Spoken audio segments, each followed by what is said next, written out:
The Technology Expo held on campus for students, faculty, and staff during Full Sail's Hall of Fame week features presentations and new product demonstrations from vendors in some of the tech industry's most cutting-edge and creative spaces. The annual expo gives attendees the chance to learn more about current technologies and what's on the horizon in fields like digital art and design, simulation and visualization, and healthcare.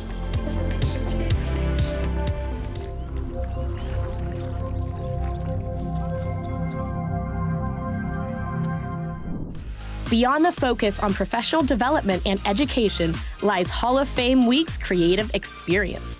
Taking over the Full Sail backlot, the carnival-like atmosphere invites guests to engage with the ingenuity and imagination of the Full Sail community. Games, challenges, and interactive activities give students and staff plenty of opportunities for fun, and on the outdoor stage, musicians and poets will perform their work live, and club booths and a community art wall will give students the chance to express their creativity.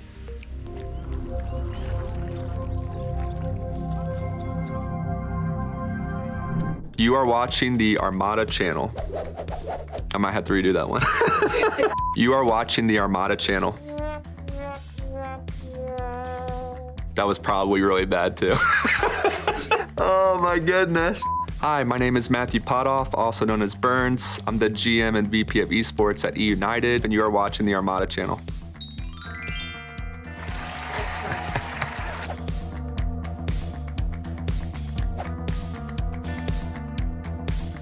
Game day rituals or good luck charms while playing is my sweatband. I always have a tennis wristband on my wrist.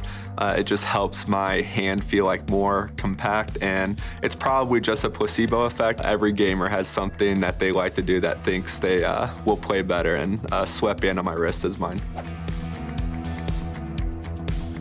My favorite part of my gaming setup is probably my entire environment. My office, I have all of my jerseys from when I played behind me.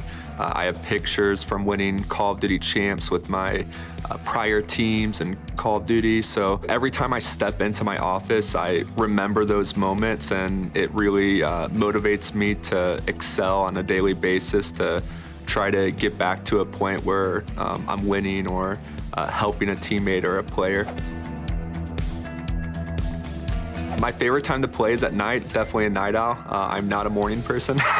Usually after my coffee and my second energy drink, I'm feeling good to play. I still like to think I can get back on and do what I used to, but unfortunately working and managing and traveling, I'm just delusional to think that I could go back and play and have a good time, but definitely a nighttime gamer for me. Definitely leaning on PC more. I really love that you can just plug your controller into a PC now and play. Before that, it was always Xbox or PlayStation. The fact that, these games are so versatile where you can just plug and play, whether you're a M&K player or a controller player, it's just, really cool to see how games have adapted and catered to, all markets.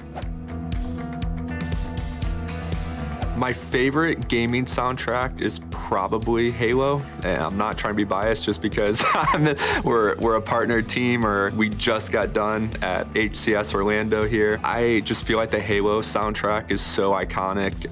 I can replay it in my head over and over. Even other musicians and bands that have contributed to Halo, like Breaking Benjamin and a few other bands back in the day, they're just so iconic, and the montages, the culture, and really what Halo drives on the soundtrack side. I have never cosplayed before, but I've been to plenty of anime conventions, and I've seen everyone and how much time they put into their suit and their cosplay. So probably Naruto or someone from the Akaxi, just to try something out and have some fun. Probably wouldn't bring my wife to that event, but I would definitely have some fun doing that on my own. Working with the Full Sail Armada Call of Duty and Halo team has been a true blessing. The students are super passionate, they're on time, they take things extremely serious, they listen to my feedback. Everything that I say, I feel they really try to reciprocate that into their gameplay, which means so much to me because at the end of the day, I'm really just trying to guide and give them fundamental skills that not only can help them right now while they're a student, but also past graduating. It's been a real treat to contribute and try to bring them to new heights.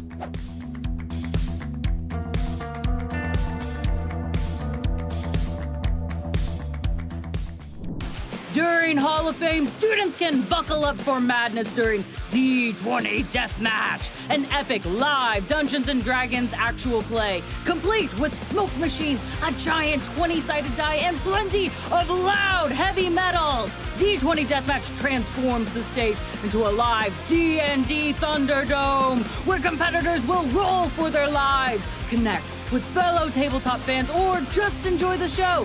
Either way, you don't want to miss it.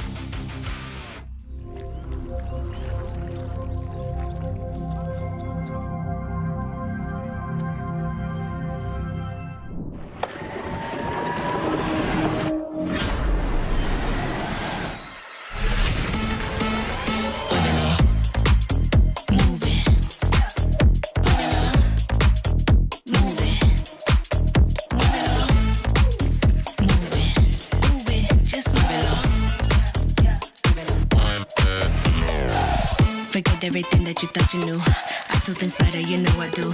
The rhythm I have can't escape it. Baby, don't fight it, embrace it. De la cabeza a los pies, el ritmo te mueve otra vez. Suena el tambor, así es mejor. Deja esa timidez. Move it, just move it. Move it, just move it. Move it.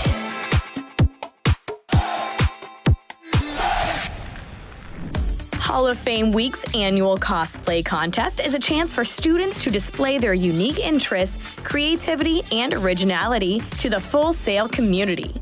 The contest, hosted by our campus cosplay club, invites students to strut their best looks in front of a panel of judges, all in hopes of being awarded Best Cosplay in categories including video games, film and television, anime, and more. Be sure to check it out during the week.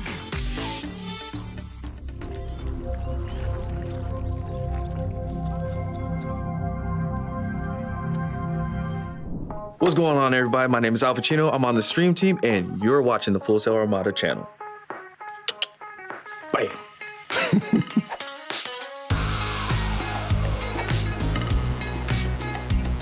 Mainly just listen to music. Like if I'm in my room and before I go on stream or playing any games, it's completely dark inside. Like I got lights in the background. They're like flashing lights. Play with the music so it goes with the beat. I feel like I'm in a club. I'm just like pumping like music way and all that. It's just amazing. I love it. That's where I get my energy from. People are like, why do you have so much energy? I'm just like, because of music. A lot of people don't know about this. I would say my Go XLR. That's fun to use, messing with like the different levels of audio. They have a soundboard, and also they have a voice effects as well. So I can change my voice if I want to. If I want to have very deep stuff, I can do that too. Oh yeah, also I can auto-tune my voice though. You know, because a lot of people like to sound like T-Pain. Shout out T-Pain. My favorite time of day would be in the evening. The reason why I like it is because music, lights, and it's like when I have alerts going off and the music's playing with the alerts, my lights adjust to it and everything. So it not only makes, I give off the energy, but also it makes the people that follow, who sub, donate bits or whatever, like they get that same energy as well. They feel like they're a part of the stream, which I like. Lately I've been on PC because, so I came to this conclusion, okay? There was a time when there was tabletop, there was console, there's PC, all living together. And then out of nowhere, there's a breakout between the consoles, like the inner consoles between the titans of Xbox and PlayStation, and now they're clashing, and it's just all bad. PC, they're just whatever. They're on their high mountain, high horse, But the reason why I chose PC is because there's games that come out for PlayStation that I want to play. There's games that come out for Xbox. And usually PC is the one that's like in the middle that connects everything. A lot of music is from like Final Fantasy VII, the original, not the remake. I don't know why people like the remake so much. It's just enhanced graphics, But the music from there, like the boss battles, is because they have like, you know, some rock music playing. There's like some serious music, there's emotional music, and I don't like crying, but sometimes it happens. But yeah, it's mainly like the boss fight music from the original Final Fantasy VII. Oh, it's amazing. Apex Legends, I would say it would be Octane, just because of the massive energy he has. Because I remember telling all my friends, I'm like, for some reason, if my legs just don't work or if I lose my legs, I want 2 prosthetic legs, and you know, I'll probably be down, so I might need some adrenaline, which Octane does. I don't know if it is adrenaline. We'll never know. Let's see, Halo, Sergeant Johnson is my favorite character because my brother and I, as kids, I think he was like the only African American in the game. So it's like if he dies, we have to reset the game. We're like, start over. He stays alive. I don't care about anybody else. He stays alive. Well, anyway, you guys can watch me on twitch.tv/Alphachino, or, you know, follow me on my socials. Same thing, Alphachino.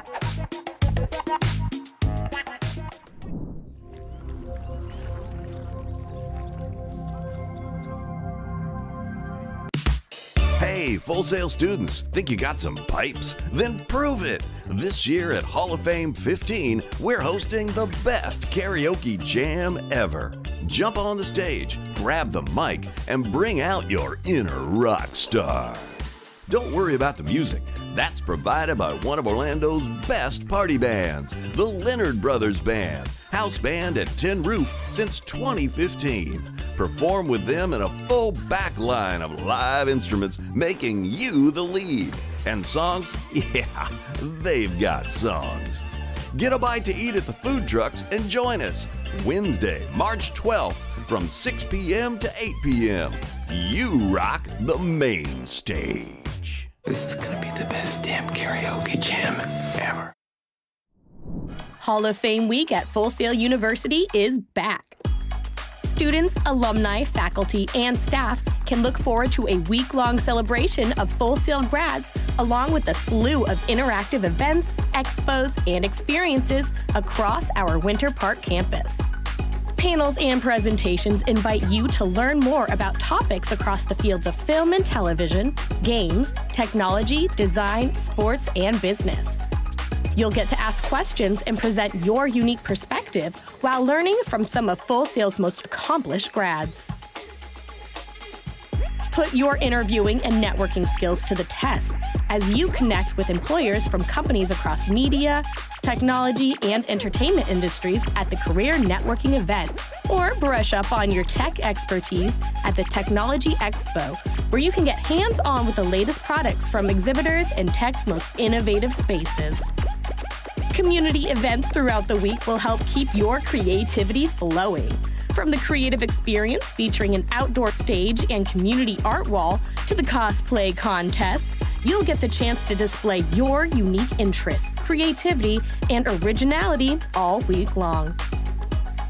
Join fellow gamers for Hall of Game, Full Sail Armada's annual esports event, where spectators are invited to the Full Sail University Orlando Health Fortress to watch Armada teams compete in epic exhibition matches in gaming's biggest titles.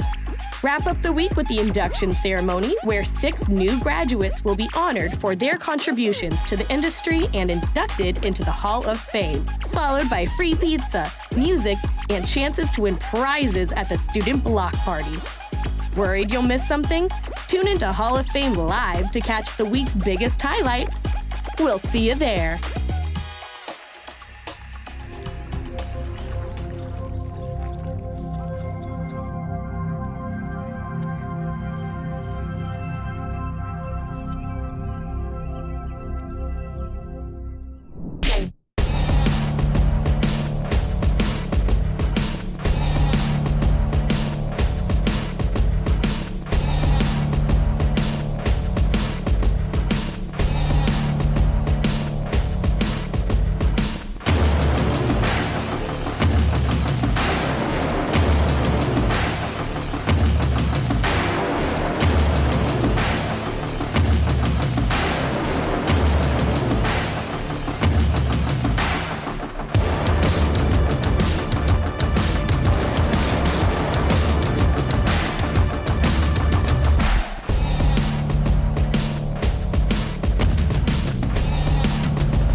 back here for the first time since the last time they were here. Let's get our varsity players. Make some noise. Make some noise. Woo! Woo! Other sides. Oh, yeah. Dun, dun, dun, dun. Woo! Woo! How we doing tonight, Armada? Armada fighting, let's go! Woo! Woo! Oh my goodness! Where's the energy? Come on, get loud, everybody! Oh my pack! Let's go, Armada! Oh my gosh, we are in for such a good show. Let's go. This show's amazing, you guys. What do you mean? Give it up for all of our players coming through in a beautiful parade. Varsity alumni. Woo, woo, woo! Woo! Alrighty. Hello, gentle viewers, and welcome to the Full Sail University Orlando Health Fortress. We're here to kick off our 15th annual Hall of Fame week. It's time for Hall of Game Homecoming. Woo! Woo! I'm your host, Jess Ryder, but you can call me Jay Ride, and today I'll be joined by my two incredible co-hosts and students, Jazzy and Dragon. Hey, what's up? It's Ego Jazzy, your favorite caster, getting her bachelor's in media communication. Can I get a oh yeah? Woo! Let's go! Woo! And my name is Dragon Gorland, aka Dragon Monarch 666 Online. I'm the president of Full Sail Armada, and I am excited to be here with all of you guys tonight. Woo! Let's go, President. Let's go. Okay, now that we're all best friends, let's get into it. We've got so much happening today in the Fortress, so let's send Dragon out to the floor so we can cover as much ground as possible. Yeah, go ahead, Dragon. We'll see you soon. Okay, who here has never been to Hall of Game? First time? Oh my goodness, okay, quite a few. Well, let me break it down for you. Today, you'll get the chance to watch Full Sail Armada varsity teams take this stage right here to compete against returning alumni rosters. So, who's here for Team Alumni? Woo! Okay. Team Varsity? Anybody here for Team Varsity? Oh, that was a little louder. That was a better one. I think that was a little louder. I think Varsity has more fans in the building. We'll see. Well, whoever you're rooting for, you're in for an awesome show. First up, we'll head into Apex Legends, followed by League of... Oh, yeah, okay, Apex Legends. Give it up for yourself. Go ahead, get loud. Then we'll head into League of Legends, and we'll wrap the day with some good old Halo Infinite. Oh. Yeah! Okay. I expect that whole energy this whole entire time, you guys. All of it.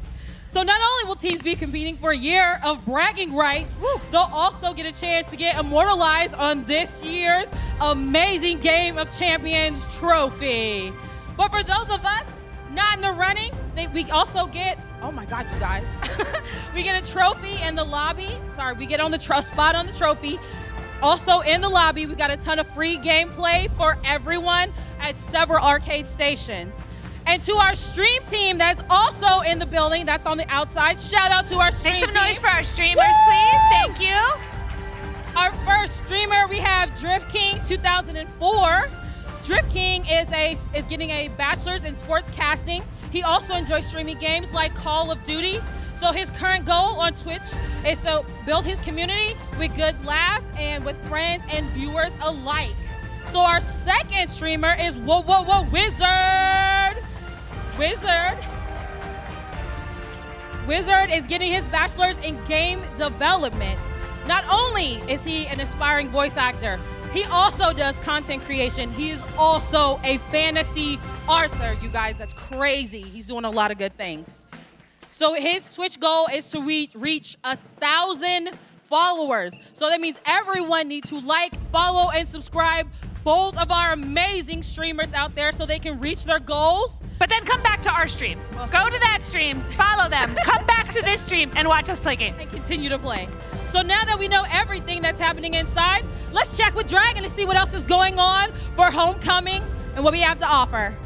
Thanks, Jazzy. Not only do we have games happening inside the Orlando Health Fortress, we're also continuing the party outside on the patio as well. We have inside, we've got Smash Bros, and we have arcade games over in the lobby. But outside, we've also got food trucks, and we have swag. What more could you ask for? Be sure to head outside and grab a controller or grab a delicious juice from the juice truck. If you can hear me outside, give us a wave because you guys are on TV. But enough about what's happening outside. I want some gameplay. So let's throw things over to our casting desk, where we're gonna have Mavs and Reezy for our first up match, varsity versus alumni for Apex Legends.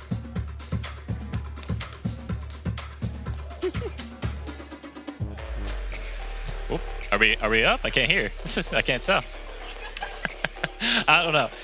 There we go. Hey, we're here now. Okay, thank you, Dragon. Everyone, my name is Mavs. I have Reezy joining me here on the desk for some Apex Legends. Reezy, how are you feeling today, man? I'm feeling so pumped. I'm so excited for this. So far, this has just been amazing. And, you know, we are here for some awesome Apex Legends for today. Absolutely. I'm excited. I know everyone else here is excited. And, I mean, honestly, I think... let's go ahead and talk about what we're going to be doing. Our varsity Apex team will be going up against the alumni. The alumni are here, and I think without further ado, let's go ahead and bring up our teams. Let's see it. Alrighty, so respawning here on campus, we have our Apex alumni roster. Please, everybody, give a warm welcome to Sun, Days Teriyaki, and Megashi.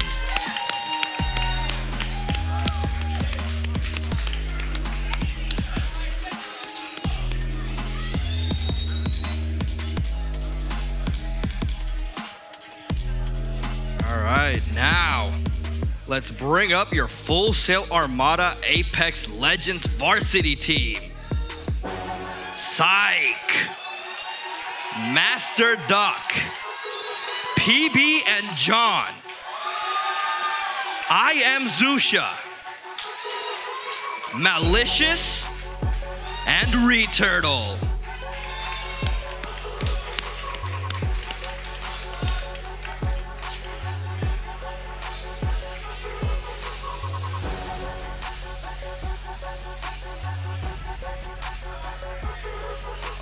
Look at them getting up there, getting ready. Look at them. As our teams start getting ready, let's go ahead and talk a little bit about the rules, because I mean, Apex Legends, we all know it's battle royale, right? You play the game, you try to get first to out-survive everybody else, but things are be a little bit different today, okay? First things first, they're gonna be participating in an Apex kill race. So what that means is that each team is going to have a allotted time of 1 hour. Within that 1 hour, they need to play as many games as they can.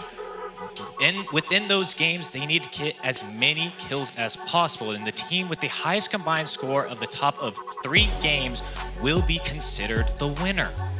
But Reezy, how do they earn points? Well, I'm glad you asked. I'll be happy to tell you. So the point distribution system is they get 1 point per kill, 7 points per first place. Second place, they get 5 points. And in the third place, they get a nice 3 old points. Hey, you know what? It's better than nothing. Points are points. Points are points. I like some points. I mean, who doesn't like points? Come on. I mean, so as we get ready to go into the game, I kind of want to talk about a little bit of this alumni team, because it's been a little bit since some of these players have been on campus, on the stage, and I kind of want to highlight Sun, because I got a little bit of insider information a little bit ago. So when he first joined the team, his name was Sun. He got on the team, he got his jersey, he got, it's right there on the back. He came back for a second season. He knew that the jersey was going to look a little bit darker, a bit more gray compared to the orange that he got last season. So what did he do? He decided to go ahead and change his name to Moon. So he's not repping just one jersey up on stage. I actually saw him, he's wearing both jerseys. One's underneath it. So he's got both a Sun and Moon jersey with his name on it. And I don't know, that's to me is a very fun fact about that player. I don't know. You know what, that's cool. I'd probably do something like that if I was him, but you know what? I'm a varsity all the way. I'm on varsity side all the way, and you know, as this alumni next to me, look at him. Whoa. We were teammates at one point. At one point, but we're not teammates anymore. Because you know what? Personally, I think varsity's got this one, and you want to know why? Why's that? Varsity has just played second place in the recent Octane League and are also moving up. Yeah, they are going on to the playoffs. It wasn't that they, just got, scraped by the very, minimum.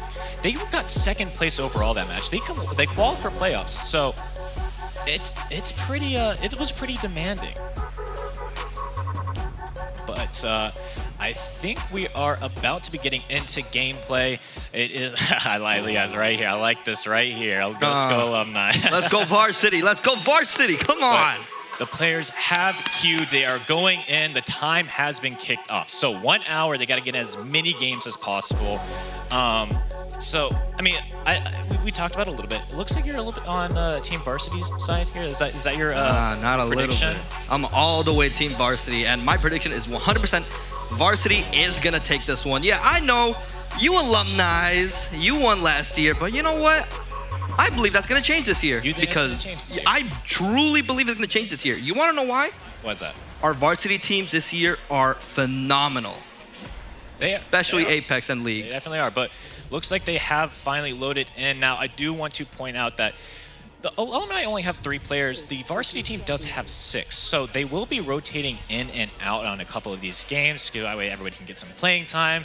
And maybe they want to mix and match some of these strategies, because in a kill race, you can either jump into these maps, get into these matches super fast, farm as many kills as possible, and either kind of just throw the rest of the match or go for the placement points. It's really difficult to say, but it looks like the alumni are looking to drop in here. They have Magashi on the Ashe. Now, Ashe, I am actually really excited to see a lot of, because Ashe actually just got a bit of a rework, and all these Assault class characters did get a buff. So the Ashe does have like a bit of an omnidirectional dash that she can use on charge up.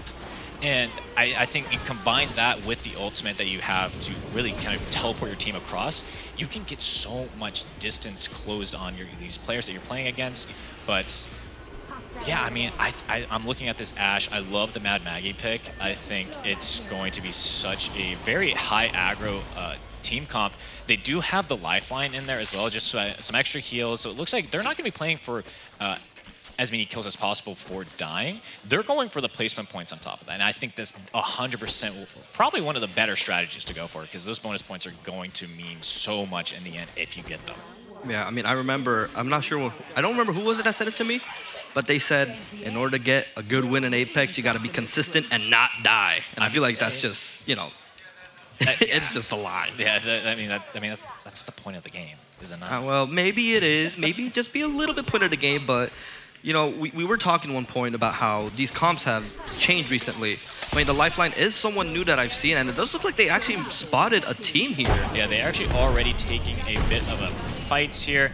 Sun is going to go ahead and pop the shield cell, but he has a P2020. He's able to get a little bit of damage dealt, but I mean, at this range with the P2020 with just a pistol, it's really difficult to get anything going. But it looks like they're playing at a bit of a distance. Daze is actually really low on HP, so he's going to have to fall off this angle. The Maggie util is going to at least stop any sort of push from the upstairs, but it looks like they are potentially getting a bit of a third party going, so they're gonna have to turtle up here underneath this squad. And I mean, as much as I like getting these fights early on with the P2020, I don't know how I feel about it, but he got so much damage down. He is gonna get knocked though, but Daze is able to clean it up with the R99. But it does not matter. The team is having to fall off the angle. The res is going to come through with the lifeline drone, so they don't have to stick around on the res. They can at least play off of it. So it is going to go through, but that is not really the start you were looking for. You want to try to get those kills as much as possible. The EVA 8 shots are going to go wide. He is going to get the crack onto the Pathfinder. Ooh, that is a knock. Going to get a knock there. I don't believe they got the finisher on the first knock. Oh no. Magashi is going to go down as soon as Sun does as well. Now it is all up to Daze here on the lifeline. Both team members are down for him. He is able to get another knock though, but he's now going to get taken out, placed 12. That is a tough start. You want to get those points as much as possible, but let's go ahead and take a look at the varsity. It looks like they are also in a bit of a fight as well. And Sykes is going to go ahead and use the LSAR, get the beam, but the knock is not going to come through, and he gets returned onto him. Already, both teams just really struggling at the start of these. I mean, probably being a little bit too aggro with these engages. I mean, alumni are already out. Varsity, Malicious did get a finish, and Returtle does get the finish, the knockdown onto who Psych was looking to get the kill on, but the finish is going to come through. That's actually a squad wipe, so that's already, what, 3 points on the board that we know of for Varsity. I think Alumni only got like 1, maybe 2 in that game. So I would say right now, Varsity's kind of looking a bit ahead of the Alumni. What did I say? What did I say? I mean, our Apex team is just arguably just up there with other colleges that we've seen before, like RMU Colonials and Kaiser Esports. We've seen in the Octane League how Armada tends to perform really well, and it looks like they are going into another engage now. Yeah, they do have the Valkyries, so they have a very good rotate potential if they need to try to rotate out of these fights and get into the next ring that is closing, because I mean, that ring damage hurts, but they are looking to try to push in on this Newcastle squad. They have so much damage dealt onto the Newcastle. He's so low, trying to get the res off. But Returtle gets a triple with the dual Mozams, or is that that is some crazy team play going on from the Varsity. They got so many points just now. And honestly, it looks like they want to go for more. I mean, we've seen Armada Varsity run these dual Mozambiques before, and honestly, a gun that used to be really underwhelming, just be utilized so well by our Varsity team. It's honestly impressive to see.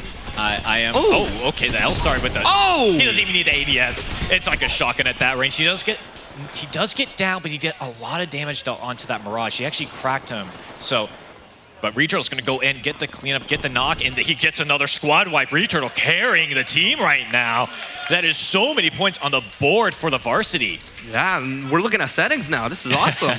you got to tweak them for just right. You got to get it just right to get these kills. Oh yeah, no, of course. But I mean, Varsity's already just showcasing why they are arguably the best. Oh yeah, I mean, we talked about it before we got into these matches. They qualified for the Octane Collegiate Playoffs, and they did it so, I think at one point they got like 21 kills in one of the games there when they were qualifying. So they know how to farm kills. And about 20 kills in a lobby is about a third of the lobby. So you killed a third of the players.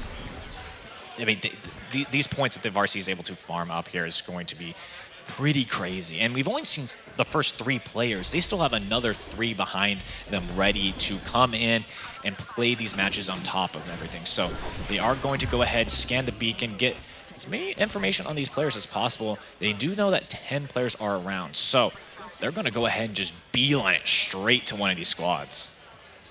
It's just like Varsity is always, I mean, I do believe... The charged sentinel shot actually does get a crack onto one of the players. That could be a sign for the Varsity to go in. Yeah, it does look like they are kind of taking this opportunity to get something going on. We see just flying on up there and already taking down shots. Already crack on it, and that is a knock coming in from Psych. He's looking to get the second one. He does get the beat with the 301. That's a 2-for-1 special. He does get the finish, but the nade is going to come through. They are looking to find his 1 HP. He gets the kill. That is a third squad, a 4th squad wipe for the Varsity. They are on fire today. It hasn't even been 10 minutes, and already Varsity is just going stupendous right now. Yeah, they are looking for more. They are hungry. The Ash Ultimate is going to get them into a reposition here, trying to get on top of this next squad, because like we said, there were about 10 enemies around them, so they have players to farm here. But looks like they're still on a bit confused on where they're at. They're on the hunt. But now they're finally slowed down. The momentum seems to kind of cooled off a little bit. Yeah, I mean, it does give Armada a little bit of our... never mind. They're just going straight back into it. Gets a little bit of pop shot. He's got one. Real close. Psych is able to get the down there with his teammates. Following up behind this beam is going to go find the second crack, but Malicious is going to get knocked. They have a squad. Oh no. They have a squad behind them. They are stuck in a really bad position here. Psych's going to get caught out with the shield cell. But honestly, I think if the Varsity get wiped here, that is not a bad game whatsoever. I think you are leagues above where the Alumni are. So I feel the Alumni have a lot of pace to catch up. They did place 7, so no bonus points are going to be secured. But still, what is that? That's 3, 7, 16 points that game. That is a really huge head start for Armada right now, especially with the fact that Alumni was taken out so early. But now we are in Armada's Alumni's game 2. Yep, they are. They do have a couple kills on the board. We can see that Sun has one under his belt, has 2 assists, so I would assume they have at least 3 points from the squad wipe. But Mad Maggie ult is going to go in, get a lot of speed boost going for these teams to rotate through. And they are on the hunt. They aren't even really paying attention to the zone, though. Ooh. But, I mean... They're just wandering. They're wandering around the map. They're at least trying to hunt some of these players. I'm looking at the loadout right now, though. There's another P2020 on the side for Sun in this alumni team. You know what? Dual wields, we love them. The dual wields do be going crazy. They look cool. I, for one, am a bit more of these for these assault rifles. I love the 301. I love the flatline. Even though the 301's called the boomer gun, I don't care. I mean, it fits well for me. So, but I mean, enough about that. I think. What are your thoughts on the alumni team so far? They have not switched up the team comp at all. They think this is the way to go. We saw a vastly different comp for the varsity.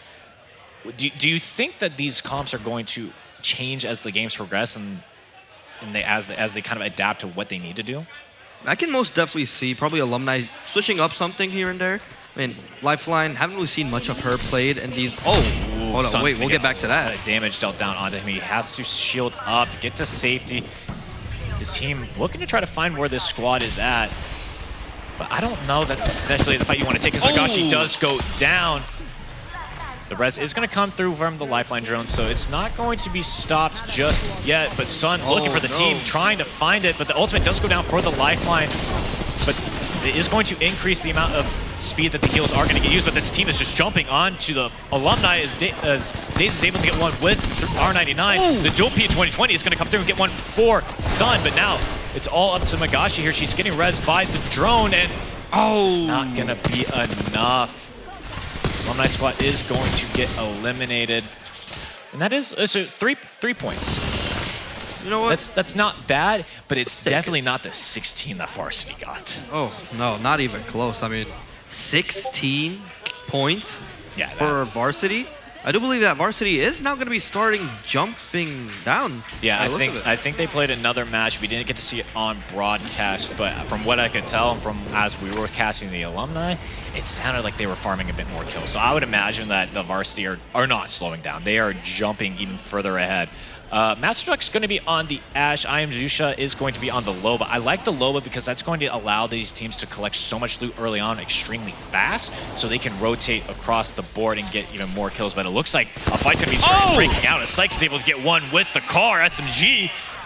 But he's out of ammo though. And it looks like the finish did come through. Master Duck, it looks like he is able to get another knock as well, unless that was a two-man squad, in which case that's going to be 2 kills for this squad. The finish did come through, so there's still one more player lurking about, and they are trying to hunt him down as he is going to just expose himself. This Syke is able to get the crack with that Bolt SMG, throwing out all the nades as much as possible. This is just, our varsity is just... Master Duck's able to clean up the kill. Look at him! That is so much points on the board. Now, I do want to point something out because we saw that there was a update to the game where they took out these red shields. You cannot upgrade your Evo shield past the purple points. Once you get those up to the purple point, you get your 2 Evo shield upgrades. That's the heights you can go. So farming more kills and damage at that point doesn't even matter. However, if you find the new red helmet, that is how you get the red shield. And honestly, if you have a red shield in these lobbies, it is a scary thing. I mean, I play these games, and whenever I find a squad has a red shield early on, I don't even want to fight them anymore. I run away the opposite direction. Yeah, honestly, I can't say I really blame you. I mean, red shields last update did prove to be really strong. I mean, we've seen whenever Armada would get up to that red shield, it would definitely be very beneficial for them. But now for it to only be resorted to just a mythical helmet, just really might make things a little bit slower. Yeah, we're only hitting about the 5-minute mark here, and as you can see on the counter on the side of your screen, we already have one game recorded for the varsity. That is their first game. 16 kills, placed 7th. So we talked about the points here. 16 kills, 16 points. 7th is not going to allow you to get any bonus points for placements, but I mean, as long as you keep having games like that, and based on what we've seen from the alumni so far, it doesn't really matter if you place at this point for the varsity. As long as you keep getting these kills as much as possible, you can just keep going for days. Alumni definitely, I would say, step it up a little bit. Yeah. Just, you know, it's just on varsity all the way. We've mentioned that. And you know what? Either way, though, Armada is fighting. Oh, yeah. Armada is always fighting. Armada fighting! Armada fighting! Armada fighting! Armada win! All right. Armada fighting! Well, there was a drop that looks like it is kind of around this varsity team. It looks like they're not going to opt for it. Now, I'm kind of surprised by that, but I'm looking at these dual Mozambique peaks on Psych, and it's just scaring me. These guns, we've seen so much in the collegiate league, and they are a menace. They are a force to be reckoned with, and it looks like they're actually going to disconnect. Oh? So they're looking to get out of that game. The pace slowed down significantly, so they're like, hey, look, we're wasting time trying to hunt players. We're just going to back out, try to queue in, get these player rotations in as fast as possible so we can keep farming these points. And it looks like 3 points on the board for Alumni, placed 12th their game. That is actually really interesting, and I didn't really think about that. Yeah, there's so much strategy that goes into a kill race like this. Honestly, a good call from Varsity. I mean, of course, yeah, it was really slow. We didn't really see much happening, but now they're just re-queuing, and honestly, gotta applaud that. I wouldn't have thought of that. Yeah, I mean, based on how these games have been going, it's really tough to say if the Alumni are going to find a way to get back into this because, I mean, it's only been the first 5 minutes, but these games have been looking really, really rough. And if you can't get these early kills fast, it's really tough. So I would say change up the comp a little bit. Maybe we play a bit more of the aggro picks. We keep the Ash, keep maybe going for like a Maggie like we've seen for the varsity. I think Maggie with these rotates on and these like fast pushes with the ultimate adds so much value to these teams. Lifeline, I'm a bit 50-50 on. I like the reses because if you can play aggressive and you go down, as long as your lifeline hits the drone and hits the revive, you should be able to get back up. And the ultimate allows you to pop your heals even faster, so it only takes like a fraction of the second to pop some heals. But we do have Psych, John, and Malicious in here, and I've seen these. We've seen these players queue together before in the collegiate leagues. This is a stacked roster right now for the varsity that's playing in this match. Psych on the Valkyrie. We have John on the Loba, which is a little bit of an interesting one. I haven't really seen him play something like the Loba before, but we do have Ash for Malicious. I think this is definitely the way to go because you get so much loot from the Loba, you get the Valkyrie rotates, you get the Ash rotates. It's going to be a very, very interesting way that this team decides to fight. Yeah, I mean, as we talked about before, you know, actually, no, to drive a little bit away and talk a little bit, in the stat sheets that we have been collecting, I believe John and Psych have the highest down finish ratio. I think they do. Out of everyone else. Yeah, it was about like 80%. I think it was up to 90 even, including the rest of the games. Yeah, I think you're right. Actually, it was about high 80s, low 90s. We'll call it there. But yeah, I mean, like every down that they get, about 80 to 90% of the time, they're getting their finish. They're getting this kill. So we'll have to see if that carries over into these ranked matches, because I would say that collegiate is a bit different of a play style from ranked. Yeah, but makes sense. Hard to say. I do like the alternator loadout right here coming out from Psych. I think he's just running it for now, but I'm personally a big fan of the alternator. I feel like you can just kind of hip fire with it because you have those attachments, you have the laser sight, so it really makes it easier. The triple take is another nice poke weapon. Now, they do scan 15 enemies. They have them pinged on the map, so I would imagine that we see them kind of rush these players as fast as possible. Yeah. Or as fast as humanly possible. Well, yeah, I mean, you can't just be zipping about, but the triple take on Psych is, honestly, I like it. We've seen Psych with these triple takes before. I mean, I don't know if you remember when it was, I believe, World's Edge, I believe it was, where they were, I think, in the top 5. And Psych just had the triple take, and it was just landing every shot. Even using it as a shotgun. Yeah, it's considered like a sniper rifle, but it's more like a shotgun at close range. Like you can just kind of fire it, let it go, and you get so much damage dealt out of it. But they are hunting down these players. We can hear the shots pretty clearly. So they're looking to third-party a squad here. Loba Ring is going to TP right on top, and now Psych's able to get an early down on this third party. Is John able to get one of himself? And I love this positioning coming out from Psyche. He's got so much line of sight on all these players around here. And now he does get the final kill. He does get the bleed out. So that is one squad eliminated around them. He does find a second one with the alternator.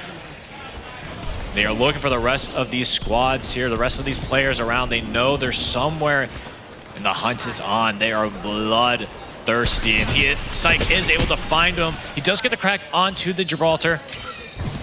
Varsity is just bloodthirsty right now. I mean, they are just hawking these guys down. Yeah, they are going to get shot at, and John's able to get the finish, get the kills, and that's another couple points for Varsity. They are looking on fire. Looking on fire? They are on fire. I mean, there's another team right there, and he already gets another one. I mean, they're just already in here. Psych is just looking for the squad. It looks like that player gave up from running. He didn't want to, he kind of gave up. Yeah, I mean, so far Varsity is just not happy that you alumni won it last year, and already we are looking at this, and Varsity is just, look at them. They're doing things. There's a lot of Apex to be played, all right? There's a lot of games to be had, and it only takes one really good one for alumni to get in it. And look, we may be watching the Varsity right now, but the alumni are still queuing. We have no clue what's happening for them right now. All right, you know, okay, I'll give you that one, but I mean, look at Varsity right now. Look at them. How many kills do they have already? I think it's like 3, 4. Because they did get a couple. They got about a finish. That was on a squad wipe. They got another couple from Psych. John, I think, got one. So I think they're up about 4 points this game with the kills. I mean, it's not bad, but now they have to hunt down the rest of these players. They were only able to find a couple, but it sounds like they do hear some shots. They do know where exactly they want to hunt, and they are beelining it there. Just, like I said, bloodthirsty. I mean, all the kills Armada Varsity wants. And by the looks of it so far, they are getting it. I mean, they are just, you know, you got to give credit over to Sykes' aim, and also you got to give credit to John. I mean, I believe these two players, when you put them on a team together, it is just going to be an absolute kill fest, as we are seeing right now. I want to jump back to the alumni and talk about them a little bit.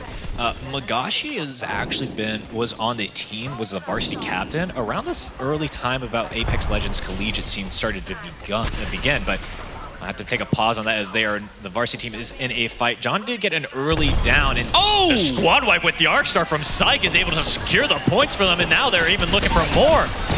They are just, oh my God!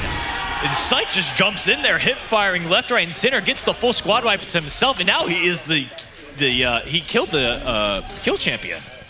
The kill leader down, and I believe he is now the kill leader. I mean, look at all this loot that they're gonna have. He doesn't have the crown. He's not even a kill leader? He's not the kill leader yet, but there is another squad here around, so they could secure a couple more points and actually put him up to that point, onto that podium. To point out, though, there is 6 squads remaining. 5 more, take out, 3 more squads, you get this bonus points from the placements for 3rd place. They're going to want to go all the way with this one. They don't want to back out. Oh, and backing out, it does not seem like they're doing. Already a crack onto the, oh my. It's just jiggle peeking it right now, using a little bit of the Ash Portal to go back. He does have to fall off the angle. John is about 1 HP though, and Psych has no shields up. But he's looking to try to get the finish. This Malicious did get a down, so that is a little bit of a breathing room for them here. So they can at least heal up a little bit. John's finally up to full HP, popped the Phoenix kit. Malicious is able to get the finish, but now Psych is getting in there looking for more, finds one. That is going to be a squad fight. Now look at that, he is the kill leader. The kill leader has been given onto Psych, and honestly, look at him. I'm at a loss for words. I'm looking. Just look. Are you looking? I'm looking. No, is everyone else looking? No, you're looking, but you're not seeing.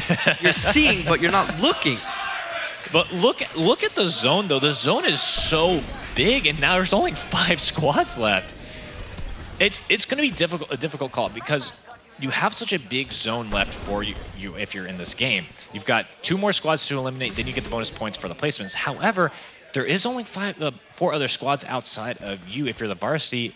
There's still so much left in this game. Meanwhile, you could potentially back out if you really wanted to and go into another game and start farming up even more kills. It's really difficult to say what the correct decision is here for the varsity team. I mean, my best guess is Armada Varsity, they want to get this 1st place. They want to get them 7 points and get even more ahead of the alumni. And by the looks of it, I really think they do have a really strong chance of doing it. They do. There are some kills going down in the kill feed across the map, so we could see it jump down to 4 squads, and then they'd only be 1 away from the place point. placement points. But they're on the run. They're actually outside of the zone. The ring is closing about a minute 24, minute 23. So they're actually on the rotate, but they are able to scan some members around here. See who is around. That actually do pick up 5 players, and they're going to pop the Valkyrie. Oh, they're on the hunt now. They want to jump straight onto some of these squads, and it looks like they have pointed out on the map who they want to hunt. And now it's only a matter of time before they get some more points on the board. You know who'd be good for this hunt? Who's that? Oh, okay, don't say it. Bloodhound. Oh, no, we don't want to see a Bloodhound. Let's see a I want to see a Bloodhound. We don't want to see a Bloodhound. We don't want to see a Crypto. Whoa, okay, wait, not too much, not too much. Yeah. But Malicious already in there, finds a double, and gets the squad wipe onto the team. I didn't even see what happened. Me neither. I mean, Psych was just flying in there, and then I look at a kill feed. Malicious he takes down 3 of them on his own. Bro, we talked about it as soon as they loaded into this game. This setup that they have for the varsity is an insane lineup. They know how to get these kills. Now, it looks like the kill leader has actually been taken away from Psych. I wonder if that's been given up to one of the other team members here on varsity. I would imagine so. Honestly, I would say Malicious. Malicious has to be the kill leader at this point. He's probably has to have more than 7 kills on site. Yeah, by the looks of it, Alumni's game 2, they did play 7th place, but only have 4 kills, so they have a total of 7 points so far. That is tough. That they are very, very far behind, especially now after this is going to go down to their game number 2. They're going to be up about, what, 30 points maybe? It's just, varsity is just really destroying right now. Okay, so actually we have been updated. So game 2 for the Alumni, they actually won that game. So the 7 right there is actually going to be 7 points awarded. Okay, all right. So you know what? They're up there now. 14 points are about. They've made it a 2-point game. However, we have not seen how this game for the varsity ends. They're gonna take it away. I mean, I can definitely just see it having a really happy ending for varsity this one. I can see them taking 1st place again. I can see it too. They actually have pinpointed some of the players on the map. They are hunting them down. They are looking to get into a fight here, and after they take out this squad, the placement points come in. They get 3 additional points on top of 16, 17, 18 points that they have. So this is going to be an interesting ending for this varsity team in this match. But they do have a squad coming up from behind them. A couple shots have been taken down onto Psych. He takes a little bit of chip damage, but nothing too crazy. But I don't like this positioning for the varsity. But it doesn't even matter. Psych's able to get a knock anyways. And he finds a second one. Can he get it? No, he does get a bit of damage. But that little peace sign. They do get the finish. So that's another point secured for varsity. That was, these lasers that I'm seeing coming up from Psych are just phenomenal, I gotta say. I don't remember the L-Star hitting like this. No, I haven't seen it hit like this. And there it is. There's the red shield. Ooh. Now the red armor is on for Psych. Oh! And they're looking to get into another fight around it. John is able to get the knock. Only one, I would imagine 1 player remaining around them from that squad. And getting that 1 more player means that is actually going to be 3 squads remaining. But we do have a kill in the kill feed. We could see it jump straight from 4 to 2 here, I'd imagine. Honestly, it might just end up being. And they do get the knock. Get a knock. John's able to get it, but there is a revive shit coming in. So that is going to be another free kill for the varsity, and that is going to be some placement points secured. 8 kills on the side of Psych. We could see a varsity win here. I really believe we do. I mean, this is going to put varsity ahead by so much. I mean, the kills and the points. I do believe they already have a total of 3 points right now. Shots are coming in from Psych. They did get the shields broken on the Ash and on the Watson. That's a squad wipe coming in from varsity. Only 1 other squad remaining, and Psych's kicking it off. They already have a player advantage. They have 1 down on the other side. I really do see them getting this win right now. I don't see a world where they don't. John's able to pick up the 2nd down. There's only 1 player remaining. And Psych might be able to get by 1 down. The wins! Oh my, and he gets the kill leader at the end too. He gets the kill leader at the end, 10 kills. This is going to be so many points for the varsity. How many kills total did they get? I need to see this. I need to see this. This was a crazy game for the varsity. They went off. Beyond off. I mean, give me the screen. I need to see it. Let me see. Let us see it. 10 kills from 21. Psych. Oh 21 my. Plus the 28 points. Oh my lord. it's really gonna be hard for Alumni to top that one. Look, but they're already kicking things off. Magashi's got a couple kills of her own here on this fight, and they're actually on Worlds, Kings Canyon actually. So we'll have to see how this plays out. We've only seen what is that? Storm Point, Broken Moon? I think that was Broken Moon actually. So looks like the map rotation has come through. Alumni are actually hunting down the rest of these players here, trying to find them. But the Maggie util is going to go a little bit short. It's not going to get enough out. But the dual P2020 is able to get enough damage to crack. But, oh, Daze is going to go down. Magashi follows. And now it's all up to Sun to try to 1v3 here, looks like. Shots are going to go wide, and they are going to get eliminated. Only 1 point secured that game, so it's not going to mean too much. I don't think that's going to get put on the board for them. Just unfortunately, Alumni find themselves in a pretty bad spot, and they are going to be eliminated there. 13th place, actually. I was about to say 13th place for Alumni. I mean, well, they are going to be re-queuing now, so man, I'm still kind of hung up on that win from the varsity. So you know what? What did I say? Varsity is on top right now. Armada is fighting, and look at you, Alumni. Oh, whoa, hey, I'm a big supporter of the varsity here, too. And I can hear the cheers right now. A lot of people in the crowd are actually cheering on the varsity, too. So let's get some cheers for the Alumni. Let's cheer them on. They need they need some hype. They need some support. Show them. Armada fighting. Armada fighting for both the varsity and Alumni. You know what? I'm gonna give a little bit of love to Alumni, because you know what, Alumni, they've been through stuff, I mean, these oldies just, they're graduated, What's wrong with being an oldie here? Come on, I got a birthday coming up in a couple of months, actually a month now. Case in point. But I mean, look, I'm sure the Alumni are gonna turn this around. It's been a little bit for them. They're a little rusty. We are sub 30 minutes now, though. 28 minutes on the clock. They need to try to get as many points now in these games. I would argue that, honestly, these next couple of games, they need to make them a good one. They need to make them a pretty much exactly what the varsity had. They need to get that 21 points. They need to get the win. But, I mean, right now, they are ahead by a lot, varsity. You know what? I will give credit where credit's due to the Alumni team. I mean, look at him. Look how happy. Look how happy he is. They're happy to be here. Can we get some applause for my guy right there? This is a nice event. I will say this: the Alumni team do have a mascot. They've got Taco the corgi. You know what? They do have a little mascot. And, I will kind of give them that. But a little bit talking about what we were saying earlier about Magashi. I mean. What are you talking about? I said, oh, look, there he is. There's the mascot. Oh, there's my Let's go. Right there. Oh, man. He's like, oh, wait. They're like, that's for me? Yeah, of course it is. We love you, Taco. I can't get my eyes off the dog there. I love like, oh. That's awesome. I love it. Oh, man. That's awesome. I love to see it. This is already such a good event. It's a fun one. It's a great one. It's a great one. We're fighting. Armada is fighting. But what I wanted to say earlier is what you were talking about, Magashi. Being the captain, varsity captain for multiple seasons of Apex. Of course, I don't think that's something to take lightly at all. No, I mean that's a feat. That is a feat. She started off the team. They really carried her on her back, and then as she graduated, actually, Daze kind of filled that point, and Daze actually took the team very, very far in his time on the team. So honestly, listen, this Alumni team, I would just chalk those first couple games up to rust.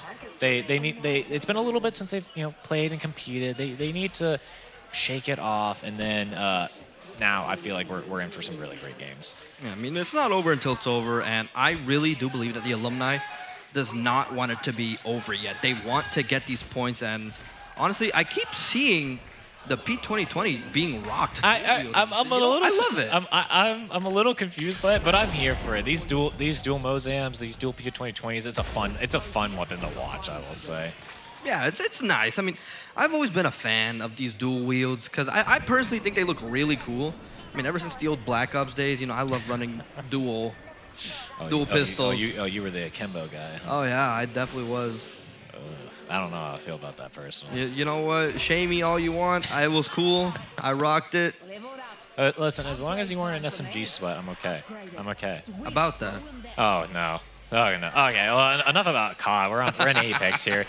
The alumni are not actually changing up their roster, the team comp at all. It's very interesting because I feel like at this point you'd want to run something a little bit different. But hey, look, maybe these are their comfort picks. Maybe this is exactly what they want to play. They like playing this, and they're just here for a good time. You know what? Aren't we all? Aren't we all here for a good time? 25 minutes are about to be left onto the clock, and you know what? A little bit of movement tech there, a little wall jump there. I struggled learning that tech a bit because Apex movement is a very difficult one. It's very dynamic, very hard to get a handle of. And I will say, you know who has really great movement that I've actually 1v1'd against? Me? No, PB and John. Oh. I've 1v1'd him, and his movement is actually it's unreal. It's very unreal. I won a couple 1v1s against him, so I feel like that makes me good enough to qualify that I could have made the team. I didn't play Apex at the time though when I was here. So please enlighten us, Maps. What did you used to play before? I played League. League? I played League. Yeah. League of Legends. I was on the League team for a short time. Really? I was a support man. Yeah. Yeah, I bet you had the best jungler at the time. I mean, he was all right. Oh. You put him on something outside of Skarner. He kind of fumbled. I'm kidding. I'm kidding. Breezy, you were a great jungle. It was a shame we didn't get to see you play any of the. Enough about League though. Our alumni are. It looks like those kills actually got taken away from the Suns. Able to get a shield crack, but the P2020 he gets him down to 1 HP. See what I mean? It's fire, dude. Look at that. FaZe is able to get knocked down.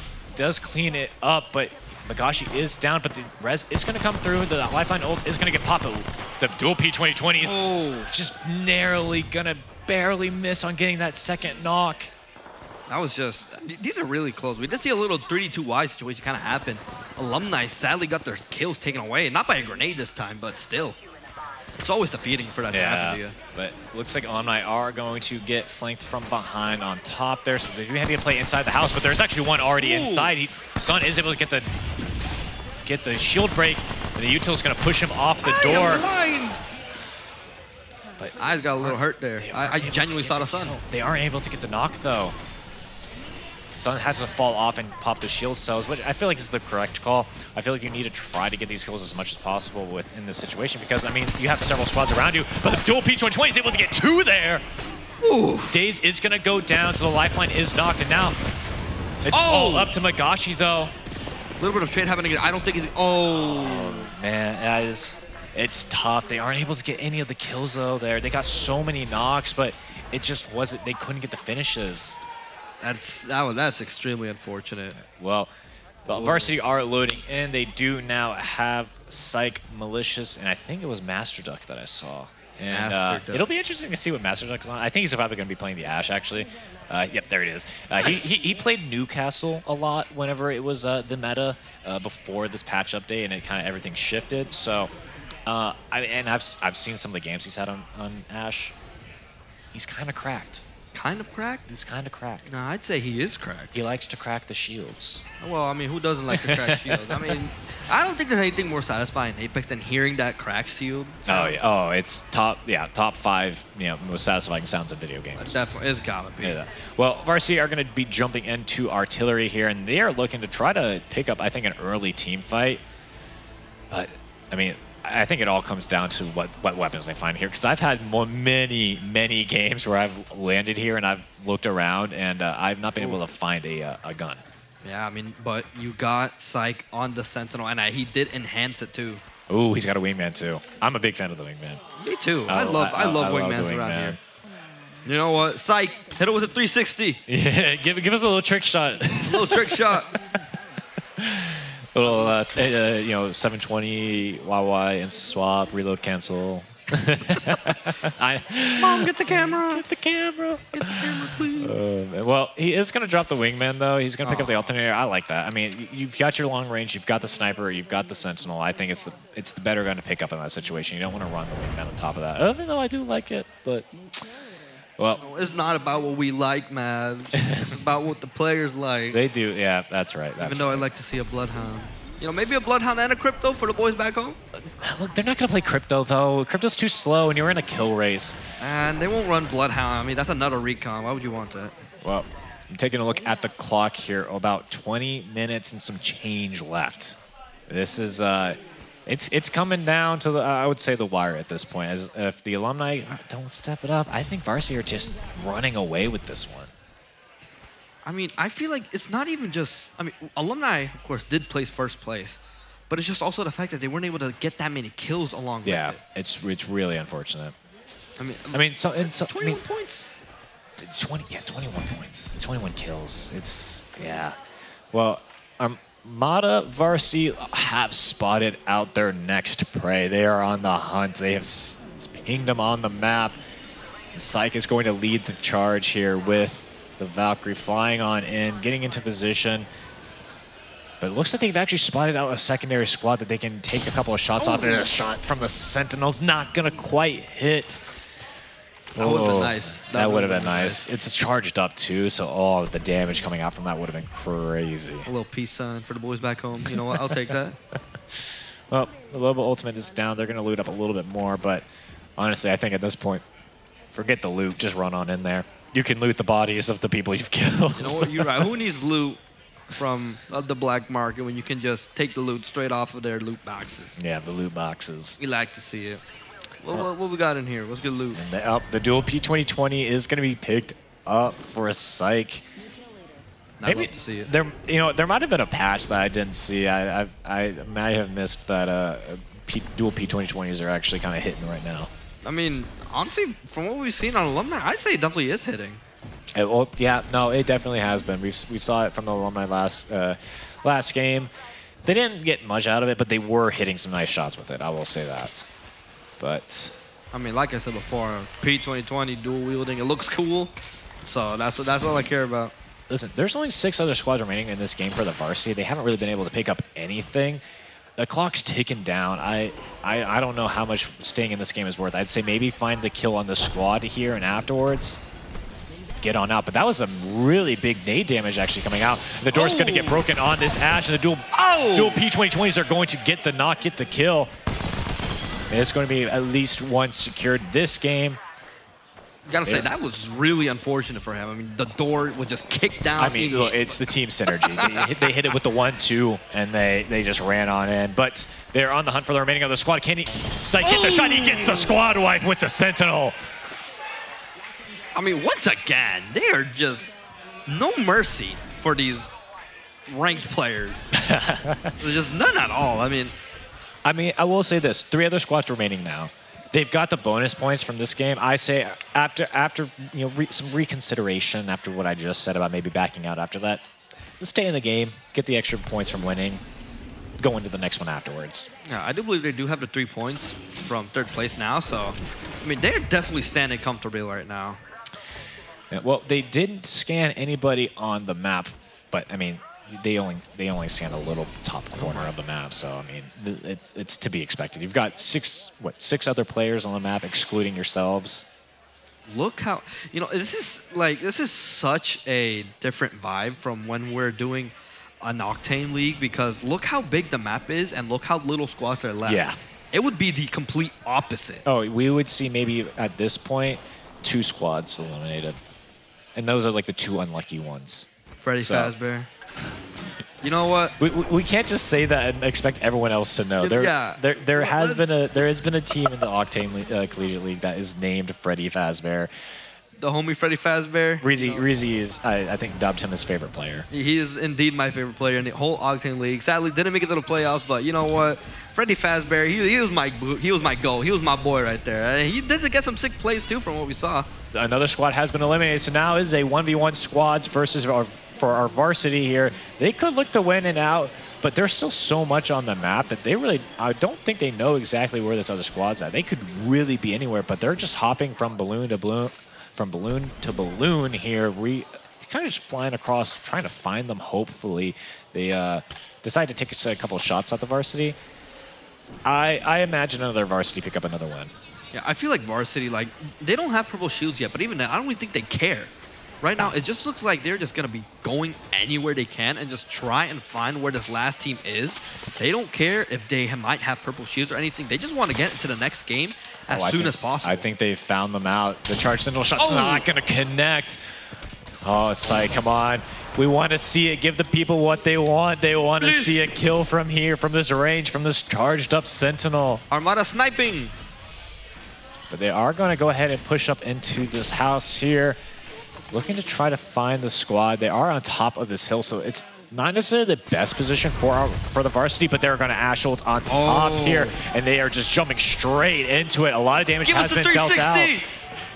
Syke is looking for, but Malicious did go down. That's a player down for the varsity, but Syke trying to find his, gets him real low, but does go down. Now it is all up to Masterstruck. That is going to be, I believe, actually a finish. That's not the game done. So I believe Masterstruck is still alive here for the varsity, but man, is he low. He's got no shields. He has to pop the bat, but you know this squad is hunting him down. You know what though? Oh, there's the crypto drone. Oh, a lot of damage. Okay. You know what? Hey, look, we take a second place there. You know what? That's 5 points. That's 5 points plus. We'll have to see how many kills they get at the end. I would imagine, maybe like 5, 6. I don't know. Alumni, though, it's all up to actually Days right now. It is not looking good for them as he's looking to try to find a kill for his team. They do place 5th. Not going to find any points for the placement there. This is, I mean, five kills. All right, 5 points. not that bad. Not bad. You got to get what you can. You've got to get what you can. You can't be too upset with that. But, I mean, I will say this. I don't think the alumni are aware that the varsity are this far ahead. So, I don't know. But the teams are queuing up once again. We'll be back into gameplay when they go into these games. But let's go varsity. Yeah, okay. I can hear the chant. I can hear the chant. Let's go varsity. Yeah. I mean, let's get some. Let's go alumni. Can we get some alumni chant going? Yeah. Okay. Yeah. All right. Let's go varsity. I mean, come on. I look how many points varsity has. They've got a lot. They've got so many points, and now we're actually sub 15 minutes. We're at 13 minutes now. Not a lot of game left for them to play on both sides. You know what? If we're gonna be honest, they're probably gonna have to eliminate the whole lobby to even come close to the varsity's points now. I have faith. I have faith. I believe they can do it. Of course you have faith. I mean, what else can I say? It's our varsity and our alumni team. I gotta show support on both sides. I can't be one-sided. You know I love them. I love them all. I love them all equally. We love you, alumni team. You held up the fort before the varsity came along, and you know what? We have respect for you. So you know what? Can we get a round of applause for our alumni team? Let's get it. Yeah. Armada is definitely fighting today. They are fighting. It's across the board, across all the games that are going to be played today. I'm excited to see everything overall from the Apex games that we have left here in the last sub 13 minutes. We've got League of Legends coming up next, and then we also have Halo to close the night out. And is that the blue king of the Rift I see right now? Well, we'll get to them in a bit. You're right. We don't want to give them away too many introductions. You know, I got a couple of nicknames in the bag, but. Still, the teams are queuing up. The clock is still ticking. It does not stop when they are loading into these games. So 12 minutes left. It's coming down to the wire. It's coming down. Is it though? It is. I mean, a pretty thick wire.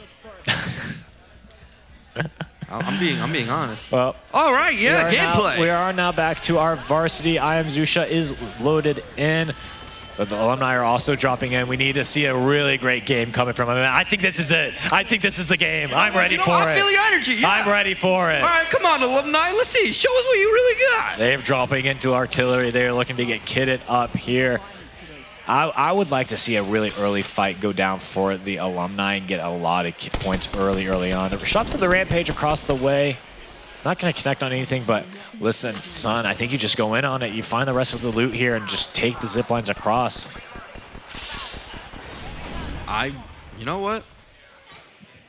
There it is. Yeah, they're running in. They have zero chill right now. They know they need some points. They are upset. They are angry. They want to prove that. Crypto. Crypto. Oh, look at him, laser. Son. Able to get the beam onto one. He does get cracked, so he has to fall off the angle, but look at where the rest of his team is. And Daze is able to clean it up, and that is going to be a squad wipe for the alumni. So that's a couple points on the board. They need as many as possible. But I think they know that there's actually another squad here. They're on the hunt. Shots are being taken. As Sun is able to take the fight. He gets a lot of damage up, does get the crack, but does go down himself. But Daze able to follow it up with the car. You know, uh-oh. Oh no, Sun does get finished. Unfortunately, a little third party coming in from I believe that the alumni did clean up that last remaining player. So they are going to have to try to get the res off. But taking a look at the varsity here, they have already got a couple kills on the board for themselves. And look at Psych with the Sentinel, gets the shot off. That's a lot of damage dealt, but Psych is cracked. He is no shields, about half HP, but I don't think he cares. I Am Zusha's in there with the duel. Mozambique gets the knock onto one. And now they're looking to find the remaining of these players. Zusha's able to get the finish onto his knock. Oh. There. Oh, those are mirages. Yeah, the Psych is trying to find the real one, and it looks like he does find one, but he does go down. That's still a lot of damage, though, but his team's not there to help him out. I think, unfortunately, this might be I Am Zusha does find another one with a dual P2020, excuse me, and there is a squad wipe for the varsity. They have no signs of slowing down. Not at all. I mean, look at them. Already a squad wipe. Sub 10 minutes now, though. Ooh. So I would say if the varsity keep up this pace in this game, okay, that's another free point on the board for the varsity there.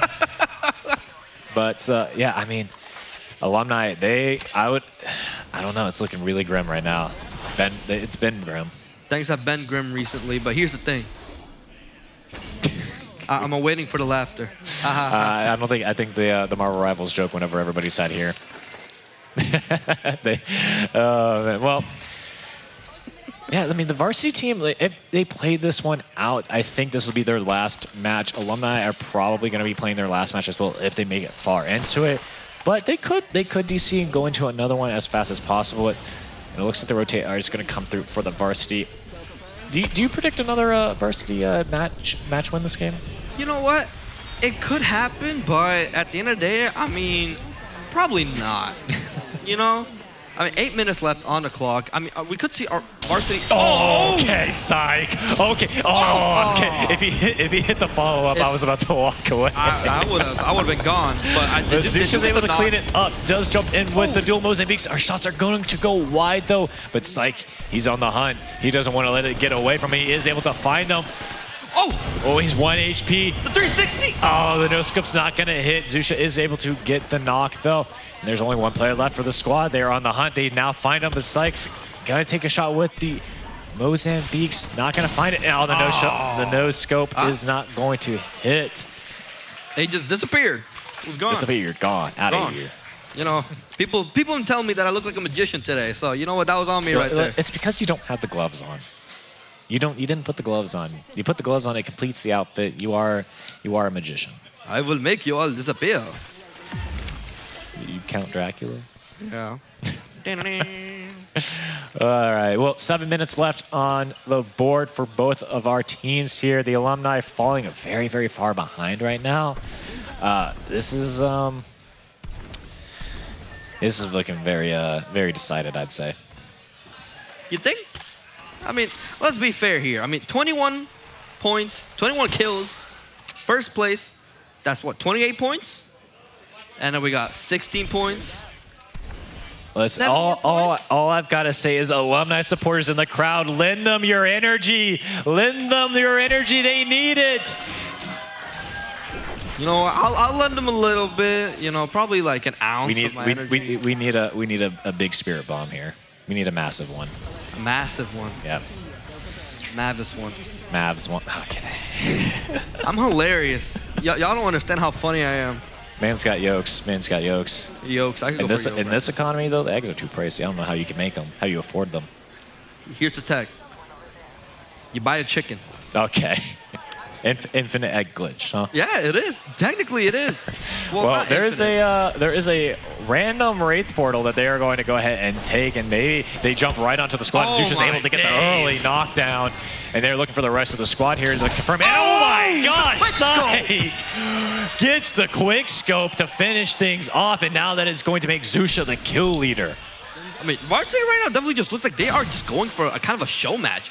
They're just, you know, I feel like they know that they've secured it, and they're just trying to. Oh! Okay, Psych, get this man out of here. His Sentinel is going crazy. He gets another.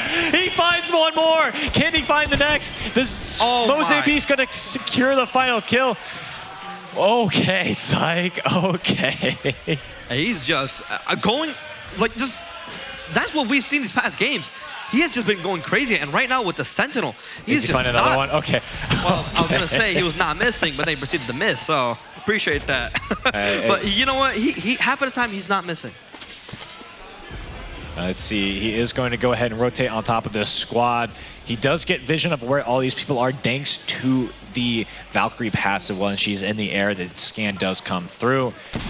Shot's not going to connect there, but he's going to go ahead and throw the Arc Star out, throw out the missiles to slow them down, keep them under suppressive fire for the rest of his team to join up. But he does get the shot onto the player there. And Zusha actually got into a fight somewhere and actually got a kill. Oh, what? Oh, hey, he got a bleed out. Right, he got a kill, he got a bleed out there. But the rest of the squad has rejoined up with Psych. And there it is. There's the charge, but John got down real low there. No shields, has to fall off the angle, but the Ash Tether is going to connect onto Psych, so he cannot move from this position, but the shot's going to go wide there as well. Can he fight the follow-up? Not going to find anything on top of that. He's going to have to pop the battery to get his shields up in order, but I imagine this is going to be the moment that Armada Varsity are going to rush on in. The nade spam is going to come through, but the suppressed fire is going to come through. Zusha is no shield, but a shot's going to connect from Psych. Does get the knockdown, but he is now no shields. He does reposition on top here. He has so much line of sight here. Oh, the falling no scope's not going to connect, but John is able to find one of his own. This player is 1 HP.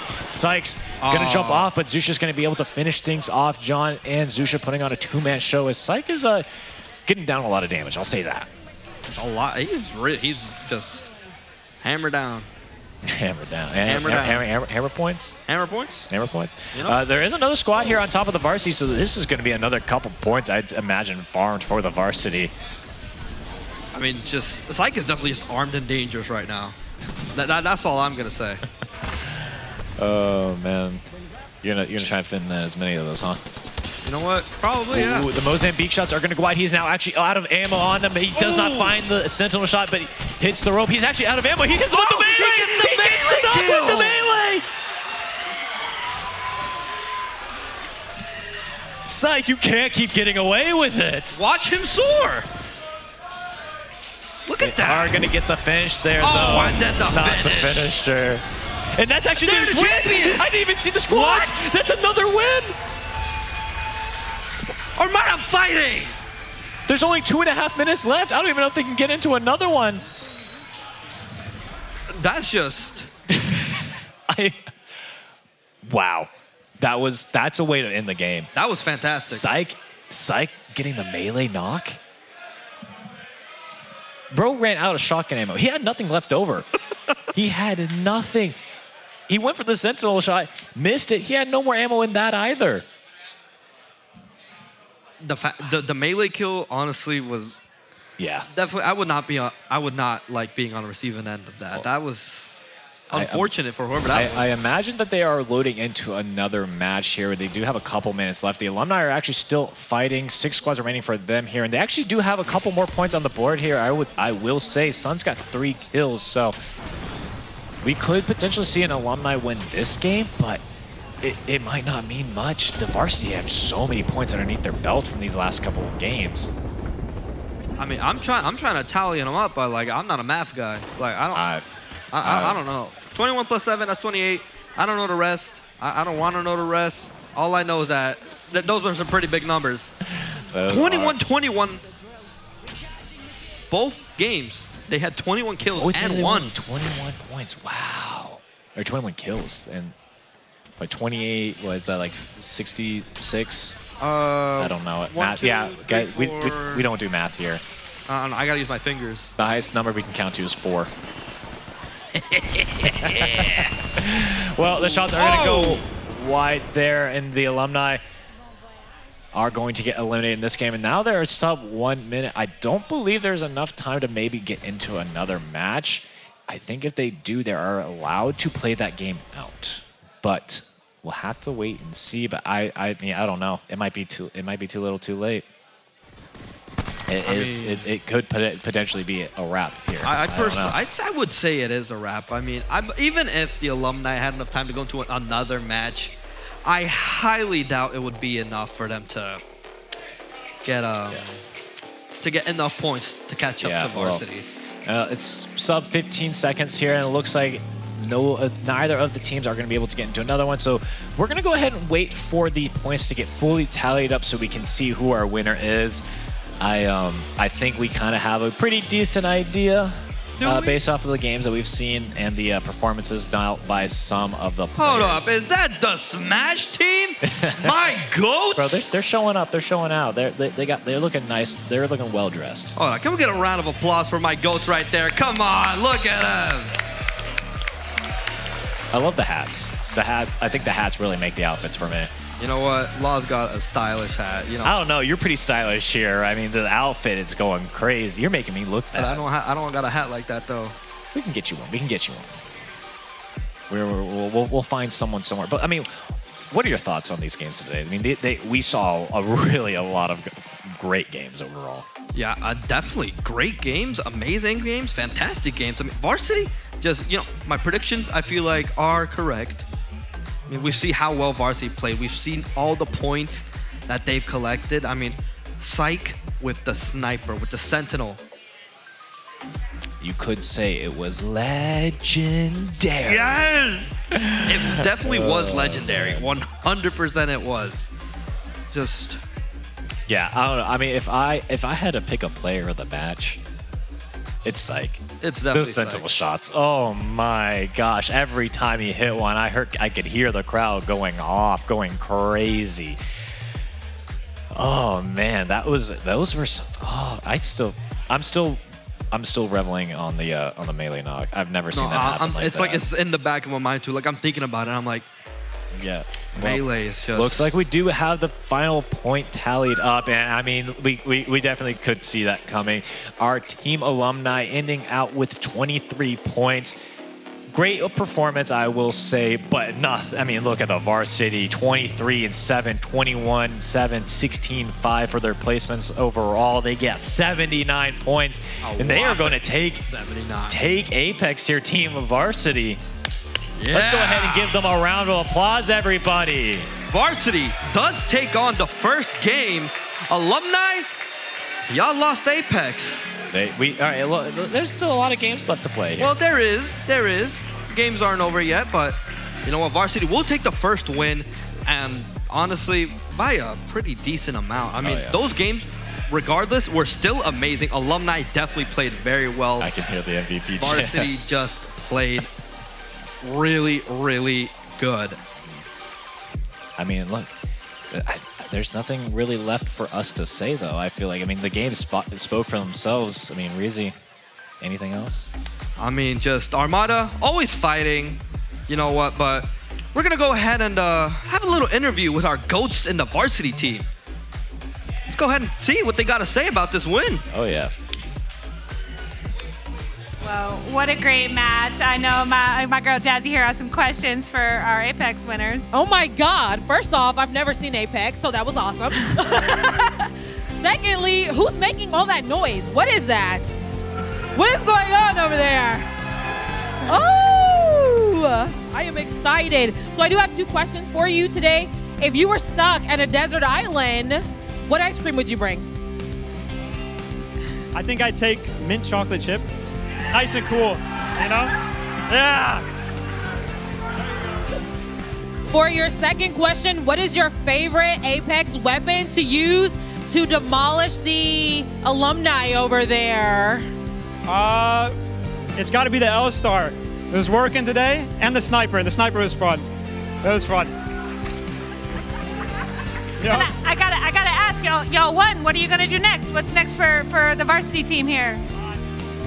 We'll go and get a celebration meal, really savor our win, and then we'll come watch our other varsity teams beat up on the alumni. There we go. All right. Those is fighting words. They're ready. They're absolutely ready. Well, our teams are going to be walking away with some really amazing prizing from our sponsors at MSI. All of our runners-up will be going home with a headset courtesy of MSI. So thank you, MSI. We appreciate that. Yeah, see, it's just about coming to play the game, right? And for our varsity winners, each of them will be walking home with an MSI monitor today. Ooh. So congratulations. Y'all can go ahead and exit the stage. Thank you so much for playing. Thanks for hanging out with us today. Congrats again to our varsity team winners. And speaking of winners, has anyone seen our shiny new banner in the back? Have you noticed it? We got a new banner. That's because after going undefeated in their regular season, Armada's varsity Smash team were the conference champions of the NACE fall season. And they're here with us today. Make some noise, Smash team. Where y'all at? Right over here. Woo! Let's go! Go Smash! GG, guys. Congratulations. Thanks for giving us another banner in the Fortress. We were waiting for one. Alrighty, now I'd like to welcome to the stage Full Sail University Director of Esports and Project Development and one of my favorite people of all time, Sari Keitlin. Let's go, Sari. Go ahead, just gotta hop off. Thank you. Hello, thank you. Am I supposed to have a thing? No? That's okay if I'm not. Does anybody know?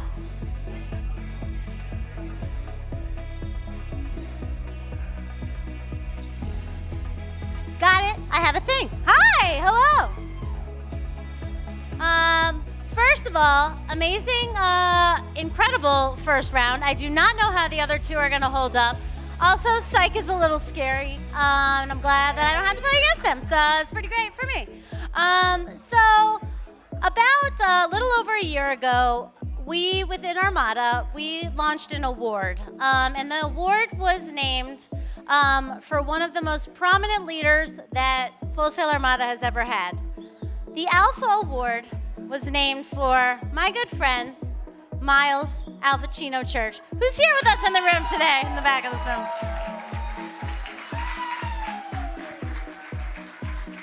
Alfacino had such a lasting impact on our culture and on our community, and honestly on every single person that was around him at any point, that we named an award for him called the Alpha Award. It honors a military veteran that has then come and served time with us here in Armada and has been instrumental and integral in the Armada community and leading us forward. We are giving our second Alpha Award. So it's the first time non-Alfacino is receiving the Alpha Award. And this year's Alpha Award winner, someone that was honestly became kind of the backbone of our community from the minute that he stepped foot on this campus. After serving some time with the U.S. military, he joined the game business and esports program here at Full Sail and quickly joined Armada. Was an Armada officer supporting everything that Armada was doing, but was more the backbone of every team, the sense of community for every team. He was essentially part of everyone's team. Well, yes, he served as a caster. He served in the Smash team. He served in community. He served in hype. He was in everybody's chat, everywhere that you needed to go. Unfortunately, Anthony Asuncion left us a little bit too early and passed late last year. We're honored to give Royalty the Alpha Award, and we're very proud to have Jagger come to the stage and accept the award on his behalf. So this year's Alpha Award winner is Royalty, Anthony Asuncion. Thank you. Let's keep it going for Anthony. It's very well deserved.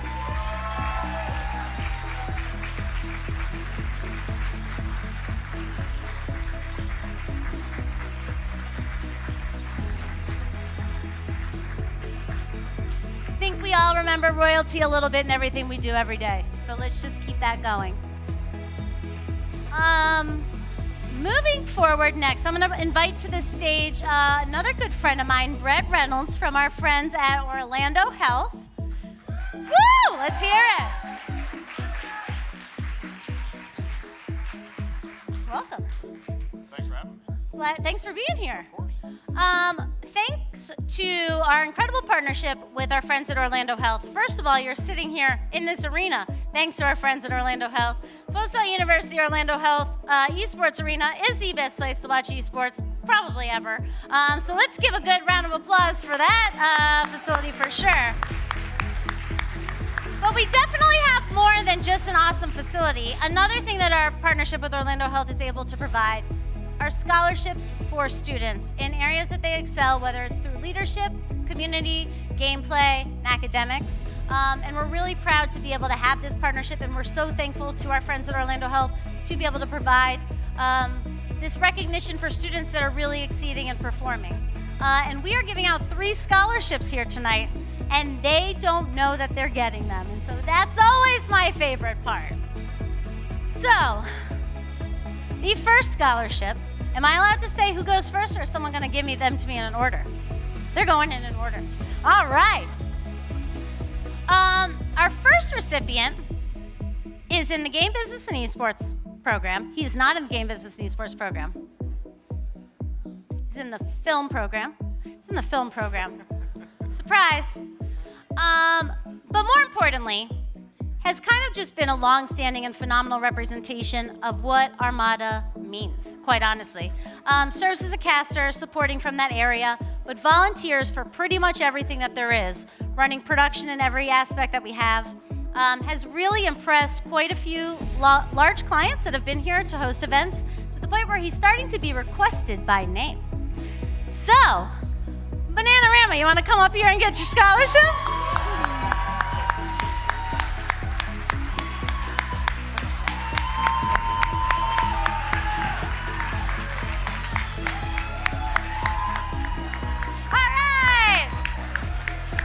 Going to be getting $5,000 from our friends at Orlando Health. There you go.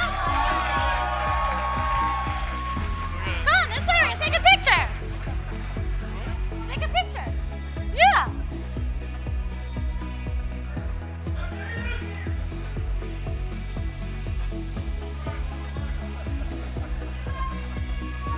Bananarama.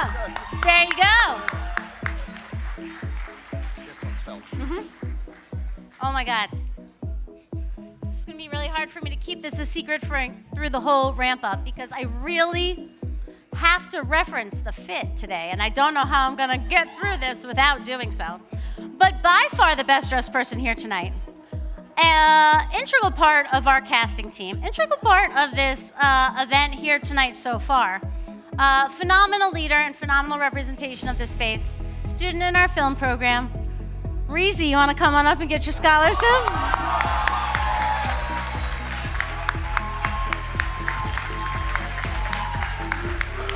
No, but like seriously, check it out when he comes up.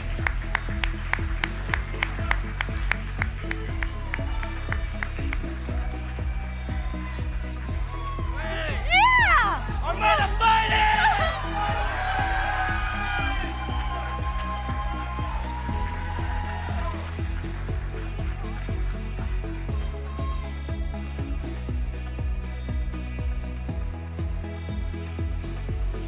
Reezy. I mean, that jacket is just fire. All right, I'm real excited about this one. They're going to be playing today, but they haven't played yet. That's your hint. Incredible representation of everything that Full Sail stands for. Volunteered for every event, one of the most professional. We'll do anything, we'll jump into any situation, most professional attitude that you could possibly imagine, incredible student, incredible leader, and the captain of our League of Legends team. Come on down, Shots!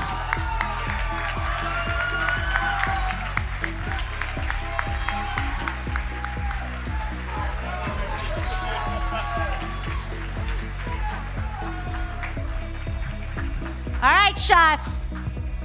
got some work to do later. Awesome. Congratulations.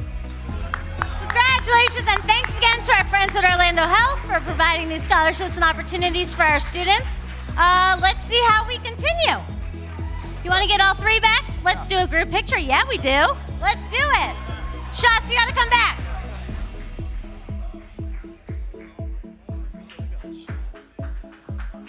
Woohoo!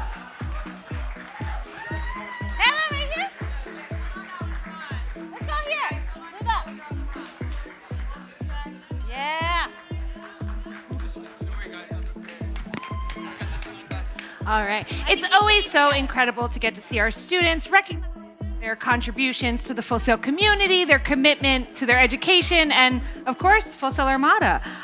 So always such a heartwarming moment, probably my favorite part of every Hall of Game. But Hall of Fame week is just getting started, and we have so much in store for all of you to look forward to. Tomorrow, there's the career networking event. Anybody going to that? Yeah, go network with those employers, yo. The Tech Expo is tomorrow right here in the Fortress. Come get your hands on some cool new tech, including from our incredible sponsors at MSI.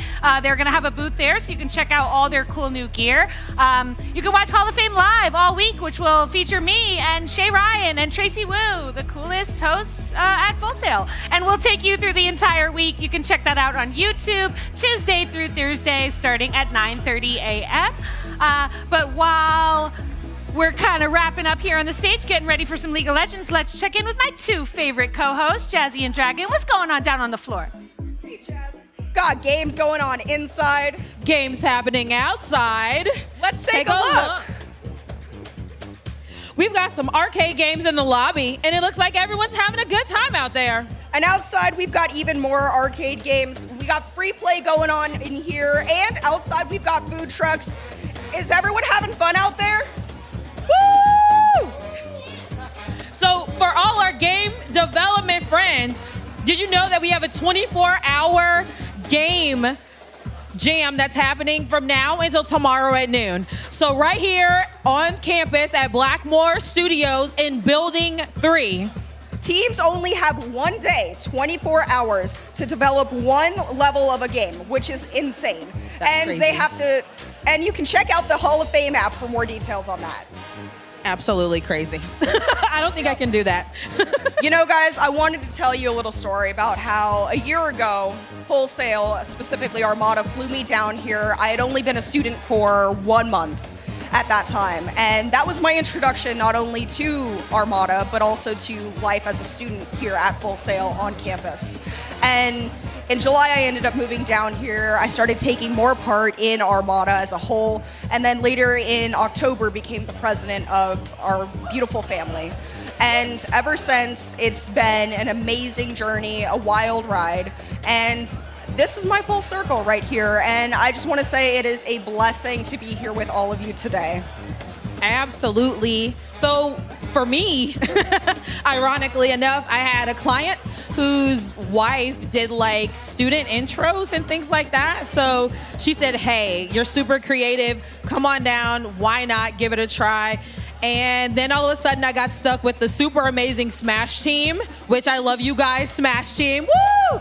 Go wild.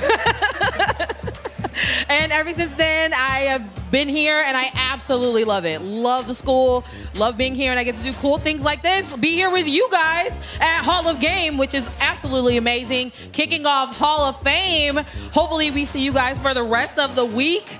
Are you coming back for Hall of Fame later on this week? I am going to be here all week. You guys can check me either at the Armada booth or I'll be at a panel if I'm not there.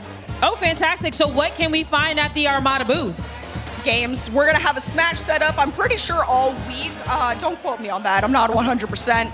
But we are going to have Smash going on. We're going to have just a bunch of swag like we did last year. And it's going to be a great opportunity if you're new to meet other Armada students and find out ways you can get more involved with Armada. Oh, absolutely. And why not join Armada, you guys? That's the whole purpose of this. No, I'm just For kidding. sure.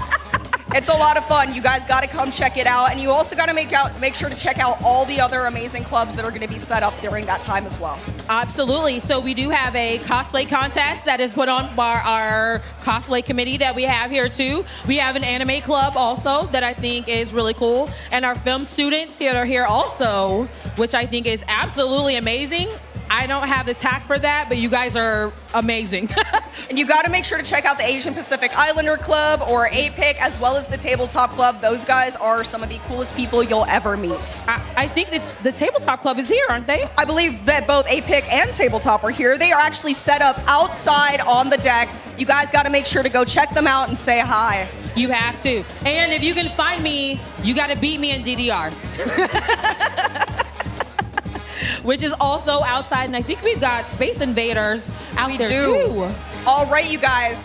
Now we are going to throw it over to our varsity because I think I'm ready for some more games. Are you? I am ready for some gameplay. That is what we are here for. It is. And all right, so we are going to send it over to Soda Pressing and Reezy to take it over as our casters for League of Legends Varsity versus Alumni. Woo! Go Soda! Woo! Woo! Go Soda! Go Reezy! Hello, everyone. Thank you so much for that toss from our amazing hosts. I am Soda Pressing. I have been an alumni for 2 months, and I was part of the League of Legends team and the casting team with my time here, and I am joined by the man of magic, Reezy. I'm back. I'm here, and we are here for some League of Legends, which is what I am most excited for.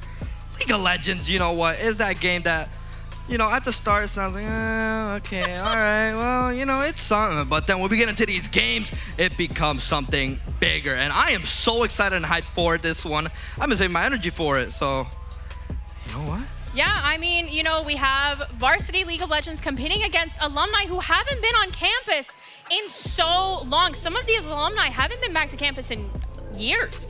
And I am so excited to be able to sit here and present to you our alumni team competing today. And that is going to be here soon. So without further ado, let's bring them out. We are looking to our alumni team first, and that is going to be made up of Gray Ninja, Stupid, Melody, Cookie Go Ham, and Dorito Cat.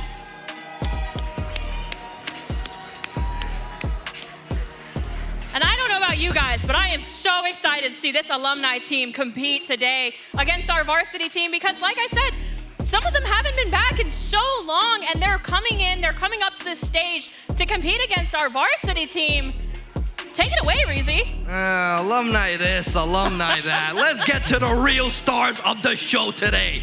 Let's bring up your Armada League of Legends varsity team, starting off with Shots, Normal Jason, the Blue King of the Rift, Blue Wing, Lumen, Umbreon, and Striker. Now, these players are definitely, probably one of the strongest teams we have had in varsity so far. I mean, look at those legends right there. I mean, one glance at them and you already know that they are about to make a performance tonight. So yeah. I'm very excited for this. I can't argue with you. They do exude quite a bit of aura up on that stage. But, you know, I don't know. I feel like alumni is coming in hot this year. You know, we have the Noxian Terror on the Rift Stupid out here in person to terrorize the stage. So I am very excited to see that live and in person myself. But, you know, let's talk a little bit about this draft. We have a little bit different of a draft going on today. So, Reezy, you want to tell us a little bit about that? Yeah, so I do believe we are going to be doing Fearless Draft today. And for those who don't know what Fearless Draft is, basically, once you play a champion, once you lock in a champion, that said champion becomes unavailable to both teams for the remainder of the series. It's going to be a best of 3 rounds. And to basically give it a bit of an example, if I were to play Master Yi, I will not be able to play him, or the enemy team won't be able to play him for the rest of the series. So it's true. I mean, this is going to literally, we're going to have to see these teams strategize so well because, like you said, once they lock a champion, it's gone, right? So you either have to make the decision to ban a champion you want to use later so that the enemy team can't take it away from you if they've done their homework, or make the split-second decision game 1 to just put all your chips in one corner and do with what you can and then try and pull in your second best in round 2. Yeah, I mean, Fearless Draft is something that I've kind of, grown a fan of. At first, I was like, it's okay. But then again, I really wish there was Fearless Draft, and I will always complain about this. Shots, you are not safe. Last season, only Rakan. I would have loved to see Fearless Draft so I could see somebody else. I will admit, your Rakan, it's goated, but I like a little diversity. I like to see a little bit of something more, and he has definitely been delivering this season. I mean, haven't seen Rakan yet, and I'm so happy about that, gotta say. I mean, me too. We've done these a couple times where we've come in together and just done a little draft, but I mean, this is so much bigger. We've seen shots on a couple of different champions. I don't want to give anything away right now. I don't want to spoil anything for anybody. But it's going to be so incredible to see how they play against each other, because these teams haven't really played against each other that much. Yeah. They've played with each other, but against each other is a little bit different. So, as you guys will probably see here soon, somebody might be struggling in a couple different lanes. But I mean, it looks like we have draft potentially ready. So do you want to hop right into that? I'm ready. Let's go. I'm ready too. Let's get right into it. League of Legends has always been that game that I've just, not really that good, but I still love seeing it. And already looking here, Alumni's team is, I see we gave the Kled away. The Kled is given away, right, on Alumni, but I do want to point out, Alum has, 4 melee on their side. And, I mean, the bans on Alumni side, very clear why they did that. We have the Xayah ban. We have the Udyr ban. Of course. Because nobody's going to give Lumen that. That's not happening. We have the Pantheon, the Wukong, and the Sylas, which is very interesting. I'm surprised, and we'll be able to talk about that in just a second, that a couple other things were not banned that we are seeing on the varsity side right now. Yeah, I'm going to be completely honest. Varsity is looking terrifying right now. I mean, Jason has Jace. Blue Wing has Victor. Shots has Karma. Striker has Ezreal. And Lumen is bringing back his Lilia, which I don't think you've been here when Lumen played Lilia. He is insane. Honestly, you can give Lumen any champion, and he's going to execute it so perfectly well. Yeah, I mean, we've talked about this a couple times on our own little tidbits here and there, but if you didn't know, normal Jason named himself after Jace, and they've given it to him. I mean, it's really something that's gonna be, but you know what? Let me talk a little bit. We're talking too much about varsity. You know what? Even though I'm all varsity all the way, let's switch over and talk a little bit about the alumni right now. Now, I believe we both have the honor of being in the same team with their alumni's current jungler, Stu. Stupid, I win, never lose. My GOAT, by the way, but let's talk a little bit about Stu. Stu is a menace on the Rift. I know we were talking a little bit beforehand, where he was saying that he's kind of been practicing more Noxian than almost anything else. So I'm interested that there's a Skarner on the board, because I don't know if that Skarner is going to be top or jungle. Because, I mean, we could see a Swain jungle. I'm not going to lie. It's not something I would expect. But it's also not something that I would not expect, knowing Stu as a player. Well, knowing Stu in general, I definitely would not be surprised if it was a Swain jungle. I'm going to be completely honest here. But, of course, Skarner does make sense. I mean, I, being the lucky best Skarner Armada has ever seen before Lumen came around, but we don't talk about that. But you know what? To talk a little bit about, I feel like the alumni is going to have an extremely strong bot lane. Oh, absolutely. I mean, we have an Ezreal Karma versus a Twitch Braum.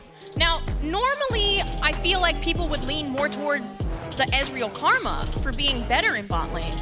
But you have a Twitch, you have a Braum. Even if you can't catch Ezreal out, if that Karma gets caught out, you're suffering, because you have the lockdown, you have the slows, you have Twitch able to kind of get behind everybody and kind of position himself in a way that you're not going to know where he is, and then all of a sudden your Karma is, slowed, can't get back to you, your Ezreal's gone out, and all of a sudden Karma explodes. I was hiding! And now Ezreal's by himself, potentially under tower if they don't dive, and it's a terrifying spot to be in. So I'm hoping to see some amazing gameplay from both.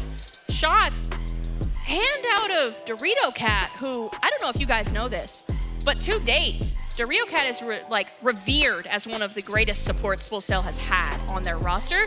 Shots is coming for that title. Oh, 100%. So I'm very excited to see how these two go head to head. I mean, I've heard only stories of some of our alumni players. I mean, I've had the honor of playing a couple games with Gray and Stu, but moving on over to Melody, Cookie, and Dorito Cat, I've heard nothing but stories. I mean, a little bit of experience with Cookie, but, you know, never played any actual games, and from what I've heard, they are definitely gonna be forces to be reckoned with. I've heard that one of these alumni were extremely close to making it pro. Yeah, I mean, it's so crazy to think about how absolutely stacked alumni is. I worry for varsity a little bit, I won't lie. But that could just be the alumni in me coming out. I don't know. It could be. Yeah, you know what? These alumni don't know what's about to hit them because guess who they have in the varsity team? They got the blue king of the Rift, and he's on his Victor. And you know what? To talk a little bit about his Victor, think about Happy Feet and then a Wombo combo. I mean, Blue Wing has the schmoves. He does. I'll give you that. But you know, he might have the moves, but does he have the talk? Because that's really where it comes down to communication, all right? If you are not on your peak performance, communicating with your team, knowing exactly where everybody's gonna be, when, knowing when to push for these objectives, when to push for these fights, knowing when you're getting ganked and when you're not getting ganked. This is where it's going to matter. This is where it's gonna come down to the line on which side is gonna really lock it in. Varsity all the way. I mean, listen, I gotta give it to alumni. I gotta. These alumni, we saw what happened in Apex. And I want a repeat of that in League. I want varsity to take home the trophy today. And you know what? These alumni, they're not gonna know what hit them. My worst nightmare would be 2 alumni next to me. All I'm saying right now is I've heard along the whispers of the grass outside that we might get to a game 3. Well, all I know is if we do get to a game 3, I already know these are about to be some great games. I mean, look at these gentlemen right here. They are locked in. They are ready, and we're gonna be seeing such fantastic gameplay. And at the end of the day, Armada is gonna be fighting. And you know what? Armada fighting, League of Legends. This is gonna go crazy. Varsity win, please. I mean, you say Armada fighting, but you know that doesn't just go to varsity because alumni fight just as well. You know what? You have a point. You got a point there. Grace, but I do want to take a look at the team. They look already, they're not even playing it, they're locked in. They're ready. They are making sure that everything is where it needs to be immediately before game start. They want to make sure that they have all their ducks in a row. And if somebody is out of line, they're going to push them right back in. They're going to make sure, hey, we need to be going straight forward to the same goal, the same objective. We see right now we're looking at alumni. I mean, like, look at them. They're ready. They are locked. They are loaded. They are just ready to absolutely go at each other nonstop. I don't know. I believe that they are trembling in the presence of Lumen and Jason because I gotta say, like, people, you take a look at League Varsity and you think, oh, okay, Striker and Shots, the dynamic duo.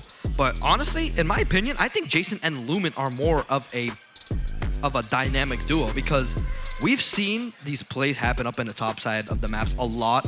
And Jason and Lumen definitely have really good chemistry together and they just always get things done. I mean, I hope we get to see Jason's Irelia this game because last time we saw it, it was amazing. That disgusting champion, but... And you know, speaking of getting things done, beautiful. While we're here on campus, if you are a student and you haven't gone outside to the patio to check out that raffle we have going on, make sure you get in that. You know, we've got a couple of great prizes going on outside. We've got a couple of things. I think I saw some Elgato stuff out there, which, I mean, if you're an up-and-coming streamer, might be the stream place deck to go. is mine. Or, I mean, if you know, who knows? You might go into League of Legends Pro. Who knows? You might need one. You might want that. You might want some of those. But make sure you go ahead and go outside, grab your tickets. Make sure you get yourself in that raffle if you are a student here on campus today. And I mean, I wish you guys luck, I really do, but I think that ring light might be something I'm looking at for sure. I mean, from what I saw, not really many tickets in there. I mean, I think a majority of people want to get that kind of PS5, but I want to get that Stream Deck. Not even for streaming. I want to get into that VMix stuff. I want that Stream Deck. It's nice. And It does make the life of an observer and a producer much easier. I will say that. I mean, even on the casting side of things, though, it does make your life a lot easier. If you got to mute really quickly, cough, you got it. Just whoop. I know what to do, you know? But I mean, I'm so excited to see how these games go. I'm so excited to see the work, because I know both teams have been practicing nonstop for this. They said, we are not leaving anything to chance. We are putting it every step of the way we need to take. We are putting it in line, and we are walking down that pathway. I'm just excited. League of Legends has always been a game that's always had me extremely hyped. Like, playing it, you know, many people might not really be too into playing the game, but I gotta say, watching it is a whole different experience. Just being able to see these players go at it and just use their skills to the max. It's just definitely something that is both heartwarming and also exciting to see. Like, I love whenever I get a chance to cast or even just watch the varsity team play, because they're just relentless when it comes down to it, and they are just always fighting. So I'm just so excited to see how these games are gonna go, and Armada fighting. Armada fighting for sure, and I think it's really important to note that while League of Legends is kind of a hit or miss, it was one of the starting games Full Sail ever had, right? It was one of the first rosters we ever had, and unsurprising actually, one of our alumni, Melody, was one of the founding members of Summoners of Full Sail, which is where that League of Legends team started. So I think it's incredible how much work and effort has been put from that moment into where we are today. You know, we have such a large, diverse, strong student community here, and it all started in one place. I mean, it's always nice. I mean, the Tale of Armada is one that I kind of love to dial back to, because, you know, the fact that it started from just a club, and then now we're at a point that, like, we're here. It really is fantastic. I think that just goes to show how much community matters, you know? Whether it's you're playing on a team or you're just here to cheer on your favorite alumni or varsity player, I think we should make some noise for them, really get them hype. How are we feeling? Armada fighting, let's hear it. Yeah. You know, I think we can do a little better than that. Can I get a good Armada fighting? Let me hear it. Yeah. I think they might know we're here now. I think they might know. I think they might know. I think we may have just given it away a little bit. Maybe just a tad. I don't know. I mean, it's incredible. Seeing League up here, I mean, you and I are in our own little bubble now, but we were both on the team at one point. Yeah. Some of us a little further back than others, but but I mean, look at where we are now. We're here cheering on our ex-teammates, our old friends, our current friends. I mean, did we ever really leave the team? Are we ever really not there? Even if you're not on the team, you're still part of the team. You're still part of that ecosystem. It always is nice. It always is nice. It's so nice. It's so nice seeing so many people coming out to support and cheer them on, and then seeing them support and cheer each other on, you know? I always love to see it. You know, the League team, they're really cool. I mean, I have the pleasure of living with their top laner, Jason. We're both roommates, and honestly, gotta say, he's great. Like, and also, you know, credit to Stu. You know, definitely such a great guy, genuinely. I mean, always love when he's around. You know, that's my guy. That's my GOAT right there. But you know what? I want to see these games. I also want to see these games. I am so ready, and we are almost there. We are so close to just popping in and seeing everybody popping off. But on the topic of the game, what are your predictions here? Who's gonna be MVP at the end of this game? Ooh, okay. See, my prediction is that Varsity will be winning Game 1. However, the MVP, I'm not so sure. I will say though, and I didn't find this out until I was researching last night, Striker did manage to get a pentakill in yesterday's game. Wasn't able to get the victory in the game though, but getting a pentakill, honestly, is always so nice. And you know what? Some applause for Striker to be getting the second pentakill for Armada this season. First pentakill this season, second pentakill all time, I believe. Yeah, he was Armada's first pentakill last season, I believe. And this season, he's our first pentakill of the season. They have families, Striker. You can't keep doing this to them. Come on, give him a break. Let him breathe. Let him breathe, man, please. But I can definitely see Striker probably taking MVP. And I'm not Striker, and probably Shots, because then again, Shots does have to get a little bit credit for that pentakill. Was able to get Striker the necessary shield he needed to live before he was, you know, taken down. But Armada is fighting. These games are gonna be insane. I will say, with the lineup we see, all right, we've got 3 people on their mains on the side of varsity. I'll give them game 1. I'll give them game 1. However, I think my prediction for MVP, the one with the most kill participation or steals, I gotta give it to Stu. Stu is a monster on the Rift. You know what? I won't deny that. Definitely Stu always was such a strong, competent jungler.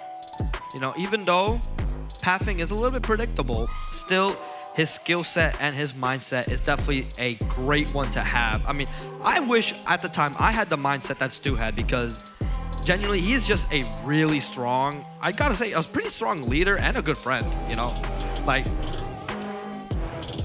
he's fantastic. I can double down on that, you know. Stu is a player who, even if your team is in the gutter and you guys have just lost and lost and lost, he is the one person who will keep the party going. He will not let you fall at all. He will put you on that pedestal and he will lock you in place. I don't know if he's got like liquid concrete or something, but just in his pocket. But he just seems to never let you down. And that's what I think we should look for. I think we should just see him make these plays and him get his players and his teammates to these positions and really keep the vibe going, keep the momentum going, keep the vibes up, man. Like, you know, you might hear a little, listen, I love Stu to death. He's an incredibly loud person. You guys will hear him outside. I mean, but that's the joy of League of Legends. I mean, like, if you're not getting hype, you're not in the right place. I mean, if we want to talk about people who are loud, though, we got to talk a little bit about Jason. I mean, that guy, he can really be loud when it comes to League of Legends, and we are now in the game. So let's take a look. Let's see what's happening here. Got a little bit of action going in the bot lane, a little bit of damage chunked off of Dorito Cat, just a little bit, not too much.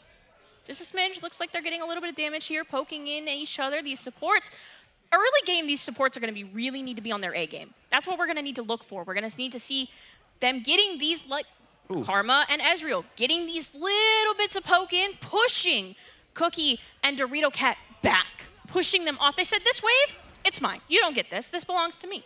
That is something that I believe Shots always does excel in. He always is pretty good at denying his enemy champs to get level 2 before they do. Does look like in a top lane, Gray is getting a little bit of chip damage from Jason. I mean, it makes sense. You know, you're a Kled, and then you're up against a Jace. You're kind of a ranged top. It's not really that much of a fun experience to have. Yeah, I mean, we already see in the top lane, Jason is quite a little, you know, 8 CS up. Not terrible, but it's about a full wave up. But, I mean, even in the mid lane, it looks like Varsity is not giving them any leeway, no breathing room here. Already getting a lot of chip damage off mid, and look at this. Oh, that was a real close one. That was real close. Yeah, I mean, I do believe, no, Striker does not have Tear of Goddess yet, but once he gets that, I believe he's gonna be, once he gets his mana immune, I feel like that's really when he gets online, because usually when you get that mana immune, oh! Jason, you gotta let him breathe a little bit. Come on, man. I know you don't want to lose, but give him a chance. Yeah, unfortunately, Scar is just going to get hopped off, and Gray will have to take a little bit of a tactical retreat now. Does still have TP up, I believe, so he most likely is just going to TP on back. But Mellow, Cookie, is it Mellow or Cookie Go Ham in the bot lane? Cookie Go Ham is the ADC today. Okay, Cookie Go Ham and Dorito Cat are just, you know, getting a little bit of a push going on. And Striker, he's just going to be farming up. We do see that little wolf. Oh! Oh my gosh! And Gray is going to take so much damage from Jason. You see he's going to push up and under that tower, get a little bit of damage, but not quite enough. It's just short. And then we're going to come into the bot lane, and Karma and Ezreal are going to take this damage. That is going to be a root onto Dorito Cat from Karma. And are we going to see it shots? Can you get any more damage out? We have to be careful with these stacks. But even more action happening mid lane. Yeah. Oh my gosh, Lilia is going to come in, and they are going to take this Scuttle Crab. They are saying, this is not your Scuttle Crab, this belongs to me, and you do not get to have it. Yeah, I mean, you know what? That's something that we always see Lumen do. And he is Lilia as well. I mean, definitely a champion that has a really fast clear, at least compared to Skarner, of course. So it's going to be hard for Stu to kind of try and keep up with this Lilia, but I feel like he might be able to try and keep up at least a little bit. Gray is pushed up in the top lane. Jason going to take a little bit of a cheap back, get a quick item or two, and he is going to TP on back to the top lane. Now you said Stu is going to have a little bit of trouble keeping up, but honestly, I feel like Skarner really in these early matches, even if he starts losing these CS pieces, these farms in the jungle, he can still bring it back by getting these kills and getting these assists if he makes these good ganks. But as we can see, Jace kind of playing with Gray a little bit. I won't lie, but it does look like we are popping into a little bit of a pause here. So, I mean, how are we feeling? How are we feeling right now? I won't lie, Varsity is scaring me a little bit. Oh yeah, I mean, Varsity, of course, having a little bit more of an upper hand. Don't really know how much the goal difference is, but one thing I will say that I just realized, the Alumni is going to have a terrifying level 6. So I think right now Varsity is just trying to make sure that they get as much pressure as they can. Pre-6, try and deny as much gold as the Alumni can get before they get their level 6 power spikes, because, I mean, we got the Skarner ulti, which Impale, if you get hit by that, it's almost a secured kill, especially with the Twitch and Braum too. It is real. These team fights from Alumni are really going to be insane. I mean, the biggest thing for me is that Scarl ult from the Kled. You can get down you can be top lane, you can get to bot lane so fast with that ult. Yeah, and look at his blue ball right here. Very interesting. This is a fantastic. I love this tactic of teleport straight to the mid tower, but not all the way. Not all the way. You're sitting in a very nice, comfortable spot. You're not. You're untargetable, so you know you can't kill them. They can't kill you. But all right, we are back. Back, and already we see that Gray is still pretty far behind, about 20 CS behind in this top lane. So it's going to be a little difficult, but as we can see, Lilia clearing these camps. Gray trying his best. Oh, this is going to be a lot coming in hard. Skarner's going to get so much damage off. Again, Stu is a menace. I don't know what Jason is thinking here. He's pushing in, trying to get these deep wards, and he's going to get back in over the wall, straight in. He's going to flash for this, and he's going to get that kill straight onto Stu, and that is going to put Stu behind. That is first blood going over the striker, but the Gray Ninja is going to collect the kill onto Jason. But you know what? He got first blood, and I do believe he still has TP. No, he does not have TP up, but yeah, that is going to make things a little bit more rough to Stu, as it looks like Lumen shots are just going to go. The bot lane is just going to go for this dragon. It is Chem take Drake. And so, but honestly, Cookie Go Ham and, oh my, Cookie Go Ham and Dorito Cat are just in there right now. Doesn't really look like they're going to be able to get much. Twitch does not have ulti up. Braum gonna have to flash away, and Striker is just looking to get so much damage going up. But here comes Melody now. But Bluewing is also here for a bit of assistance. W does go down, gets a stun onto Twitch, and Cookie O'Ham is gone. Now, but Stu has arrived here, gets a kill onto the Ezreal, and they are looking for shots. Will they be able to get him? I do not know, but Lilia is going to be able to get a finish up onto the Braum. They are going to get this, and they are going to get and take Lumen down here. Alumni coming in hot, but Bluewing is going to get that trade onto Stu, and we are seeing a 1v1 here, but it's going to be a 1v2 here in a second, and then it's just not going to be enough damage off. Melody turning it around, however, Shots is going to come in with the auto and absolutely demolish that ending fight, and that is going to be, what was it, 2 down on the side of Alumni and 2 on the side of Varsity? Oh my goodness. So much was going on, but what a dragon fight. What a fight. I mean, did they even get dragon? No, it's still up. Wow, and you know what? Gray does go in for a little bit of an engage onto Jace, but he's just going to back him up. But you know what? You got to give your props to Shots for, even though he was low, he did understand that his shield would have been enough to try and save Bluewing from being taken down. And it looks like now the Alumni team is going to start up onto these Void Grubs, but Jace is coming in here for a bit of a backup. Bluewing is slowly moving his way up, but a little fight engage happening right now. But here is the Kled. here. There's a stun going up onto the Jace. The sleep. Oh, the sleep is going to take down the Kled. And now Braum going to succumb to the fate of Lumen as Stu is not going to be able to win with the 1v1 up against Jason. He actually manages to get out with a splinter of HP, but Lumen gets a triple kill. 25 HP on a starter using that wall to escape, but they are going to lose these grubs as well. I mean, honestly, I don't know how I felt about that fight. Taking the grubs right there when you don't really know where Lilia is on the map, it's a questionable decision because now you're down a jungler, you're down a top laner for at least a couple more seconds, and now Lilia just has free reign of your top side. Yeah, it definitely is going to give Lumen more opportunities. And of course, we saw he did go up for that blue sentinel and he was going to be able to take it. So Stu is going to have a little bit of trouble trying to come back up. But right now, I think the bot lane does have a little bit of upper hand. I don't know for sure what the gold differential is right now, but if I had to take a guess, I'd definitely say the varsity have more of an upper hand, especially in gold advantage. Yeah, absolutely. I mean, we're seeing, oh my gosh, look at this deep vision we're getting from Dorito Cat. She is taking so many big risks here with the Lilia right here in the jungle. She does not know. Lilia does not know that they are on vision. So it's going to be really interesting. Lumen is such a menace on his own, so you have to know where he is at any given time. You just have to. Because not knowing where he is detriments the team.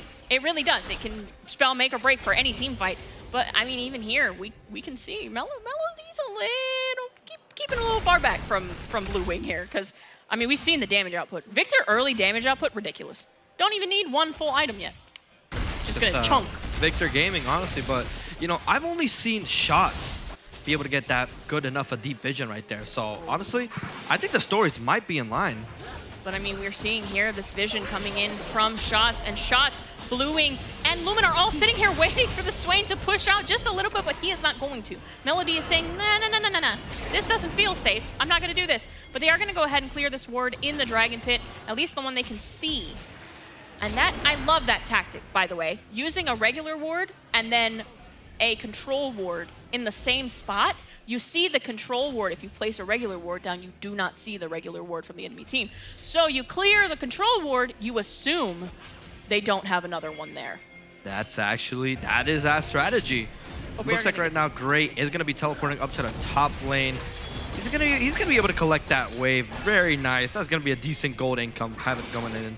But right now, oh, that was definitely close. Jason almost got the back deny onto Stu, but you know, he's just going to narrowly miss him. But it looks like right now, it looks like both top laners are just going to do standard top lane things, just trade and get CS going on. Doesn't really look like going to be playing for anything major, but right now it does look like, oh, an engage is happening onto Melody. Melody is going to have to flash away, but I don't think it'll matter as Lumen gets another kill into his pocket. Ezreal ulti coming in, doesn't really find anything, but oh, and it looks like they're not really that much over right now. Now, small engage, but not really going to be able to find much in that bot fight. That's true, and we did see 3 ults coming out there because we saw the Swain ult, we saw the Lily ult, we saw the Victor ult all come out. And while the timers are pretty short now, it's not necessarily a huge momentum boost. If they can get to that Dragon Pit, they now know that 3 of them do not have those ults in hand. So it might be a little bit better of a fight if they do decide to take it. However, with no other objectives on the map and the numbers advantage, Lumen's just going to get that for free. Yeah, our varsity does claim the Chemtake Drake, and I do believe the next dragon is going to be can't see it from here, but anyways, Jason is going to be getting a lot of damage up onto the that top turret. 3 plates have already gone into his pocket, and honestly, that is going to give him a fairly good boost. I mean, I really do see that varsity is just going to really win this by practically a landslide right now. I mean, all that plate gold, all the CS gold, and even the kills. Lumen, I do believe, is just going to be the MVP of this game because he is the MVP so far. But we do see Void Grubs are back on the map, so that's going to be pretty strong if they can get this here. But we see Shots already up here, already positioning himself, already getting this vision. However, there is a control ward, and Gray is going to come back down. He is going to come and fight this, and oh, Shots coming with Jason as well. Oh my goodness, but Dorito Cat is here just in time to get those slows off as Stu and Gray and Dorito Cat just barely come in, but we are going to see the swing all coming in from mid, and they are going to get these turns down, and they are going to get some of these chunks out, but that is going to be Melody going down in the hands of Jason. However, oh my goodness, there's so much going on. Yeah, it does look like, unfortunately, the Kled is just gonna be absolutely cornered by 4 members of Varsity, and more kills are going into the Lilia's pockets. It does look like Varsity is gonna be able to claim a lot of plays here from mid, but honestly, very well executed fight. I mean, Lumen is just going crazy right now. I mean, I can't see how ahead he is, but it is just insane. He's gonna be able to claim the 2nd round of Void Grubs, and that's gonna give him a significant buff right now. Yeah, I mean, Lumen getting the 2nd round of Void Grubs, that's going to be so much additional damage that they're going to be able to get onto these towers. And some of these towers are already so low that this might be exactly what they need to tip it over into getting 1 or 2 of these towers off the board. Yeah, Armada, definitely, I gotta say, especially Jason and Striker, they really do love their Void Grubs. And honestly, having that Void Grubs buff, I don't believe they have all 6. It is going to give them a pretty standard advantage. And right now in the mid lane, it does look like there might be a small kind of skirmish happening. Bot lane does rotate onto the mid lane right now. And yeah, it just looks like we are going to be waiting until the next LBJ does come up until an actual fight does happen. Yeah, and that turret plating did just fall, so that bonus gold on those turret plates is no longer going to be in play here, but that Karma is going to get a little bit of a boosted Q round, and that's going to do some damage. It's going to chip them down just a little bit as they try to rotate out. Oh. Yeah, oh, shots does go a little bit into dangerous territory. Does know that the Braum is not really going to be able to do too much to him, but he isn't able to get the ward. So he's just going to resort back up to the mid lane and just stick around with Striker. Maybe see if he can get a little bit engaged onto the Twitch. But Cookie is just, I'd say he's playing pretty well. I mean, I want to talk about Happy Feet. Cookie just dodged 2 different abilities from our beloved Striker here on Varsity, but I mean, it just wasn't enough. Right? Like, they're still in lane. However, bot lane is going to lose tower to Blue Wing here. As you said, Blue King of the Rift, man. He's just everywhere he needs to be all the time. Yeah, that will be Feast of Strength completed and going over to Varsity. It does look like Jason did get a pick onto Kled. We were unable to see that, unfortunately, but that is another kill that's going into Jason's pockets. And honestly, right now, I think Varsity is going to be able to take this. I mean, Cookie Go Ham and Dorito Cat, they are just in the mid lane. They're not going to be able to find any damage at all onto them. Top lane, turret is going to go down. And honestly, that just opens up more of Stu's jungle. And as a Skarner already, it's going to be hard for you to farm your own jungles now, especially with a fed Lilia. It's going to be really rough. Oh, Dorito no. might get caught out here, however, that's slow. It's going to come in clutch. Ooh, yeah. Missing by just a pixel from that Q from Lilia outer edge. That was definitely really close. But I do believe Dragon is spawning up in a little bit. Melody is resorting up into the bot lane, is going to be claiming up those minions. Not really going to be doing much, just chilling. That's gold going into his pockets. You know, we love it. Oh, but Blue Wing is sitting right there into a bush. W does come out. Might be able to get a stun, barely. But a little bit of trade damage happening. Not really going to be seeing any huge fights. Otacon is going to be spawning in the bot lane. I do believe that is ruinous Otacon. So, yeah, definitely. That is going to give them that little bit of upper hand depending on what team gets it. But we are already seeing a Rift Herald potentially here from Stu. Looks like he's going to go away. However, that is going to be Melody going down to the hands of Blue Wing. That's another ult out of Melody as well. I mean, trying his hardest. I Stay alive. All I saw was just a quick jump over to Melody being absolutely jumped and then back over to Lumen. But I do believe that that will be Hextech trade going over to Varsity. Striker does claim the mid lane turret. Stu does claim the Rift Herald, but it looks like Jason was able to get another turret down in the bot lane, I believe. Dorito Cat and Cookie Ham are just going to go ahead and take that top lane turret. And Stu's honestly, going to get that Rift Herald. Yeah, Stu got that Rift Herald. Cookie and Dorito Cat trying to get this top lane turret. If they get that turret down and they use that Rift Herald in a good way to get some distractions up, there's a good potential they can either break in or take the next objective. Yeah, I mean, it is going to be Ocean Soul. So if any team claim that it will be even harder to kill in their team fights, I mean, that extra healing that they will get after doing damage is going to be pretty devastating. Stu is it going to be farming out of his jungle, being able to find these opportunities. You know, that's something that I always got to give credit to Stu. Even though, you know, turrets are gone, your jungle is open, he still manages to find the opportunities to get these camps. But Jason is now just kind of just staying up in a top bush, waiting for, kind of stalking up to see if maybe any prey is coming up. And I do believe he did find one. Melody is threading carefully. Kind of had maybe a little bit of assumption that he is there, but now we are moving on to Dorito Cat, who's getting a little chip damage, and right now Melody is being caught up in another 2v1 with Jason and Lumen, and he's going to be taken down once again. Lumen and Jason are just hunting Melody down. I feel like they know how dangerous he is, and they are just, like I said, dynamic duoing it. Love to see it. Does look like right now, just both teams is going to be playing relatively passively. A little bit of an engage looking to happen up on the mid lane, but Striker is just easily going to use his E to get out of it. And honestly, Cookie O'Ham, he's doing pretty good. He's just farming it up. Agreed. I mean, we see on the screen 4 to 15 right now in terms of kills. This is going to be Lilia coming in hard, but that, oh my god, the Bromwell is going to keep them a little bit alive. However, Cookie O'Ham is going to go down. Varsity's coming in hot, but is it going to be enough? Brom gets out. Can Stu get out here? They are going to turn for it, but that kill is going to go down to shots. It's going to go down to shots, but Stu was able to get that impale and got 2 of them. Definitely looked like a really winnable fight, but unfortunately, Alumni just didn't have the proper utility to be able to secure that. And it looks like Melody is going to succumb to the fate of Jason once again under turret too. But it looks like Kled might be taken down by Lilia. Going to be able to use his dash to avoid away, but looking to do a quick turnaround, engaging up onto Loom, but Jason, not Jason, Bluing has arrived here to provide a little bit of assistance. Scar is going to go out, but Cookie O'Ham is here, does use the ulti, might be able to get the pick onto Lumen, but Bluing is just going to one-tap him. We've said it before, Blue Wing on this Victor is a monster, and he is taking this game to showcase that. He is making sure that they know he is not a force to be reckoned with. I mean, I was literally just about to say they were currently 4 to 15, and now they've jumped 4 to 20.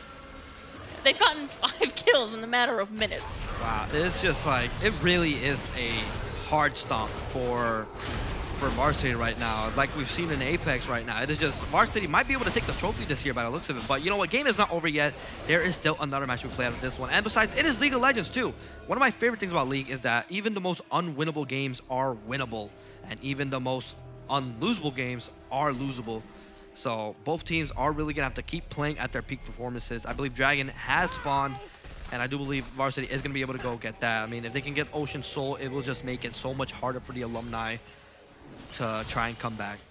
Yeah, absolutely. And we see here that all of Varsity is waiting for Gray to come in here and just step a little bit out of bounds. But this is going to be so much damage coming out. And Striker is going to get the final hit on Gray. Oh my god. The death bush tactic is crazy with Varsity. Definitely an oldie but a goodie. Just something that, honestly, unexpected. He was... Now, we did see Jason was spotted up on an Oracle lens, but even then, it was way too late. Gray was just unable to find an angle to get out, and Striker was able to get the final kill on that. That is just, it's very unfortunate in the current spot. I mean, jungle is not safe at all. As we see, Lumen is just taking his stuff. But they are going to go for this Otacon. Yeah, they are going for the Ruinous Otacon, and honestly, good for them. I mean, that's just going to give them even more buffs. That is Ruinous Otacon claimed for Varsity. And for those who don't know what that does, it gives you bonus adaptive force and, you know, just a little something extra for, you know, complete objectives and kills. You know, just a little piece of extra change. Dorito Cat, oh, narrowly gonna miss the E, gets a slow down, not gonna be able to get caught out. Applaud. Very well played from Dorito Cat, keeping that slow, using that slow to keep our teammates and herself from dying. But we are going to see the Rift Herald finally drop down. We are going to see it trying to push its way up toward me. I don't know if I would have dropped it here. Now, I do believe that the time was running out, so Stu unfortunately had to drop it in probably an angle that they didn't really want to.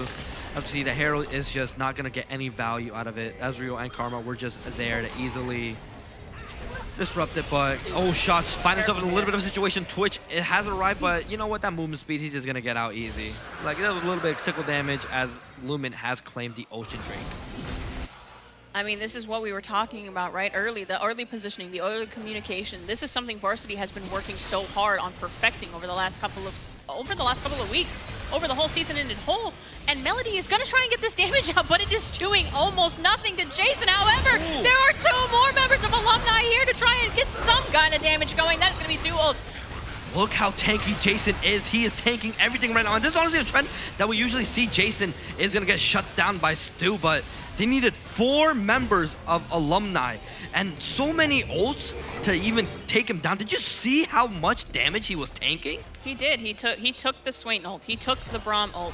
I think he tanked the Kled. Oh, no, Kled didn't push up, but Skarner ult came out? Oh, yeah, but Striker is just going to get an easy kill onto Cookie Go Ham, finding a little bit of angle and is going to be taking him down. Varsity is just really, they're just really showing no mercy right now. And honestly, this is just something that I said. I mean, I do believe that our Apex and League of Legends team are just extremely strong right now. Oh, Stu is going to get slept by the Lilia, but Lilia might be able to find himself in a bad angle right now. Shot Striker is here, getting a little bit of damage going on, but oh, look at that true damage coming into the Dorito Cat.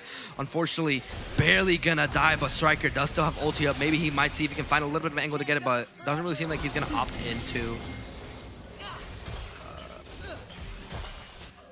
Now, I don't know if you saw this, but the Striker ult did come out, and it got immediately blocked by Dorito Cat, making sure she was not losing her teammates today.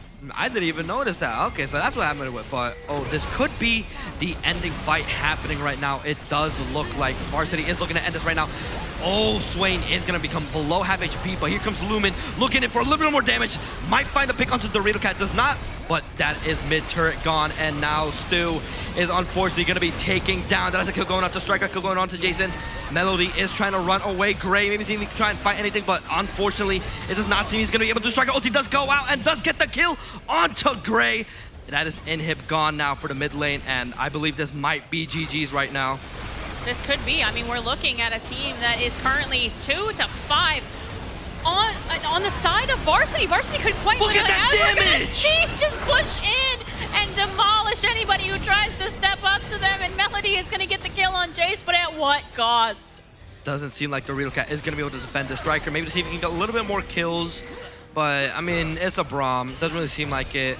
But Cookie Ham is here, but unfortunately, he's not going to be able to do anything. And that is a GG. That is going to be victory to Varsity, as we predicted.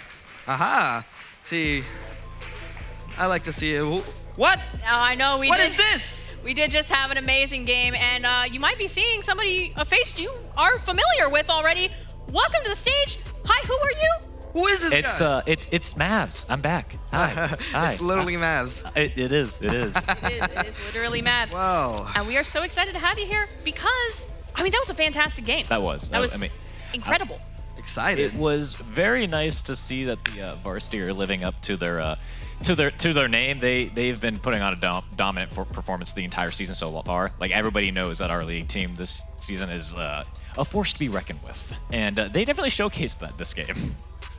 I 100% agree. We have seen them go from a team that, like, you know, I'm not too scared to be on the Rift with them, to a team who has just been demolishing the Rift nonstop, walking onto the Rift and taking as much as they can at any given moment. However, you know, Reezy, you seem a little concerned here. You seem a little stressed. Yeah, you okay?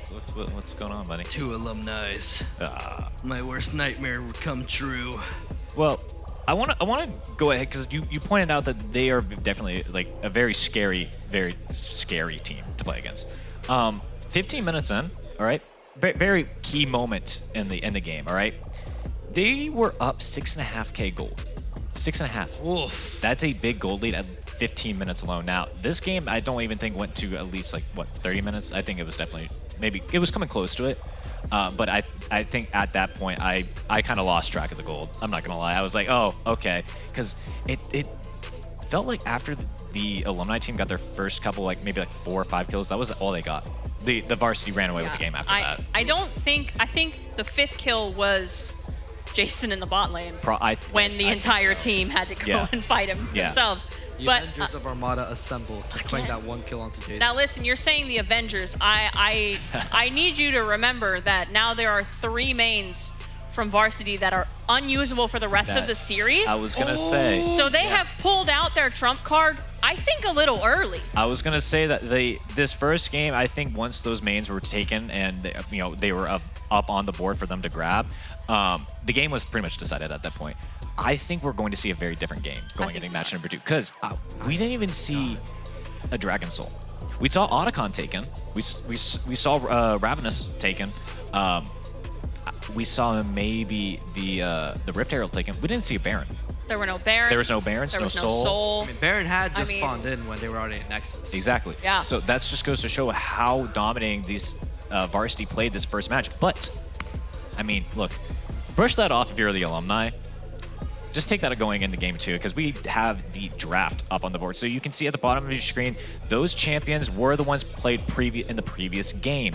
Those champs are taken off the board. There is no Skarner up. There's no Jace. There's no Kled. None of these champs are available, but we do have the first wave of bans. And I'm looking at the Akali ban on the alumni. That seems a bit strange to me because I don't know that I've seen many of the varsity players play Akali. You know, I think you're right. I think at this point, they might be doing that tactic we talked about earlier. True. Where they're banning just in case there is a game 3. Because I think, we do see the Rakan though. The Rakan was an expected ban. Yeah. I like that. I like that Rakan ban. I do want to point out, right? Varsity, I noticed last time, banned almost exclusively ADCs. And we're finally seeing somebody who's not an ADC coming out. So I'm very excited. We see 2? We do see 2 ADCs banned, but we see the Poppy. The Poppy's not coming in. Yeah, the Poppy's not Gray coming is a in, bit of a menace on a Poppy, if you were not aware. However, the Rakan ban makes a lot of sense. Yeah, I mean, I was picked up on the team at the same time as Shots. We were picked up at the same time. We had very similar champ pools. He's been a big fan of these Enchantress supports as of lately. However, he has a pretty big arsenal of at least engaged champs. The Rakan was played a lot previously, but that's a bit of a different type of engage champ because it's not only good for the engage, you have really good disengage for it. So he kind of was an all-rounder. Okay, we see Elisa. Elisa coming in hot. That's going to be varsity. So, can I just jump in here real quick and say that is insane that the varsity has taken Lee Sin away from Stu. Yeah, I think it's a statement because I feel like they kind of went on a training arc together. I feel like didn't Stu kind of coach up Lumen a bit, and I think we'll maybe see a case of the student has become the master. It's up to Stu now to put Lumen back into his place, show him who exactly he is, and I'm looking at that Ashe now. Respectfully, Mavs, of all the champions for you to make the student has become the master joke, you had to choose Lee Sin for this? Well, I mean, it's I understand why, but of all the times to make it. The Ashe Pantheon is going to be terrifying to witness. Yeah. You've got the Pantheon ultimate that can come in from across the map. You've got the Ashe ultimate that as the farther that it travels, the longer the stun is on it. And so if you can hit these long-range stuns, the alumni, you're going to have such an easy engage. You just hit that stun with the arrow. You can ult in on the Pantheon, even get another chain stun with the Pantheon W. There's just so much CC lockdown. Now, the Kai'Sa's going to be able to kind of get away from this with the ultimate. We'll have to see what they do with it though. And I like the Silas pick. See, the Silas pick is great, right? But here's my thing, all right? Ashe is an across the map ult. Yeah. You know who else is an across the map ult? Who's that? Pantheon. Yeah. So if you hit the Ashe arrow, suddenly there's a spear in your lane. Yeah. And that's, you remember, I'm sure, being a support is terrifying when you suddenly have a Pantheon spear, but that is going to be Emilio! They are making sure Shots cannot play this game. Yeah, that's, I was really thinking like, oh, hey, like Ashe Pantheon bot lane makes a lot of sense. I failed to recognize the fact that Pantheon can be played in the jungle, and I believe that Lumen's actually been enjoying a bit of the Pantheon jungle as of lately, and he's been kind of a menace on it. So I'm glad to see that the alumni are actually thinking ahead on these picks and these bans. They're allowing the time to, hey, look, we don't want you to play it, so we're going to play it ourselves and take it off the board completely. They definitely did the research, is the big thing. They did their homework. they for did, sure. Yeah, they did their homework. So it just makes it harder for the varsity to do their homework on the alumni because it's been a while since a lot of these players have been on the team, on the stage, on campus, just all around. So they might have a little bit of an advantage when it comes to their homework. I'm not gonna lie.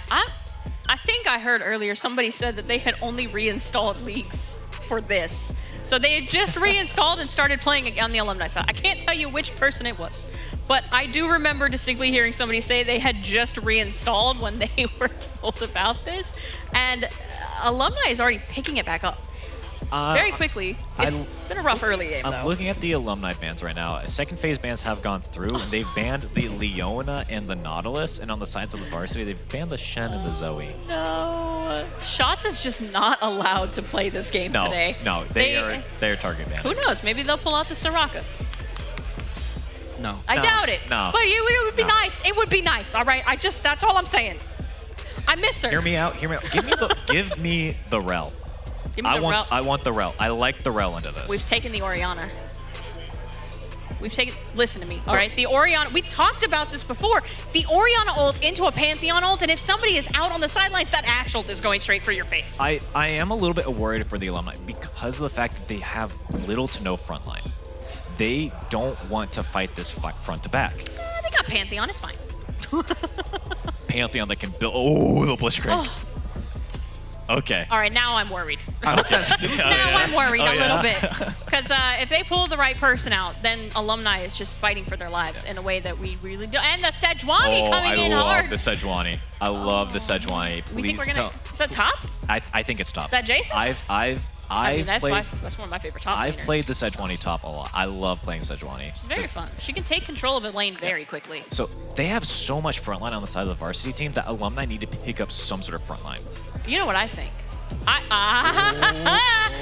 was gonna say I think the Pantheon was a scare tactic, and they have just played into the hands they needed. I think so. Because now we have Mundo coming in, and Mundo, it doesn't matter who you're going against. Yeah. A bad Mundo is still a scary Mundo. It's very, yeah. I mean, the spell shield on top of that, you're not going to be able to get many of these stuns off. Now, given there's not too many to really be worried about, you've got the Silas grab with the second cast on the E. You've got the Blitzcrank hook with the knockup, so that's two abilities you really can't block. You kind of have to pick and choose there.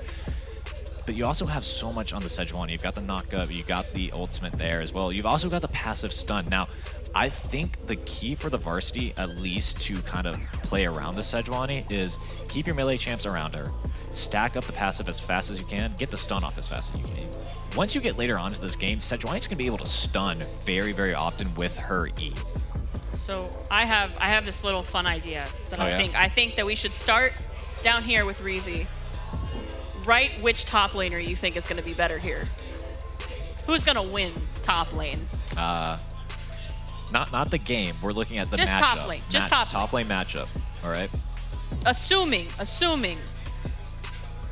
that they get to play top lane alone and be on the island that the top lane is. All right. Okay. And then we're going to have my guesstimate. All righty. Interesting.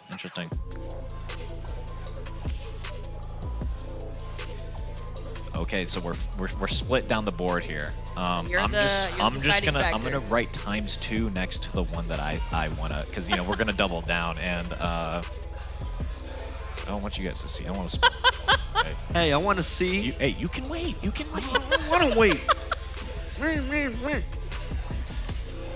don't want to wait. You want to, since you know this was your idea, you can go ahead and do the honors. So, we've got 2 alumni on the desk. We've got 1 varsity on the desk. We have a team of alumni on the stage. We have a team of varsity on the stage. But in top lane, currently, Gray is set to win from our predictions. Get a load of these guys. Hey, don't knock the Sejuani top. Sejuani's top? Sejuani top is great. Don't get me wrong. You play with the grasp. Hold on. It's a Mundo. Hold on. It's a Mundo. Who says the Sejuani is going top? Well, you know what? I do. You're going to throw the Lee Sin up there against a Mundo? Jason is really vocal about getting Stu with his own champion. All right. You know what? Assuming Lee Sin is in the jungle, all right? I wonder what the crowd thinks. So if we just turn around really quick, just take a look out here at everybody. If you think that Jason is gonna take over the top lane, make some noise. That was a little. I feel like hesitant. It was very hesitant. They were worried. I think people started feeling bad, so they wanted to cheer. Now, if we feel that Gray is gonna take the top lane, can we make some noise? Woo! Pretty even, actually. I would say pretty even. However, there was no hesitation. There was no hesitation. There was no hesitation. I'm not saying that it might be in a little bit of a favoritism moment, but I've said my piece. These alumni, the bias is real. Hey, soon enough, you'll join us, Reezy. You'll be here soon. You'll be here soon. I'm gonna cement myself here. Oh, you're never leaving? Never leaving. He's just gonna get degree after degree after degree. He's gonna be here forever. Yeah. Always varsity, never like alumni. Pokemon, I'm gonna collect them all. He's gonna collect. I'm gonna collect them all. Fill the Pokedex. Fill the Pokedex, yeah. The Poke degrees. I kind of want to take a look at the mid lane matchup. So we've got the Oriana Silas. I'm despicable. I'm a little hesitant of the Oriana. I feel like if Silas plays the matchup just right, a bit of outplay, if you will, I think the edge is going to go over towards the Silas, just because it's so much dive damage that, and if you don't hit your abilities on the Oriana with the orb, you're pretty much useless at that point. Now listen, you say outplay, all right? All I'm saying is I don't think Silas outplays. I think Silas just plays. No, I mean, yeah. Because is it an outplay if you're getting robbed? True. Yeah, very true. Like he's coming up to you in your lane out of nowhere. I'm just saying because he does play, he is a melee into a range. And I feel like in the mid lane early on, that's a really difficult time.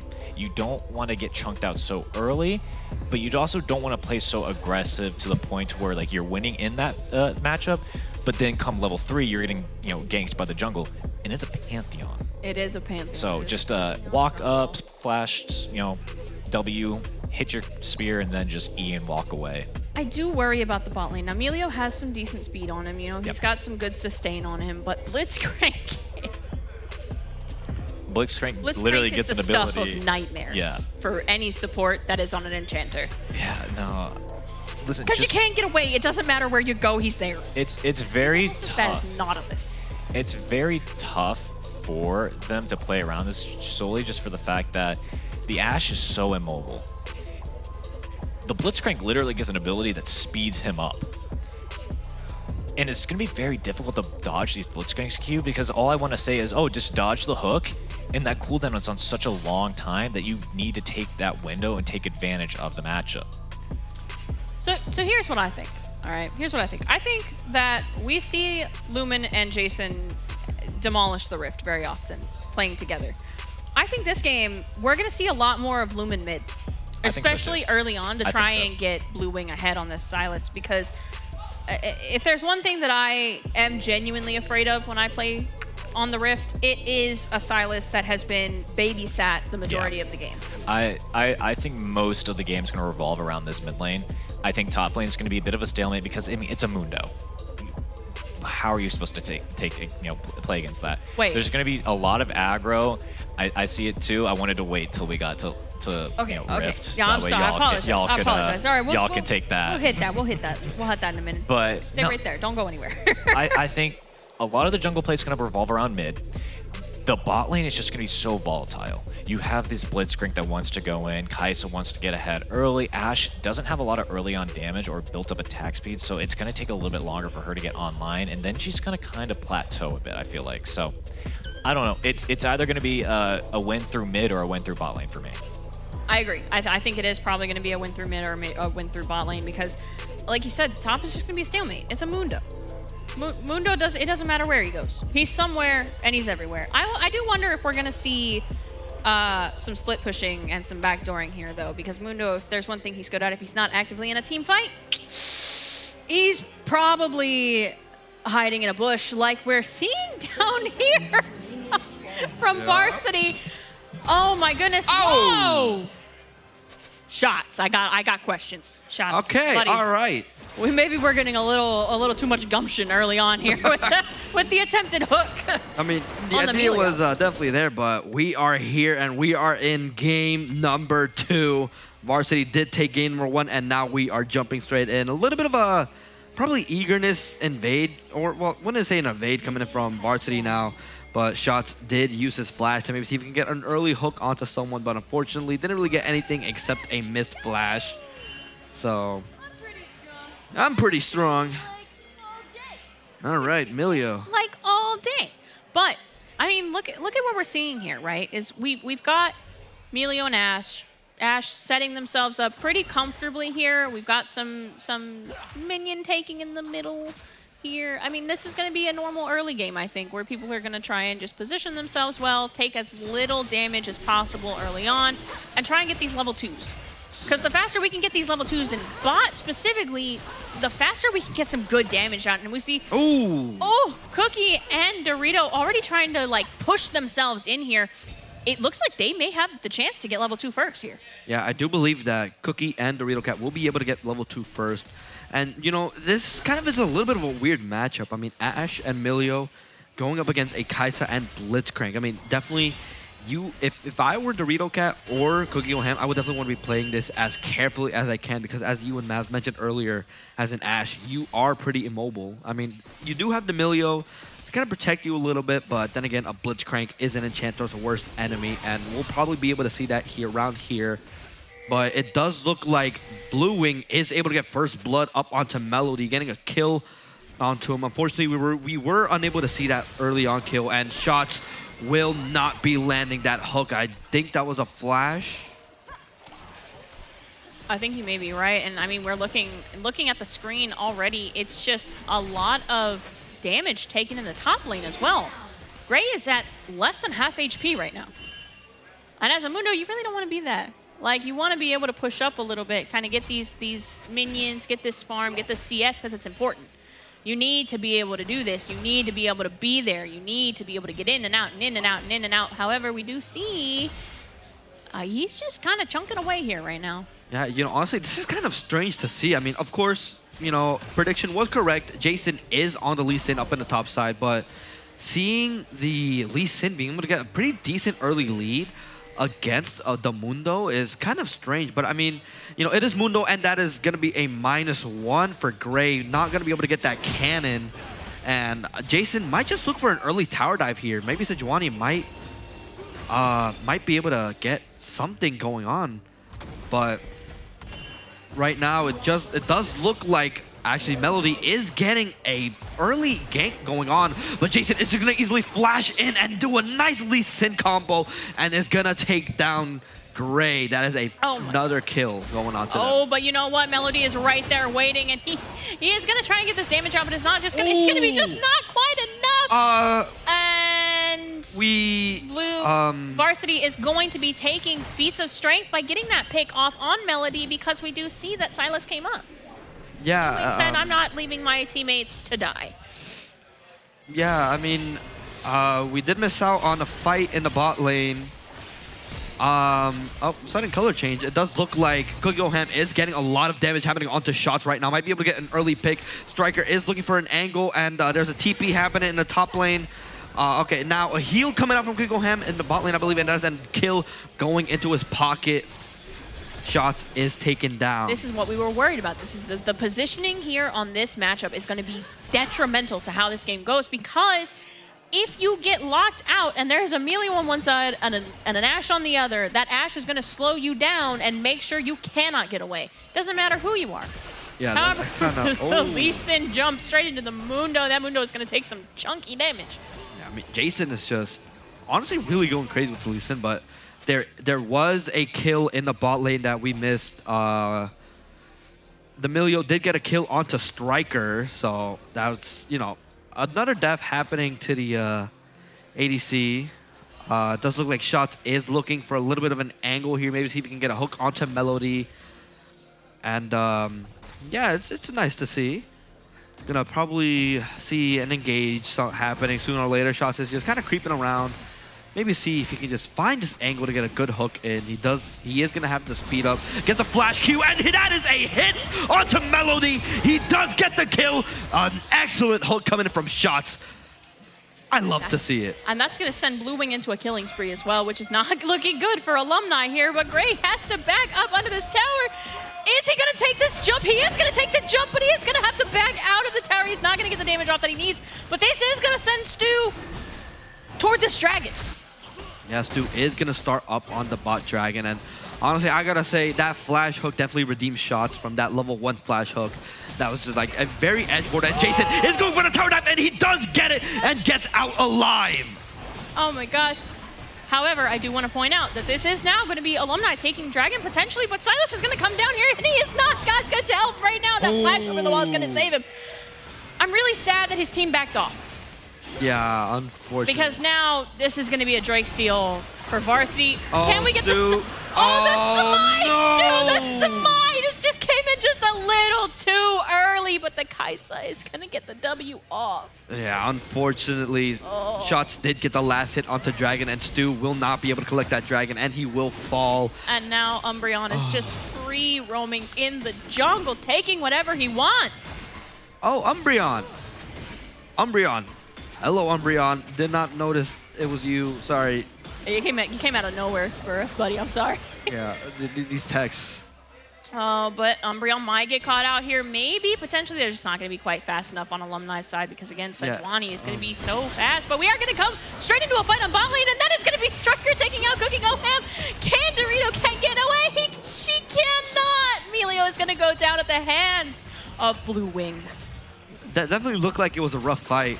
Just unfortunately, Cookie and Dorito Cat were unable to get any advantage happening on that fight. But Striker is going to be able to pick up a little bit more on kills that he was lacking at the start. So that will definitely give him a pretty decent advantage. It does look like Umbreon is kind of holding the wave a bit for Blue Wing. Is going to be able to get a decent amount of chunks happening right there. But yeah, I mean, looking at the scoreboard, we have 8 kills on the side of Varsity and only 2 on the side of Alumni. I'm seeing a pattern again. From game 1, we're seeing some overlap here. I'm a little worried that if Alumni doesn't bring this back, we might see a Varsity victory here. But again, it's really early in the game. It's really early in the game. You know, anything could happen. Gray is starting to pick up some momentum here. He is getting some damage out on Jason. However, Jason is going to land and dash straight in, but he is under tower. And Mundo's healing. Gray's healing a little bit. He's getting that little health back. He's getting that health back, and he is going to get a tower shot on Jason. But I think Jason's going to make the smart play here and try and back. Yeah, definitely a really well-timed Mundo ult.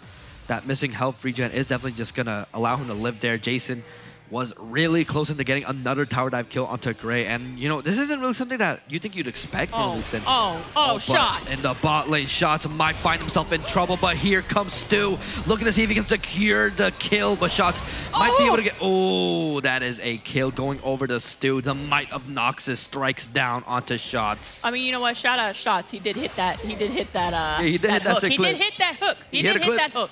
It was a good hook. It was a good hook. A very nice clip. It's a little late, but that's all. I mean, you know, we've all been there. We've all been on the late hooks. No, I always hit all my hooks. Never missed one. Yeah, okay. I'm just that good I've at seen video it. You know, I've seen your gameplay, right? What was that supposed to mean? I'm goated. All right, but we are going to see tower plates going to Alumni. This is going to give them that little bit of gold advantage. Oh, the Kaisa going to use her a little bit of a W, and it's going to hit a minion. But, oh, Jason, you can't be proxying like this, bud. It can't be proxying like this. However, Sejuani is coming in, and this is gonna be Dorito Cat is stuck between a rock and a hard place as Braum, Striker, and Umbreon push into this bot lane and take her out. Yeah, that is another pick going into Varsity's hands, and right now, I think it's just Varsity is just really trying to secure these kills. Jason is up in the top lane, and he is just stalking around, see if he can maybe get a pick onto Dr. Mundo. Over here comes Stu, ready, willing, and able. Can we get it? Oh, the kick. The kick and the flash, honestly, gotta say, very well timed and well played from Jason. But he goes back in, maybe to see if he can get another one. Not gonna be able to find the kill onto Stu, maybe. He is flashing, and Stu is gonna hit that long-range spear and get the shutdown. Oh. You know, I'm gonna give it to you. Jason made him a little greedy there. Probably, but you know I think that bounty was going to his head. Maybe, just a tad bit. But you know what? He honestly had the opportunity to escape because that kick, like he hit the Q onto Stu, kicked him out, and was able to just Q2 onto him and then ward hop out. He was free, and he flashed away too. He was completely free. But he just got over-eager and just went back into the fight and unfortunately was taken down narrowly by Stu's long spear. Now, here's something I find really interesting right now. Varsity has strategically been placing their jungler and the rest of their players in a great spot, but that is going to be a Kai'Sa ult straight in to Melody. And he is going to go down in the jungle, but this is going to give Cookie and Stu the opportunity to come in and get these Void Grubs. Yeah, I believe that is going to be second round of Void Grubs for Armada, but here comes Blue Wing. Maybe he can stop, does take up on the ulti, but Jason is unfortunately going to have to ward off, and Armada Varsity is going to have to take a mini tactical retreat here, but they are going right back in. Mundo passive is not going to be available, and it does look like Gray is going to be taken down by Umbreon. Umbreon goes right back in, hawking down the rest of the alumni. Jason hits the Q, goes in, flash is not going to be enough to get him out of range as Melio goes down. It appears Jason, he wants to get more Orianna ulti, not going to be able to stop them. Stu does get the kill onto Jason, but right now it does seem like that is just not going to be enough as he gets shut down by the Umbreon. You know, I think this turn here, the turn was where it really went down, right? Gray went a little too deep when the rest of the team was already backing off. I think we saw a little bit live some communication issues. So I think Gray really wanted to go for it, really wanted to take it, but the rest of his team was like, hold on, wait, we just saw somebody mid. We need to not do that. Come back, come back, come back. And it was just a little too late. Yeah, unfortunately, definitely had to have been a little bit of miscommunication, but it does look like Varsity will be claiming second round of Grubs. And yeah, honestly, sitting fairly well. Dragon is up, I believe, and they are going to be going for it. Alumni is going to be going for the Dragon, finding a little bit of an opportunity to take it. Umbreon is up in a top lane, so this will be Chemtech Drake going over to Alumni. Honestly, doing very well in terms of, you know, being there for objectives when Umbreon isn't there. Unfortunately, did not claim the Cloud Drake earlier, but we'll be able to claim the Hex Drake, the Chemtech Drake, and it will be Hextech Drake Soul. But Jason, oh, this man really did hit him with a quick one tap. Just, and not even one tap as in 100-0, just tapped him and backed off. What a guy. I mean, we're seeing turret plating is almost down, but I mean, the bot lane turret has I think 2 plates left anyway, so bot lane might be where Varsity looks to get a push in here and try and get some objective plays on the map, because I mean, as we're looking, both teams have a dragon right now. Yeah, I do believe it is Voracious Autocom spawning in. Ow, Cookie does hit the ulti up onto Shots, but I don't think they'll be able to find the kill as he gets a reverse hook onto Cookie Go Ham, and that is a kill going to Shots and Armada. Varsity once more getting the kill onto Dorito Cat, and bot lane is just thriving in the mid lane right now. And Stu's just doing Krugs. You know what? Love to see it. Like we said earlier, mid is going to be where you want to keep the eye on when you're the junglers, because you don't want that Sylas to get ahead. But when you're on Varsity, you don't want that Orianna to get ahead either. So I think we're seeing in real time what happens when you let one of them get ahead, because we're seeing Blue Wing, I think is at 5 kills and now a turret. Yeah, I do believe that is now Feast of Strength completed for Armada Varsity. They get the turret, they got the 3 kills, and they are going to have the Feats of Strength, and that upgraded boots is definitely really going to help them extend their lead out even more. I can already tell that the goal differential is massive. Yeah, I mean, at this point, Stu really needs to just focus on farming, trying to get his own levels and his own items up so he can make a difference in these fights. Because right now, he's trying to go in, he's doing his best, he's going in, he's trying to get these picks, but it's just not enough right now. I think what Alumni needs to do is just focus on farming, just focus on getting this gold lead into their hands and getting some items put on to, you know, their Ashe, their Orianna, their Mundo for sure. And they might have a chance to come back, but I mean, even looking at the map right now, we see a lot more vision control from Varsity. Yeah, and that's scary. It's genuinely is terrifying. but I think it's just from the fact that Shots has more windows of opportunity to go get wards going on, and the fact that, you know, Emilio can't really do anything to stop them. I mean, the second Shots lays eyes on Dorito Cat, it is like, in a blink of an eye, Dorito Cat is going to be gone, because I believe Striker is just going to be hurdled up to Shots, and if they just find that one opportunity to get that kill, they will take it. Right now, Rift Herald is up, and Varsity is going to be able to start it. They are spotted on a ward, I believe, but it's highly unlikely Stu will be able to do anything about it.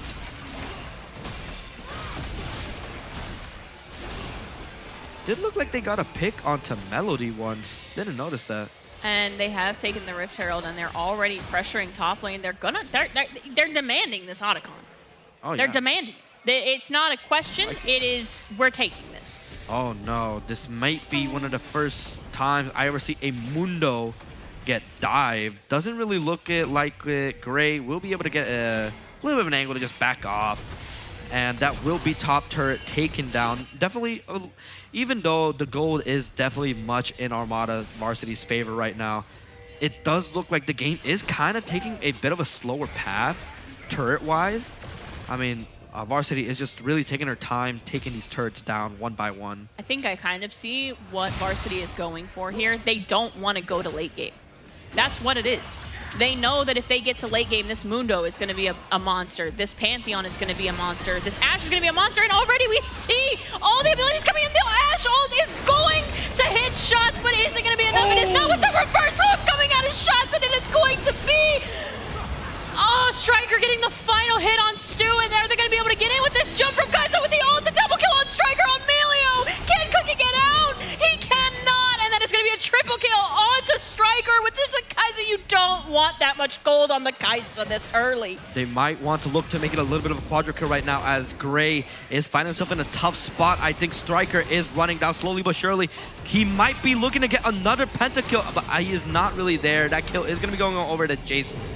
That kill will be going over to Jason, and Blue Wing is just going to be pushing up on that mid lane. It's okay, Shots. We don't have to talk about the hook.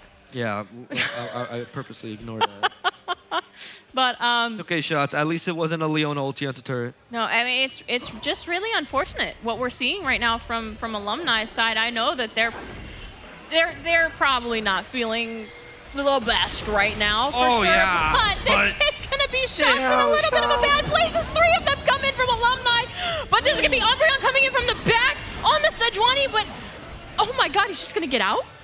Probably might find an opportunity to get out, but Umbreon wants to go back in and does. Stu stalls him out a little bit, but Striker is up in a flank, gets a kill onto Dorito Cat, a double kill onto Ashe. He might be looking for the pentacle here, might have the opportunity to, as he locks onto Stu. Hook onto the Orianna, that is a triple kill, but Jason unfortunately will take the quadra kill away from him, and he might be able to take the Mundo down here. Varsity is just taking them down one by one right now. Triple kill going onto Striker, and Jason not going to be able to get a double kill, but honestly, they just got melted there. They did. I mean, again, this is Armada saying, we are not going into late game. You are not going to have the chance to make a comeback here.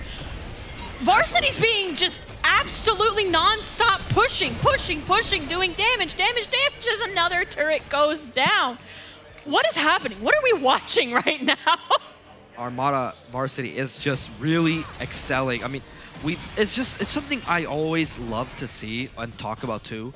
It's like seeing this Varsity team from the start of the season and to where they are now is definitely just so amazing. You can really tell that they've grown closer both as a team and as a player. It's really nice to see because their skills have only grown exponentially throughout the days and throughout these games.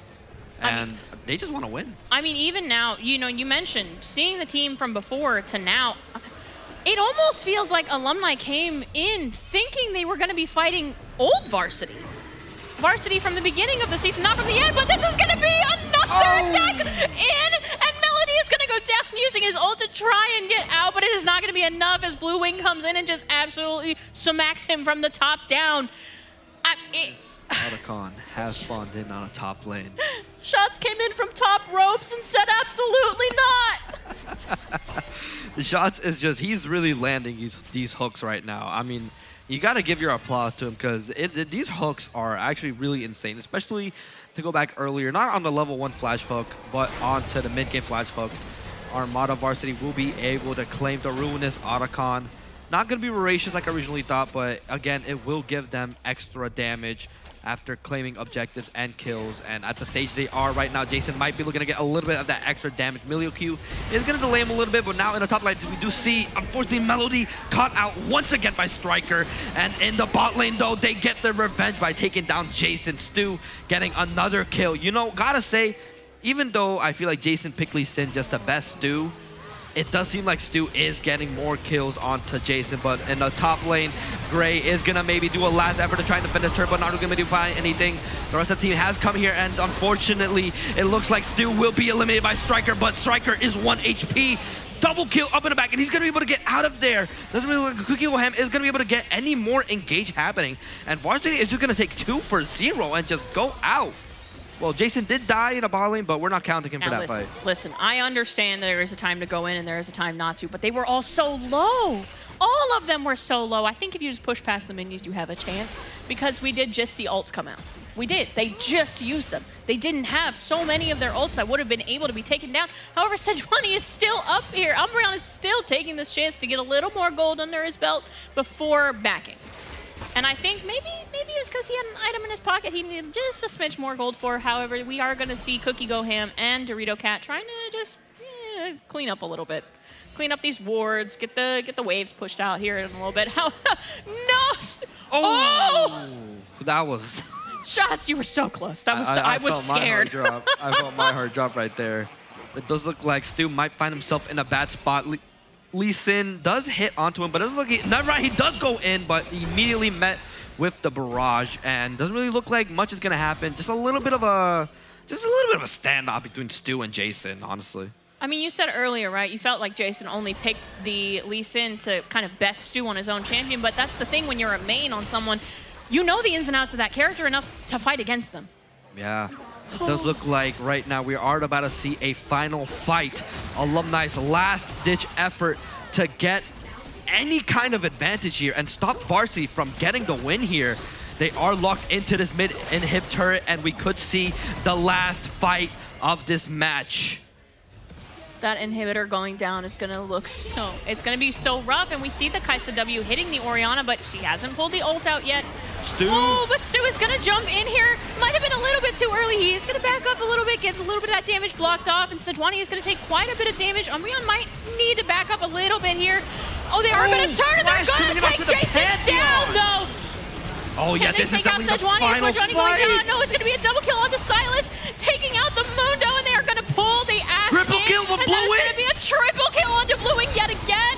Oh, and no, Umbreon is going to get Stu as well. And that is just a fight that is yet again going to leave Dorito Cat as the only person standing as they take these turrets down and go for this Nexus. I don't think Melio can defend here. I think we are looking at game 2 to Varsity. That's what I like to see. I like to see Varsity winning these ones. You alumni didn't know what you were in for this time. Varsity is gonna take this one. It is a 2-0. What did I say? Varsity on top. I mean, I'm not saying it's a little disrespectful for them to leave everybody, well, leave only the support left standing to defend. But it felt a little disrespectful. XD no Penta. XD no Penta. XD no Penta. Striker, we're looking at you, man. But no, I mean, that last fight, Mavs, what happened?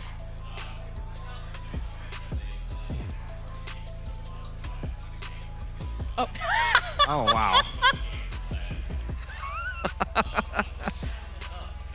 Two with former President Jagger.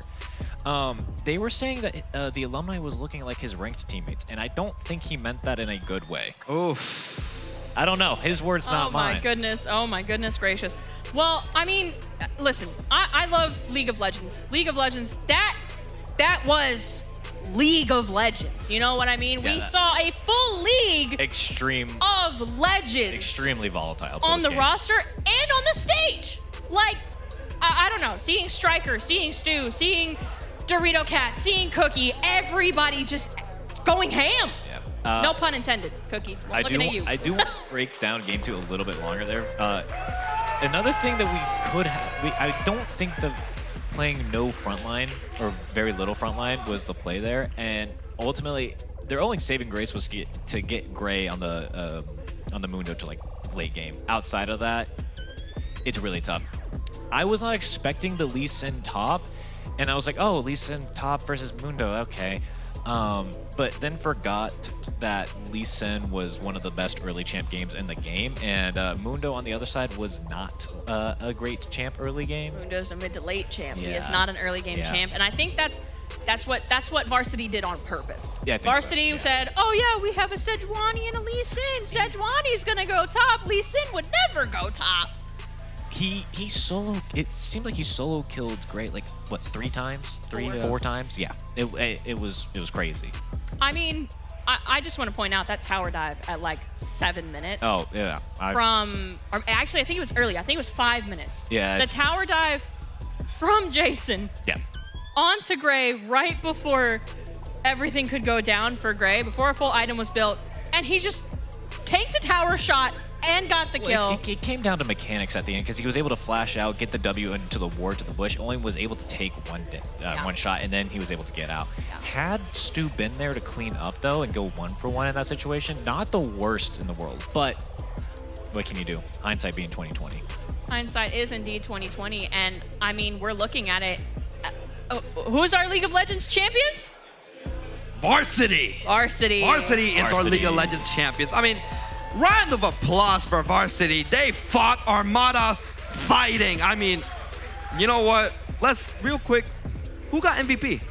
I would say Shots. Shots was MVP for that game. The amount of hooks he hit after missing the level 1. I was gonna say outside of that, it was like flawless, perfect.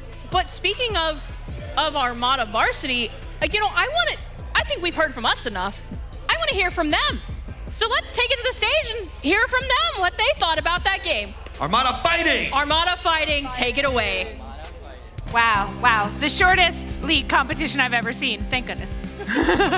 That was a crazy game. As a League of Legends lover, I am very proud of my varsity boys and, of course, the alumni team. They both played amazingly. But we want to ask our amazing League of Legends captain, Shots, a couple of questions post-game. So first and foremost, Shots, how are we feeling post-victory? Feels great. Feels amazing. It's amazing that we can come here and like play and get away with a win. I can totally get that, Shots. You guys put in a lot of effort. You guys have been doing so good this season as well, you know, putting in all of the practice hours. I have seen you guys countlessly in voice chat. But a little bit of a change of direction. I gotta know, who's your favorite arcane character? My favorite Kane character, I'm between Caitlyn and Smeech. Smeech? Okay, that's a very interesting one. Personally, I like your Caitlyn pick a little more. I'm a bit biased though as a Vi lover myself, repping the jacket today. And lastly, my last question for you is, who is your favorite of all time League of Legends champion? Of all time, I gotta say 2016 Caitlyn with the old passive that gives you gold. Okay, I see you. And who are you currently maining right now? I would say either Rakan or Rel. Rakan or Rel, both of those really strong champions right now too. Thank you so much, Shots. You guys did amazing. Best of luck in the rest of the season. Of course. And our incredible winners and our runners-up are walking away with some amazing prizes today from our sponsors at MSI. Here we can part the seas and show them off. All of our runners-up on our alumni team will be getting these awesome MSI headsets. Thank you, MSI. We adore you. And all of our winners are going home with an MSI monitor. Are you kidding me? Why am I not on an Armada team? Thank you so much, Shots. Thank you. And now we're going to check in with Jazzy on the floor with a very special guest. Hey, you guys, it's Jazzy. What's going on? So welcome back. Congratulations, Varsity. Woo! On your win. So I have an amazing, beautiful woman here with me. This is Karis. So how has your day been today since you've been here? I've had the most fun being here. Hall of Game is definitely one of my favorite events at Hall of Fame for obvious reasons. I am having just an absolute blast. Fantastic. So I heard that you may have a game here, possibly. I don't know. Yeah, so my video game Throwback Highlight Heroes is available to play out in the arcade in the Fortress. It is an arcade exclusive indie game. I know, we love indie games and we love arcades. Why not an arcade exclusive indie game, right? Fantastic. So how long does it take you to work on this specific game? Because I've heard you've done multiple games. Well, it's about, when you're moonlighting from your day job, you go home and you work on something that you love. It takes a long time, goes through several evolutions. We started this project in 2016. And this project has been a constantly evolving project that proves that you can create something that matters to a group of people that you may have never met. So this was a project that is an offering to a culture and a phenomenon that I was personally unaware of. But as an artist, I delved into it and made myself more familiar with it the years that it went on. And we finally got Pelotari to actually play at Dania Highlight, and it was absolutely phenomenal. I would love to talk all about it. So I hear that you are not new to this. Possibly, maybe you're an inductee. Maybe something about Game Jam. Maybe. So what's all that about? So I was inducted in the Full Sail Hall of Fame 2 years ago. And I have absolutely been on cloud 9 ever since. It still doesn't make any sense to me. And I love this community. I love these people. The whole reason it happened to me is just because I kept coming back because I love Full Sail.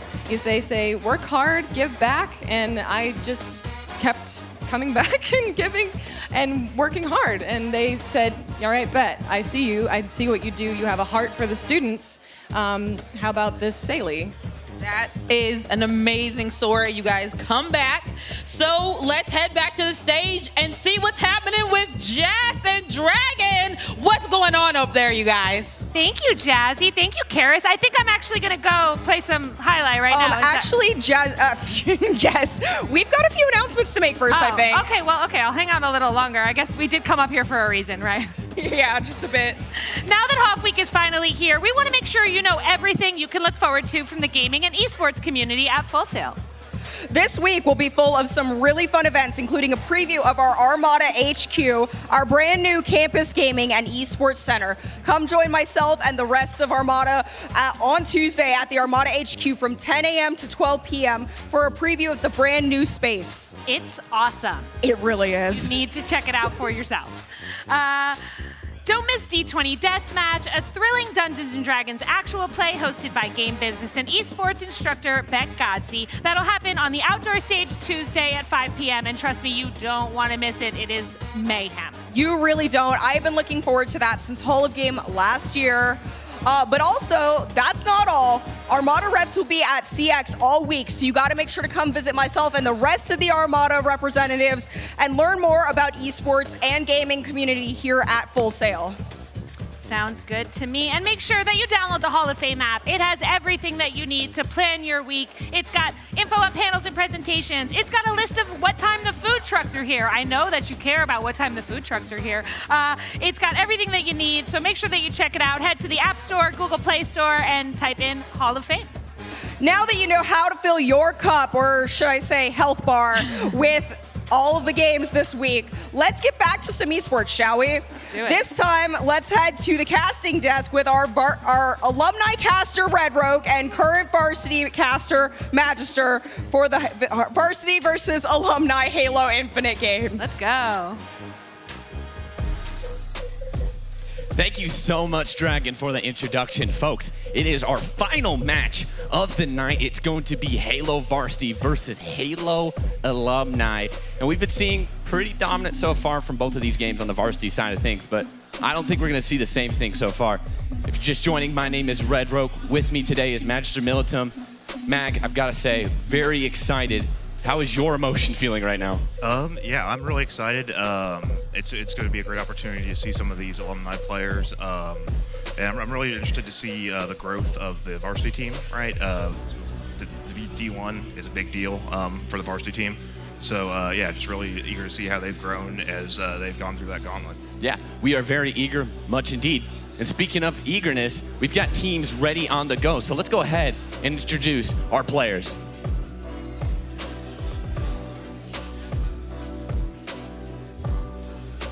If we have them. We might not have our players. Oh, we've got our alumni currently on the desk, actually. So, alumni, ladies and gentlemen, let's first begin with the captain of our previous renditions of these teams. You know him, you love him if you've ever watched this scene. It is Leon, 17, to bring out first. Joining with him is who I like to call the Palm. Yes, that's right. This guy likes to play with the palm on the controller, but he is a beast. Do not let that deter you. It is Delta Vine. Following that up is the combo wombo that has been with these two for so long. It's none other than Set. And to round this off, it's a guy who was never even a part of Armada, but yet he is so famous here and in the Call of Duty scene. Yes, that's right, ladies and gentlemen. For the first time ever at Full Sail Hall of Game, joining with us is Burns.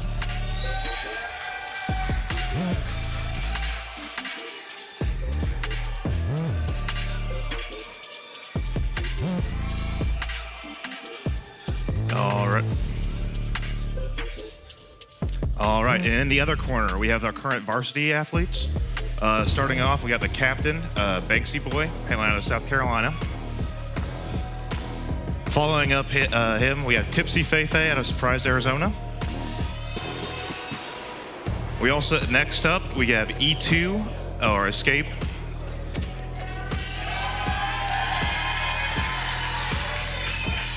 Out of North Carolina, we have Chaos. And then last but not least, we have OG out of the great state of Florida.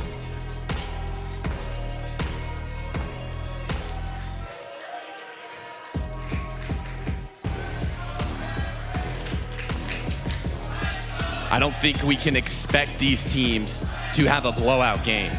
I think we're going to see a lot of competition coming in from the alumni team. We are currently actually at 2-0 for the varsity team, so the trophy has been settled, but not the game for Halo. There is monitors, MSI monitors on the line for the winning team, and I think the most important thing that these teams will be playing for is that bragging rights. They want to show up this other team.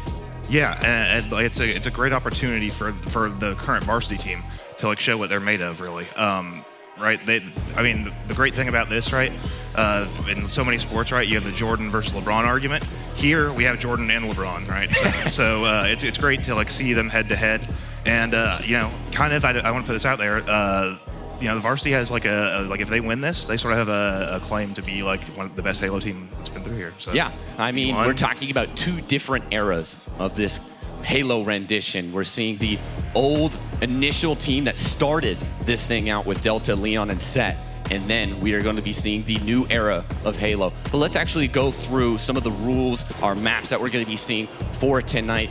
Beginning this off, it's obviously going to be a best of 5. We will begin with CTF. We will be seeing some Slayer, King of the Hill, and if we do require a 4th map, a 5th map, we will be seeing for our final game modes, Oddball and Slayer. Anything jumping out to you, Mag, in terms of these game modes we're seeing? Yeah, I mean, it's always great to have Capture the Flag, sort of like a way to get the blood flowing, make sure your communication's up to par, and then we just hop into that Slayer and just have fun. Yes, most definitely, but we also have the maps that we got to talk about. Where are we actually deciding the action that's going to be coming through? And you can see here what our best of 5 is. We've talked about the game modes. We're going to be starting off on Aquarius, which is for starting the blood pumping. That's a very small map that can get heavily contested. Yeah, we also have Recharge, Solitude, and then like I said, if we do require it, Streets and Live Fire to conclude this thing. But yeah, I would agree with you. This CTF to begin with is going to have lots of flair, action, pop-off moments. I think there's going to be lots of chit-chat, chatter, little chips at the other team. Absolutely, yeah. And Aquarius, like it's a smaller CTF map for a 4v4, so it should be high energy, you know. And like you said, we should get a little bit of chatter. There's already a little bit of smack talk going on between the two teams. You know, hopefully that continues. It's all the better for us. Now, talking about these individuals, I honestly think you can have like a storyline for each individual here on the team. I want to begin with the alumni. Obviously, Delta, Leon, Set, they have played before as a unit. Banksy actually played with them towards the end of their stint at not Hall of Fame, with the Halo team. To be honest, I have no clue out of those three who to kind of pip as the number one, but I think Delta probably has the most raw skill out of them. Yeah, I mean, I've went through the tryout process, and Delta just like, he's on another planet, man. Just like even against like in the tryouts where it's like the varsity players, some of the other alums, he was just like 40-10, right? And it's just like, you know, if he was able to pull that off today, it's going to be a fun show for us. Yeah, and one of the biggest talking points about this whole event, I think, honestly, a lot of people have been excited to watch him, is Burns. If you do not know Burns, then first of all, I don't really think you're a part of Armada exactly, because every higher up, anybody that's been around this community for a long time has heard at least of Burns. For those of you who do not know, he was a Call of Duty pro at one of the highest elite levels. Then he actually started coaching for E United, won championships with them, as well as a general manager. Lots of pedigree there, but I said the game Call of Duty. Right. How confident is he on Halo? Well, he has been screaming with these three players for the past couple of weeks. In every single conversation I've had with somebody who's been playing with him, says this is the prime Burns that we were so familiar with back in Black Ops 3 at the beginning of the Call of Duty pro scene. It's scary if we get to see a glimpse of any of that. Yeah, I mean, right, just like you know, professional esports player, right? It's always going to be fun. That alone. Yeah, it's going to be amazing for like our varsity guys to be able to go against him and just like see how they stack up. Yeah, well, when you talk about our varsity players, leading the charge will be Banksy Boy for this team. Banksy has been here a very long time. You know, the other players weren't really a part of that regime of the others, but he made the team with Leon and Delta and Set, was able to foster into the player he is. So there's a little bit of that riding on for him. How do you think he's going to approach playing his former teammates? Well, you know, he's going to be the most familiar with the way they play, right? So should be fun, right? And you know, it's always sort of like, you know, if you're a little brother, right? I'm not sure if you have siblings, but you always want to, you know, beat your big brother. So you know, it should be a fun competition for him. You know, he's sort of seems like the more silent type, right? Yeah. So he's not going to maybe talk so as much smack as somebody might in this situation. But you know, Banksy is like a very elite player.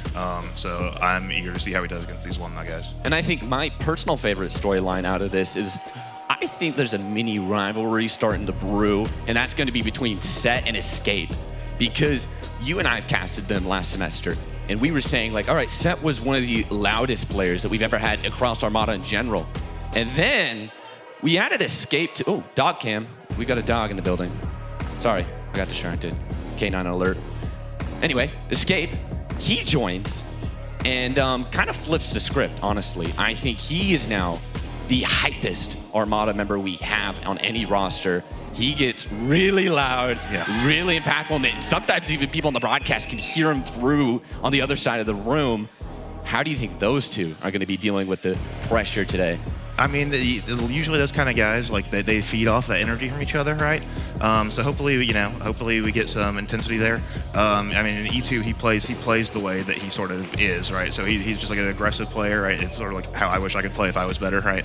But yeah, it's going to be an exciting matchup there. It feels like I honestly expect for every kill there to be energy between Henry and Seth. When those guys get kills, boom, stand up, boom, in your face. They won't let anything slide here tonight, folks.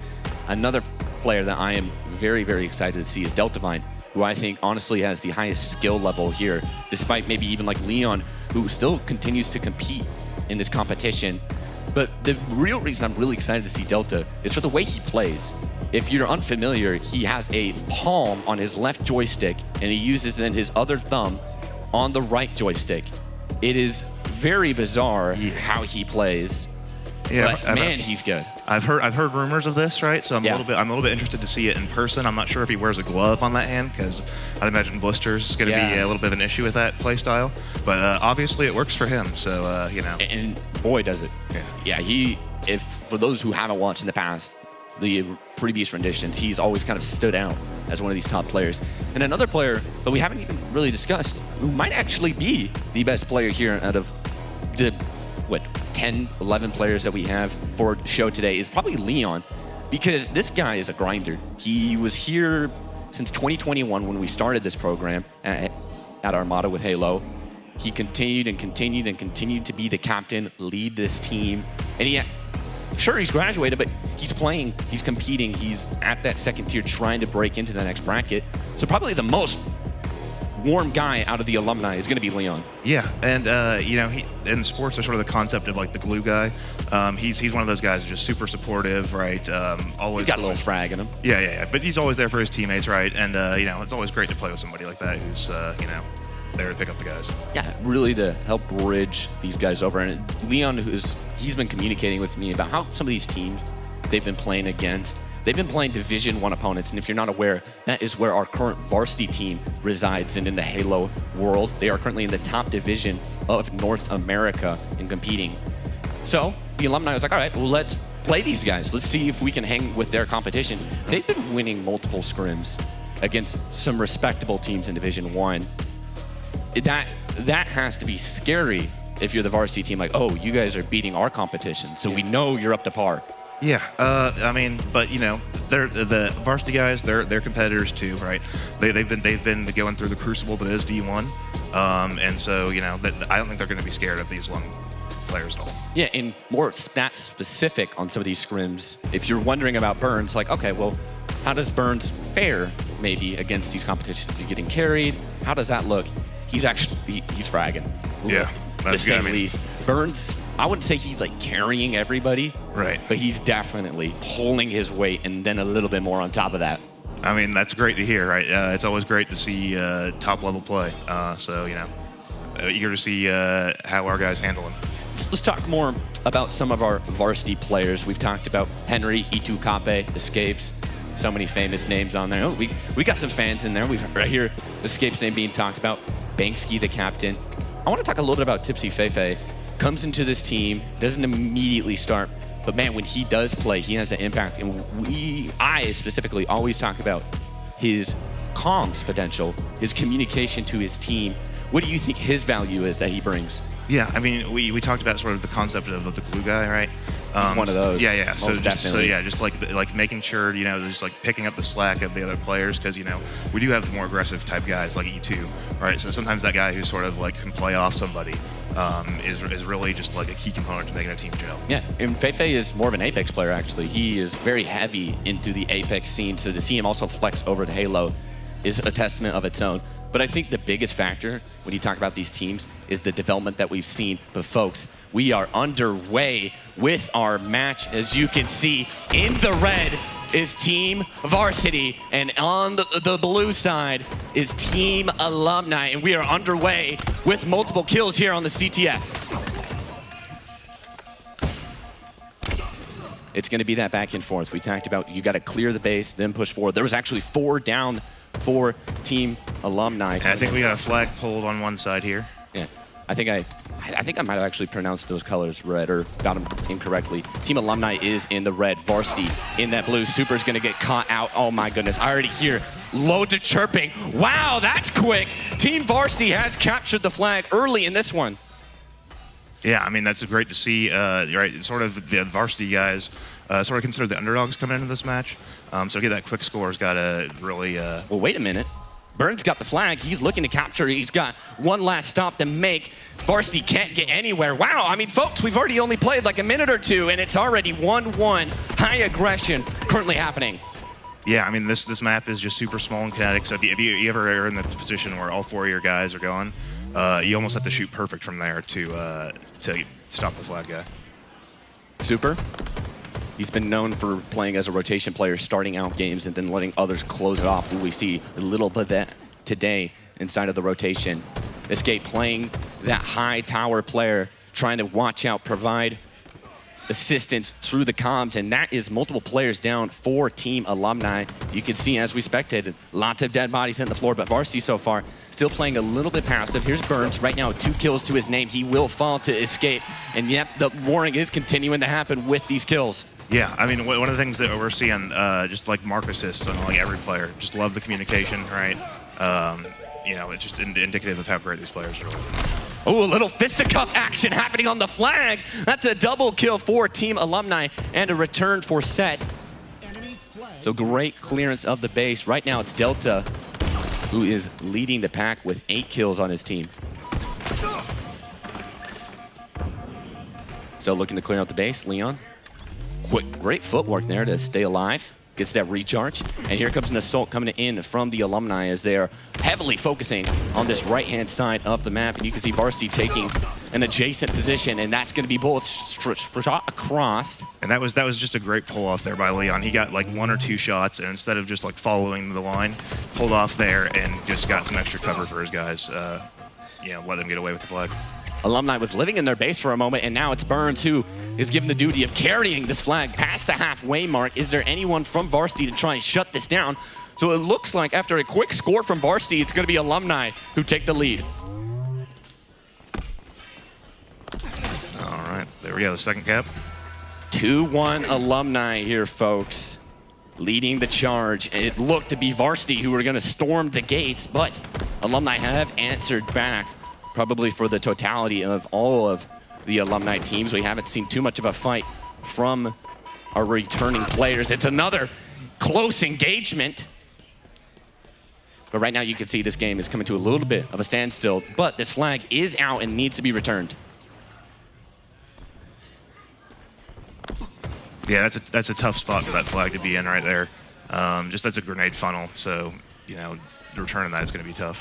Yeah, I think you called it exactly. You can see this huge crossfire set watching over, and now that flag is moving. Once again, that's Leon who's trying to juggle this one inside. Delta is having himself a map right now at 13-5. This guy's doing more than double positive, and now it's 3-1. Wait a second, look at that jump from Super. He gets up close and personal and sends it back to the spawn. The flag will be pulled, but that's only a momentary thing. Fight at the middle of the field. It's going to go the way of Team Varsity. Escape's going to be the last player remaining. Flag is out for Varsity. They have to defend this one. Here comes a 1v1 between Leon and I can't exactly tell who that is, but it will be a disengagement. Enemy flag returned. All right, and that flag does go back to the Varsity base. Battle at the middle. Punches going out so far. Super will fall. It seems like Team Varsity is really struggling to get a grip alongside this map. Right now, it's Alumni who's just running the map. Yeah, but kudos to the Varsity guys. They're not like playing too frustrated. They are still keeping the flag in the base. And yeah, you can do that sometimes in CTF where you're losing the sort of the KD game, but like with good communication, you can still guard that flag. Varsity trying to maybe take a little bit of a repositioning on their base. Delta, 16-7, getting active. Not enough crouches that can keep you alive on that fight. But right now, Alumni is doing their job, Mag. They are playing their lives. They are not overextending any position. They're not trying to gamble right now because they have the lead. They're defending very well. Right. They're sort of playing like it's like a jiu-jitsu thing where you've got a guy in a hold, right?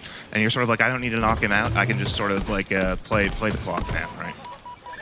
Super gets some crossfire. That's 2 kills for Varsity, and this is maybe the moment where he can turn this one around. Super falls as well as set. So Leon, the last player coming off the spawn, he will be traded. That's going to be a flagpole, but what else is there for Team Varsity trying to get back into this game? Mid-map control goes to Chaos. He's trying to provide overwatch for his teammates. Banksy running through. He gets hit with a grenade, a little sliver of shield, and he gets to the corner. So now, is there a crossfire for Team Alumni to stop this flagpole? I don't think so, but there's someone inside the base. Banksy's going to elect to try for a gunfight. Picks up the flag, gets the kill. It hasn't been captured just yet. No one's alive as well for Team Varsity, but where is Alumni? They're coming in off these respawns, and that will be a flag capture. So now we are at 3-2. Alumni trying to hold on. Flag being pulled the other way. Super puts in some pot shots, gets away with his life. Seems like Alumni trying to go for a counterattack will be shut down. But right now, Mag, I think we're at a crucial point in this game where you have to get this return if you're Varsity. Well, Leon is not going to have any of that with a grenade throw off the floor. Little skadoosh, you could say. Now the crossfire's coming in. Beautiful overwatch from Banksy. 1, 2, how do you do? Got another one in the back. He's looking for him, and that is nobody up for Team Alumni, you can see he's just waiting. It's like fish in a barrel right now, just poking them off. And see, that's just a great play right there by Banksy, right? Because like your intuition right there is just go for that flag, return it as soon as possible. But what he's doing there, he's got a great vantage point, just keeping them off the flag and letting his guys come up and support him. Well, right now, what we have is a stalemate, folks. Both of the flags are gone. You can only score when that flag is in your base. So Banksy has one, and I'm not sure who Alumni has that's going to be holding the flag. Chaos dies. So now it's starting to get a little bit worrisome for varsity as the pressure's coming on from Alumni. They find potentially an opportunity to try and return this flag. So you have to get this wave of kills, the next respawns, and get the return. It's going to be a push coming in from Team Alumni on this right-hand side. And now the varsity team is starting to crack. Still in the back is Set, who's trying to guard the flag, and he gets a kill from downtown Curry range. Still, varsity is fighting. The flag has not been returned yet. It's just a race to see who can get there first. Banksy fails to skill jump, and that should be a capture, and it will. Set doubles the lead here for Team Alumni.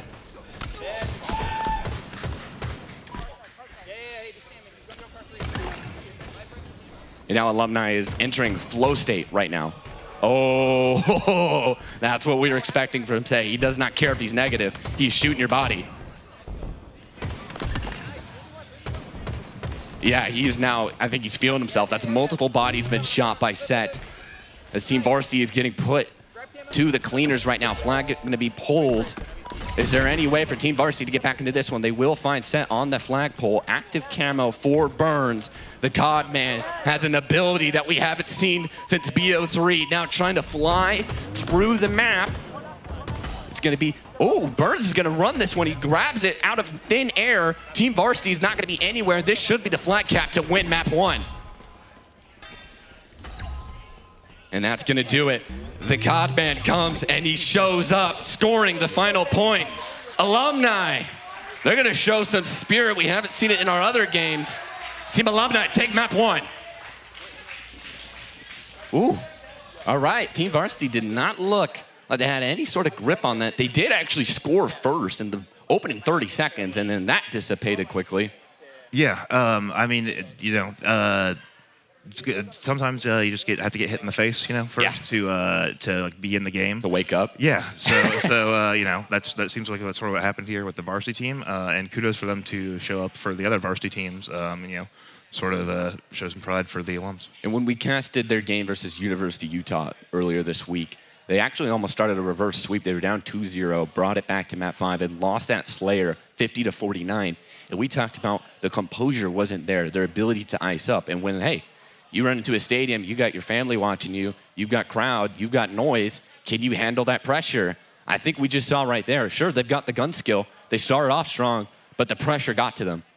Yeah, I mean, it's just the sustained, just like, pressure of the alumni players. They're all super accurate. They've been playing together for years. So it's just like an advantage that amount of time playing together. And so varsity team sort of has to play perfect to compete with that.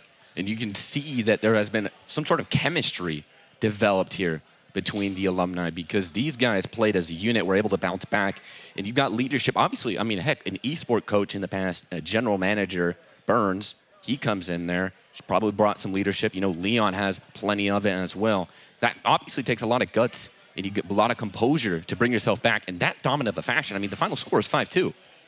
Yeah, and you know, it feels a little bit like maybe it was not quite as close to that score. Like the varsity team started off super hot, but then just like the alums took over, and just it was amazing to see. You mentioned just the leadership of like Leon, and it's great to have just like a team full of guys who've led, right? Because you know, like sometimes, right, it's like you've got to follow too. Right, you know the right time to take the advantage, and the right time to just fall back and let the other guys do it. And I think the funniest thing is that despite being negative in the KD, Set was still finding the moments to have a little disrespect and make that other team think a little bit about how he's kind of in their head. I think he was, what, like 9-15, not a great KD, but he was shooting bodies every time he would get a kill. Yeah. So he's still feeling that competitive spirit. Yeah, and if 9-15, if that's the worst player on your team, that's not so bad. So, like, you know, just a great effort from the alumni, and it's a good job by the varsity team to hang in there. Hopefully they bounce back here. And now we head into a Slayer game mode for this one. There's our lovely fans. They've been hyped, especially that corner over there. They've been hyped this whole event. They're getting into it as well for this one. Going into the Slayer map, we're talking about a team that just slayed very, very well, mind you.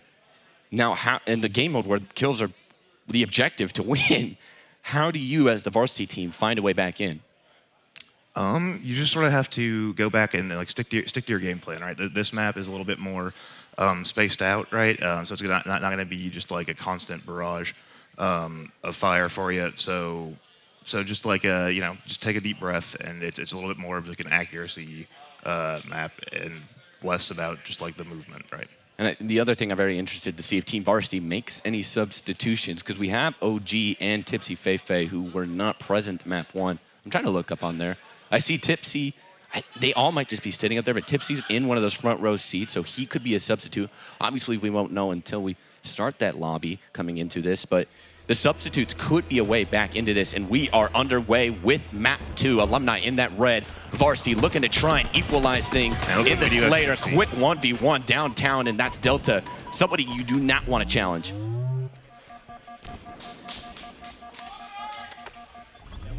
Alumni is just showing out right now in our Halo game. Tipsy will opening this clutch headshot there at the end of that little 1v1. It opens the count up for Team Varsity. But Alumni finds a response, and this map is really all about those crosses. So open in the middle. If you can have a power position, you can have a field day with anybody that's out in the open. Yeah, I mean, almost it's like it sort of, if you can set up, sort of just get those crossfires, right? So if you can make an X is almost the best way to handle this map. So we'll see sort of how the teams position themselves here. Banksy's going to have some help from Itukape and gets that kill. 3-5 is our score right now. Team Varsity is trying to find their way back in, but... Yeah, there is that shock rifle right here where we're seeing Delta positioned. I'm not sure if anybody has it yet, but we have I did see some electricity flying. Yeah, we do have lots of guys who can make that shot. So there's our answer. Chaos! Shuts them down with a headshot, 2! And that's what you need to get back into a game. A double kill from Chaos. What a skillful play. Yeah, right in their faces, right? Amazing headshots right there. And you just brought it up like, hey, where's the shock rifle? Chaos immediately calls them. Actually, that one just a little offline. And this is how we see this Slayer game mode usually played out. Very slow when all 4 are up for each team. And then once the kill is happening, it's a flood. Oh, some vulgar language coming in from the players. Kills are going back way. It's right now 2 players remain for Varsity. Chaos gets caught on the rotation. There might be some ammo in that shock rifle. Banksy waiting for his team off of respawn. So right now it's 11-8 if I'm not mistaken. I can see that scoreline. 11-8 for Alumni. They are once again in a good position to try and ride the rest of this game out. But as I say that, Chaos gets 2. Ooh, a miss on Escape's punch. He will get the second one. Not out on the second strike. Varsity trying to find a way back in, but it's Deltavine who's staying alive. Great communication for Banksy to clean up that last one. Right now at 4-2, finds another. Banksy on a killing spree. Yeah, man, Banksy just posted up over there by A over there. Just 3 kills, right? Chaos will fall. 3v3 between both of these teams temporarily. Varsity, have retaken the lead right now, 16-13. They are fighting back into this one, and it seems to be the story right now. Whoever leads early is just going to immediately start losing. Yeah, it seemed like the varsity or the alumni team, seemed to sort of at the beginning of this map just went off and like soloed a little bit. They've definitely bunched up in the ensuing time, and you see that reflected in the score a little bit. Tipsy, 1v1 at Elevator is doing very well right now. Oh, he got stuck, so that was actually a pretty good play from Alumni to at least get that trade. But our score 21-18, Varsity right now holding on. They have found a way back, and Tipsy has substituted in for Super right now, and he's at 5-6, so he's pulling his weight right now, but really all eyes are on Banksy right now with 7 kills. Yeah, those stick kills, those are like the most frustrating in this entire game, where you beat a guy with like 1v1, and then they still get the last second there. Chaos with a double, but it will cost him his life. And that shock that's down at top gold. And you can see a power position for Banksy. And I think it's a race, honestly, to get up here. Where is that shock rifle? It's going to go to Delta Vine. The Palm has the shock rifle in hand. Hide your kids. Hide your wife. Delta Vine's in the building. 2 players swing out. He will find one. It will be traded out. It's a tie game right now at 25-25. It is dead even between these two teams as we take a unnervy pause right now, but kills now flying back. As I say that, Set has to get away, and that's right now lead back to Alumni. Oh, here we go. Feifei, Camo, trying to make a play, a hero play that is. Burns with the shock rifle. Will that be the dagger to start give a lead here? Very interested to see how he handles this weapon. All eyes are on the COD guy. Can he pull out a sniper play as he's sitting up by that top glass? He can see somebody won't be connecting on that, but still knows that there's somebody over there. He has teammates in the vicinity as well. Leon finds one, traded by Escape. But where is Burns? Burns couldn't provide any cover fire. He actually ran out of ammo on that shock rifle, so nothing really came of that. Yeah, just great positioning for the varsity team to realize that they did have that shock rifle over there near the spawn, and just teased him enough with you can see him to keep him from coming in close support. Team Alumni now down 1 kill. They have some kills to their name. As I say that, speaking of, Banksy will fall, and that ties things up. Varsity looking a little bit not durable on their defense. Multiple players starting to crash in. Punch action, and that is Alumni retaking this lead. This is a back and forth contest, folks. It is too tough to call right now here in map 2. Yeah, that hallway seems to always be where the Alumni team is just reclaiming their lead. I think varsity, I'd maybe stay back a little bit more, right? Burns with another crossfire. This time now with that shock. When they were playing that sort of mid-range, long-range game, that was when they were sort of having more... Well, this ain't long range. This is up close and personal. 2 players from Alumni flying out. Leon gets a punch. And he now has a killing spree to his name, 12-9, leading the slaying here for his team. Delta right behind him with 11 of his own. 3-kill lead for Alumni as we approach the 40-kill mark for our boys that are returning. Big 1v1 there, won by Chaos. Still going back and forth. Delta does find one. Burns getting active from the pit. He will get a little shroud bubble that blocks his vision. So whoever made that play actually really just saved his teammates. But look at his collapse right now, Mag. It's now a huge score advantage starting to form for Team Varsity. 4-kill lead. That's a 1-team advantage. Now cut down to 3 by Team Varsity. Chaos seems to be very paranoid that someone is over by this long haul side. Shock in the hands of Escape. And he finds the magic just offline on that shot. 5 minutes remaining. 5 minutes here in the match. I don't think it will come down to the clock. This should be kills. 9 kills remain for Alumni. 12 kills remain for Varsity. But they do have that power weapon to try and sway this game back into their favor. Yeah, I mean, it's just close enough where like 2 or 3 shots totally changes the dynamic of this match. Escape has a chance to come alive, 4-9, but might be able to rewrite the story right now for the team. Still no kills. We have gone a pretty solid amount of time without anyone dying. Speaking of, Tipsy falls, Chaos falls. 2 players remain for Varsity as they're trying to stay alive, but Escape still has that power weapon, but he will be caught up from behind. Leon chasing, hunting, trying to find the kill. The shock bullet will miss. Oh, and Leon showing a little bit of extra love to that team member there, and that's 5 kills now remaining for Alumni. Yeah, they're starting to feel the wolves are circling, as they say. 4 kills remain for Alumni. It was back and forth, and then kind of in a spree, Varsity just started pulling away. Leon has 2 players, and that is what is required to take him down. He has been a stellar player here as we are approaching 3 kills for Team Alumni. Active camo, however, for Burns, and he comes out of the shadow. He will miss. Oh my goodness! Wow, Burns gets stunted on. Got pro down. Banksy is, however, it is 1 kill remaining. It would require a miracle here from Team Varsity, and Leon has the camo probably to close this one out, and that will do it. Alumni take a 2-0 lead. This same position we saw Team Varsity on Wednesday in their Division 1 match. Can they begin another reverse sweep? I don't know.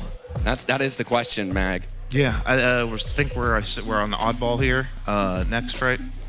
I can't remember. Yeah. I don't know. I think we got oddball. Burns got stunted on camo. Yeah. No, I mean that was definitely one of those that you sort of would talk to somebody, right?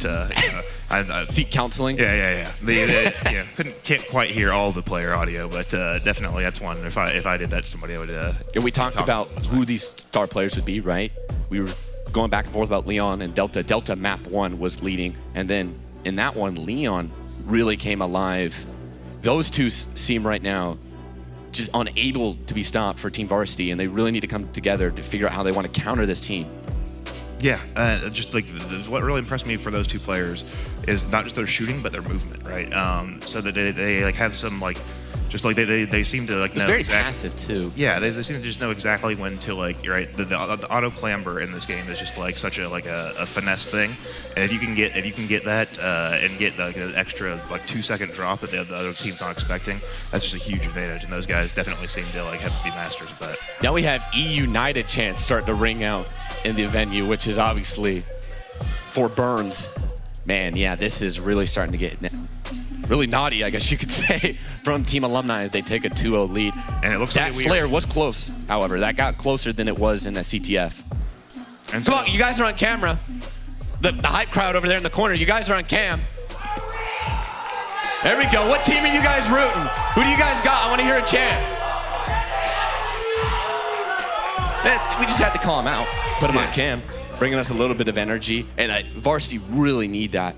We haven't seen that escape that is so famous for yelling, but really he's getting shut down, which is some of that rivalry that we talked about between him and Seth. Yeah, and you have a high energy guy like that on your team, and he is sort of being shut down.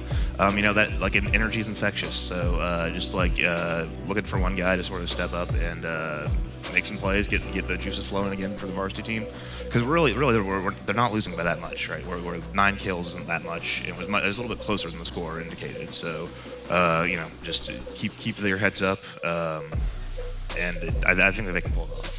I would imagine we're going to be seeing OG check in for this game for Team Varsity, and he will, replacing Escape. So OG, Fei, Chaos, and Banksy will begin here our third map. Team Alumni can close this one out, and Set is just letting them know he is always been like this. This is not a new day here for Halo. Getting loud, getting in their face. Leon now with the shock rifle. Varsity starting off slow for this one, and man, oh man, Leon is putting them to work. Oh my goodness. Yeah, I mean, that's almost a perfect beginning here for the Alum team. Coming to a little bit of a slow pace. Team Alumni waiting for someone to try and dare challenge them, and the one you have to challenge is Leon. Nades are going to come through, so he's been brought down for pretty low HP. No more shields remain, but he does have a one-shot weapon. That could be the great escape for him. Banksy gets one, loses. Yeah, I mean, that was a great job to stay alive there by Leon. That's one of the most vulnerable hills in this map. So to stay alive there and get your shields back, get those extra like 5 seconds there. OG now in control of the shock rifle as he makes his first appearance here at Hall of Game. He had a great wake-up game in trying to get that reverse sweep. Probably his coming-of-age moment here at Armada. Shots coming through from Banksy. He finds one under the bridge. All right. Troll down. We see Varsity finding their medal here. Yeah, now Varsity is finding that momentum. This has actually been the theme between these 3 matches, is someone starts off strong and then immediately kind of gets wiped away.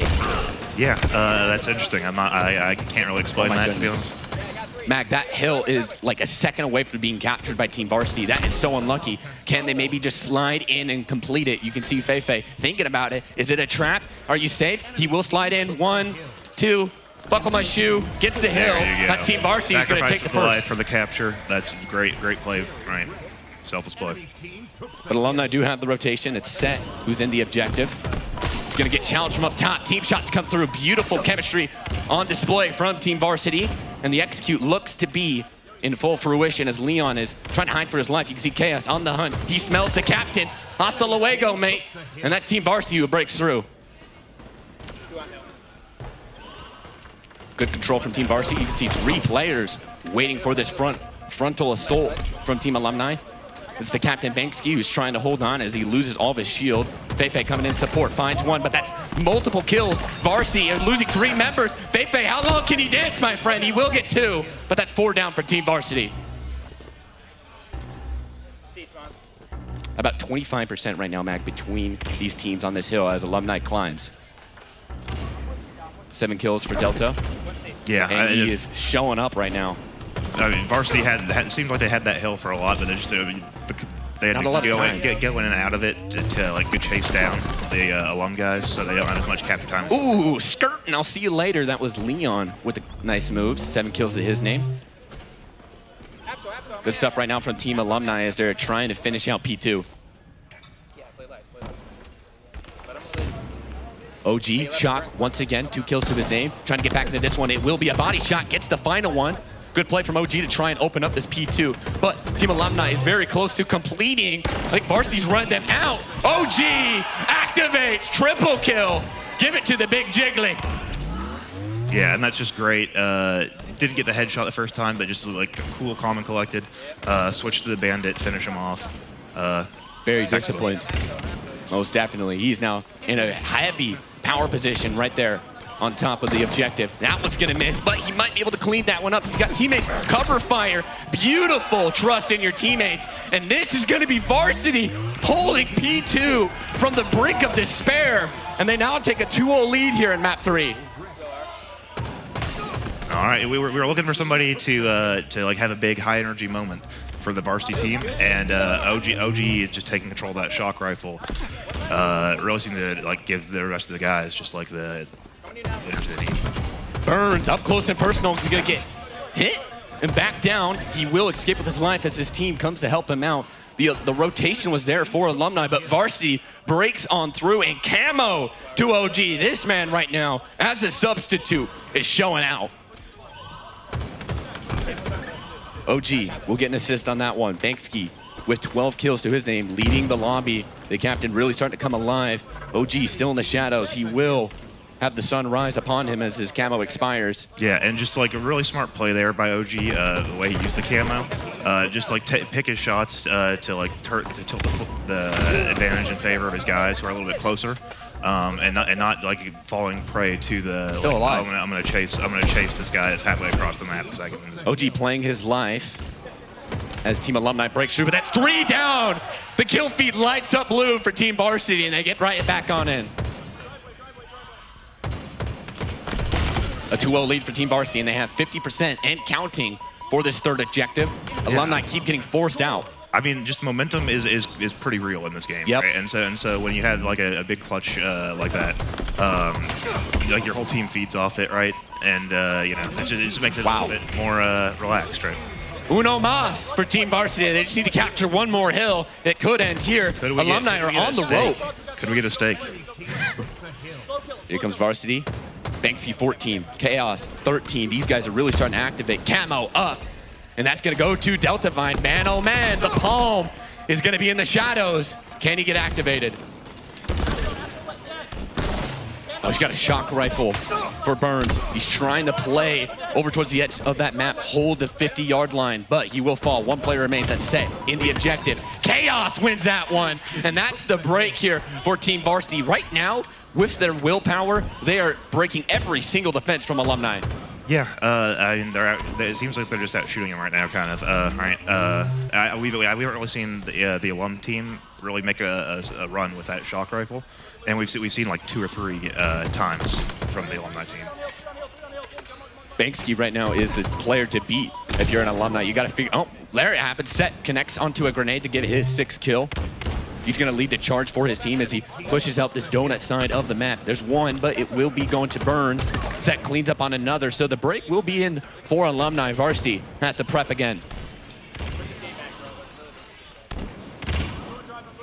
Can it be brought back from Team Alumni? A reverse sweep for Varsity in the series score. A reverse sweep here on the map for Alumni. Both very desperate positions. You can see Alumni about just crossed the 50-point mark for this hill, but Varsity grouping up pushing in. Kills going each way. It's now 2 players remaining for varsity. As you can see, Banksy trying to find this last player will do so, but there's a substitute. He will get the trade. It's a race, a foot race. Who gets there first? Set plays his life. He's going to try and delay some time as varsity trickles in. They are now going to get on this clock. Just barely there for alumni. They probably just need a couple of seconds in order to start this reverse sweep here in map 3. But Banksy, last player remaining, has a lot to do. Enemy team took the hill. Camo about to become online. And that is going to be the 4th hill. So alumni stay alive here in map 3. Just a clever chase right there from Leon. Banksy just like had no idea he was there. The rotation is in for alumni. Burns with that active camo. Gonna be up close. Shots coming through. Catches him on the reload. Goes right back in. And now he's gone. Houdini Hood. No, this is E United Burns. Bam! Gets another. Never got that chance to shine on the Armada stage. A little fist-to-cuff action there, but now he's here at Hall of Game. Burns, an alumni of Full Sail, but Armada was not even a club at the very least when he was around. Now a chance for him to show he has coached COD and Halo in the past, just for little sessions. Now he's trying to show up on the big stage for Team Alumni. That's 2 players down for Team Varsity, and man, oh man, maybe call it a comeback here, Mag. Yeah, I mean, it's great to see. You know, if I could schedule it, I would love to see all 5 matches, right? This next hill could be the turning point, because if Alumni get 3 in a row, Varsity might collapse. All to play for.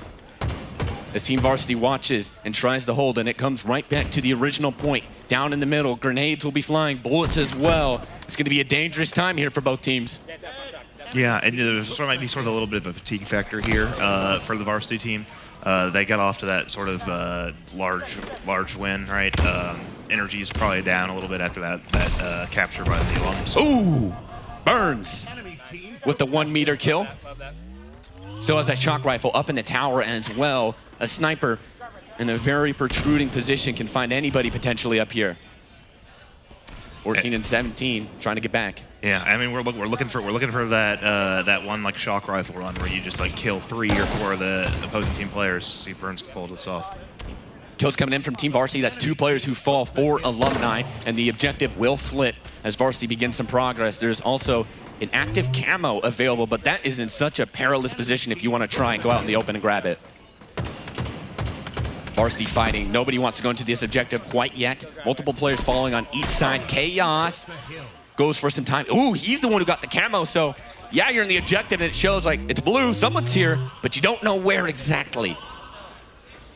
Yeah, and you can try to lob grenades in there, right? But just like, you know, these players are so skilled at just moving over those. Gets found out. Delta with a double. Chaos and the camo will expire halfway for both of these teams. Alumni potentially on a reverse sweep here in map 3 to send Varsity home at their own home. Kills are coming through. Banksy will find one. Tied with his teammate right now, Chaos on 22 kills. A double kill as I say that. And Varsity gets back in. They can win it here. Banksy heard you talking right there and decided he had to clutch up. This is the moment for Team Varsity. Leon trying to spear his team into this one, but it seems like the Varsity team is trying to get back in. The time will currently go to Team Alumni, but look at that progress. It is very close here for Team Varsity. And so now for Alumni as they are racking up time. Banksy trying to play his line, will fail in doing so. Falls, kills going each way. Feifei clears the objective. You can see him full health, walks right on in. This could be the moment. Can Feifei clutch up the game? Gets the kill, set down! Varsity, stay alive! And the crowd explodes as Varsity shows a little vigor. We head to map 4. Yeah, that was a great win for the varsity team. Get off to that early lead, and then sort of got scary. Yeah. Like they had to sweat a little bit. Then they came back confident, clutched it out. So you know, it's a whole new ballgame now. It almost seems like no lead is safe here. We've seen so many leads dissipate on all 3 game modes, and Varsity trying to find a way, if there is any. Now as we head to map 4. Alumni's got a little bit of mojo. OG comes in, adds a little bite, but man, Chaos right there came to life, kind of quietly almost. Yeah, and then we've had some good exchanges there.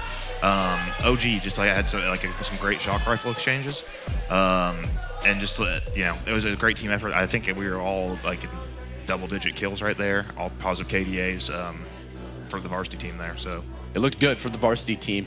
Now heading into our next map here for map 4.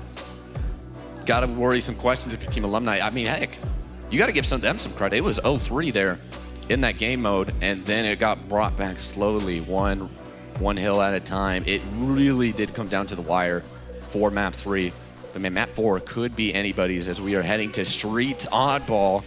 Man, we talked about how close and personal Aquarius can be. This, I think, is the definition of getting up in someone's face. Oh yeah. This is probably one of the most popular map game type combos.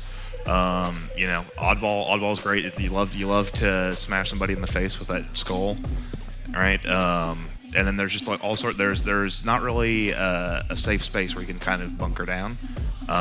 Everywhere sort of has their weaknesses. A couple of grenade places. You can die anywhere. Two or three. Yeah, 2 or 3. No one's safe. Yeah, 2 or 3 attack points, sort of in each of the big points of interest there. Yeah, I'm very curious because, well, I want to explain this to folks first. If you're unfamiliar with the game mode, you do have to acquire 100 points by just holding the ball. You get a second, a point, boom, boom, boom. Once you do that, you get 1 point. You gotta pretty much get 200 seconds of holding the objective. We will play 3 rounds here on this one map. I think my thing is, if Team Varsity wins this, where is the mental at for alumni? Sure, we have leadership on this team. Heck, we have a coach who has done it all in the Call of Duty scene. They probably, if anybody has the mental fortitude to withstand a reverse sweep in map 5, it's them, but still, the momentum will be hacked for Team Varsity. Yeah, and varsity should feel confident, right? And they've got a lot of things. Like I said, the D1 is no joke, right? So they probably do feel confident right now. They're like, we're as good as these guys are. So eager to see how it goes. And I'm wondering what the crowd is feeling. So maybe we put some hands together if we are Team Varsity for the comeback. Who's Team Varsity in the building? Yeah, my corner over there. There's my boys. Lukeba. Come on, Lukeba, chant. I see you there. I'm name calling you. There we go. I know he has a personal friend on the team. He's better be chanting. All right, do we have any team alumni in the building? Come on. Team alumni. There we go. I even got some claps from the players themselves. I think that was Delta. Feeling it there over from Team Alumni. Man, this is tough to call. I really don't know where to hedge my bet. I think all 6 of these players for Team Varsity could come in and make a difference. Do you have any predictions, Mac? You want to have a voice to say? Yeah. I mean, I'm sort of thinking that this one's going to go to the varsity team. Oh, you like the drama? Yeah. Like I said, if it could go 5 matches, that'd be great. Well, here we are. It is map 4, Team Varsity. Smells blood in the water. They're on the blue side. On the red is Team Alumni. They're trying to hold on and close the map out here in 4. Tough positioning right there. But he does pull off the kill on Burns right there. Great reversal there by OG. Stalker rifle in the hand of Set will find one and initiates a little bit of a tactical crouching, you could say. Yeah, I mean, just like all the players on both teams are so good with that, with these sniper weapons. Always controlling that is going to be one of the key turning points of this game. Multiple players up in top pine, and Banksy sees those lasers throwing out, and he decides, like, I don't really want any of that. Yeah. Set still with the Stalker rifle, trying to get very aggressive over by Cafe side. You can see Alumni trying to clear. The ball was not picked up, so it is reset as it goes back to the spawn point. Ooh. Set with a nice little move.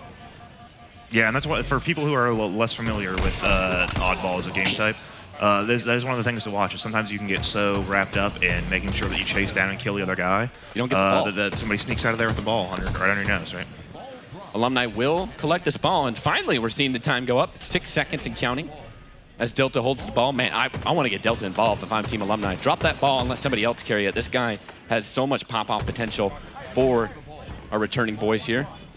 Team Varsity trying to find a breakthrough. They're trying to come in to the music side of the map, but not really happening as Delta in his power position. Whoa, grabs the ball. That's actually a really smart play there to kick out that ball. I think that was Chaos. Yeah, Chaos beautifully plays it. He gets the ball, gets it out, but Delta just says, no, that's not happening. Grabs it back and brings it right back to that safe spot in tower.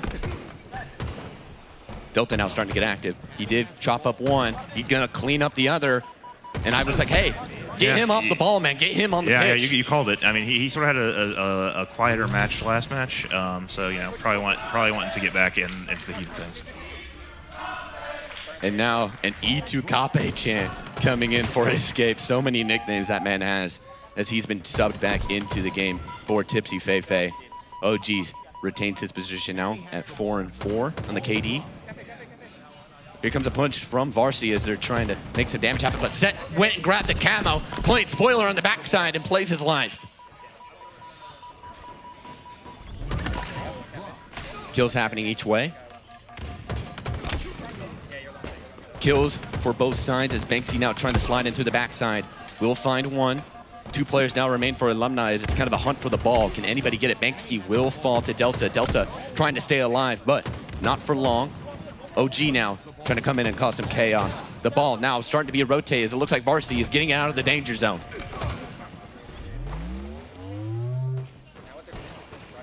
Varsity now with a chance to control the point tempo in this game. Multiple kills now going their way. It's a temporary 2v2, but with these spawns and how close range this map is, reinforcements will be added back very momentarily. All quiet on the western front. Escape kicks the ball out. Alumni now has to go out all the way out into the open of the middle of the map where anybody can really see it if they want to get more points. Yeah, and that's just that tactic right there is a great one. That's like a great position for that. You got somebody coming up behind you. Just jump a little bit as you're about to die. Throw that ball back to your teammates. Really smart play. So despite Alumni losing lives, Set grabbed the ball, ran it over towards spawn. So Varsity is pedal to the metal action right now as they're chasing down this ball. Great play there from Set. He's now moved towards top tower, beautifully playing the ball. Sure, he doesn't get a kill, but he has bought some good time for Team Varsity. Yeah, I mean sometimes when you're taking fire, you have no idea where it's coming from. Just hide the ball and trust your teammates to come back you up. Banksy now controlling the power position, commando in hand. Still very quiet there for the commando. Here comes Leon, shuts down the new captain, and now Alumni will get control of the ball. Remember, folks, this is a best of 3 within this map. Once we see somebody hit this 100-point mark, but it honestly could come down to the timer here in round 1 as we have 1:50 on the clock. Oh man, Set another camo. Sneaky, sneaky Set, where are you? Oh, swing and miss. He is not here right now. Set now trying to find some sort of magic up close and personal, but the grenades are not helping out. So despite having the advantage in the ability, can't find a kill. Set will be traded out. Yeah, it does manage to stay alive there. Lots of times when you miss that melee on the camo, you get punished for it. Just great movement to stay alive right there. Alumni still with the lead. And this honestly might come down to the game clock. We might not see 100 points, but Alumni is 30 away from that mark. In Varsity, every time they have those kills, they can't seem to get a clean wave on the ball. Leon dies inside of the Shroud bubble. It's just a WWE fight inside of that Shroud bubble, and it looks like it's going to be Alumni who come out on top. I'll tell you, there's almost no more powerless feeling in the game than being there and without shields in that bubble. Everyone right now positive on the side of Team Alumni, so the slaying is heavily going their way. Leon wins another. Team Varsity is starting to really crumble right now as this map has developed. Yeah, we're starting to lose cohesion maybe a little bit. We did have just that stretch of just like people just headed straight for the ball right out away, not really looking up. Burns getting some protection from his teammates, and Varsity's gonna have to take a reset, and that will be a reset here on our round 1 goes to Team Alumni. They are potentially one more round away from closing out our final game here at Hall of Game.